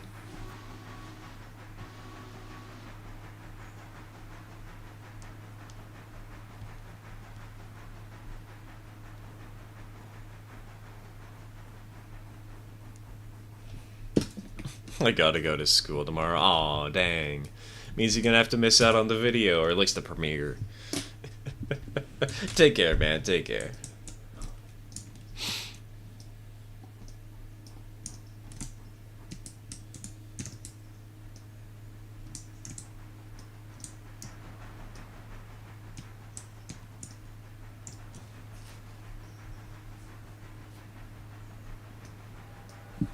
I could probably take another picture from over here while... You know, that's what I should be doing. I should be sniping screenshots of the locomotives moving.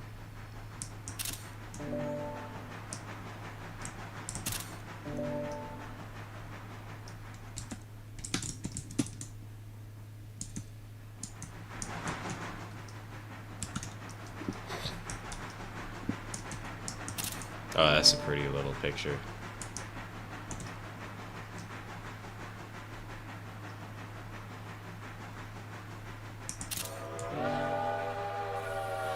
Hi, Mudge.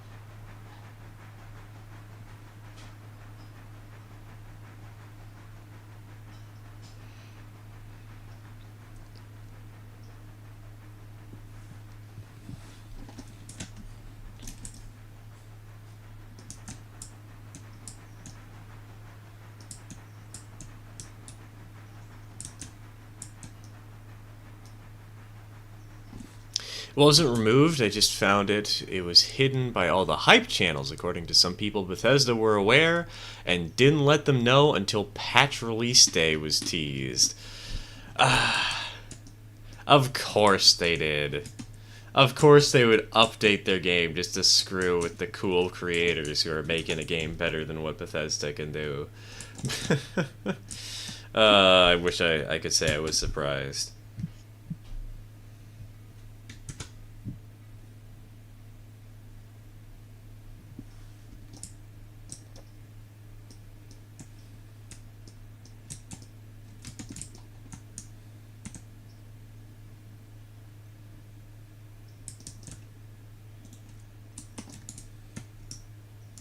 AAA devs under indie devs. Absolutely. Absolutely. Well, okay, maybe not devs, but publishers for sure. With their deadlines and their strict adherence to protecting their property at all costs.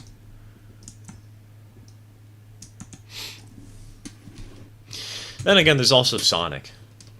Sonic is kind of reasonable in that regard.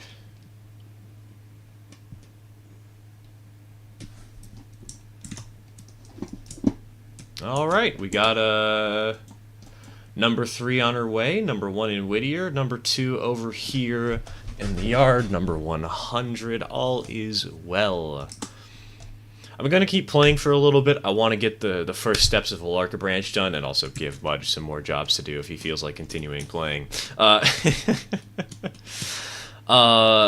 for now, I'm going to end the stream there, and I will probably see some of you tomorrow when we get the little layout video going for the premiere. Again, that's going to be a little long of a video. It's going to be about 45 minutes. It's not going to be quite as rambly as that one, the one Combine video was. There's just a lot to talk about in the upcoming video. So I'll see some of you there. Maybe I'll see some of you next week. Take care, everybody. Cheers, folks.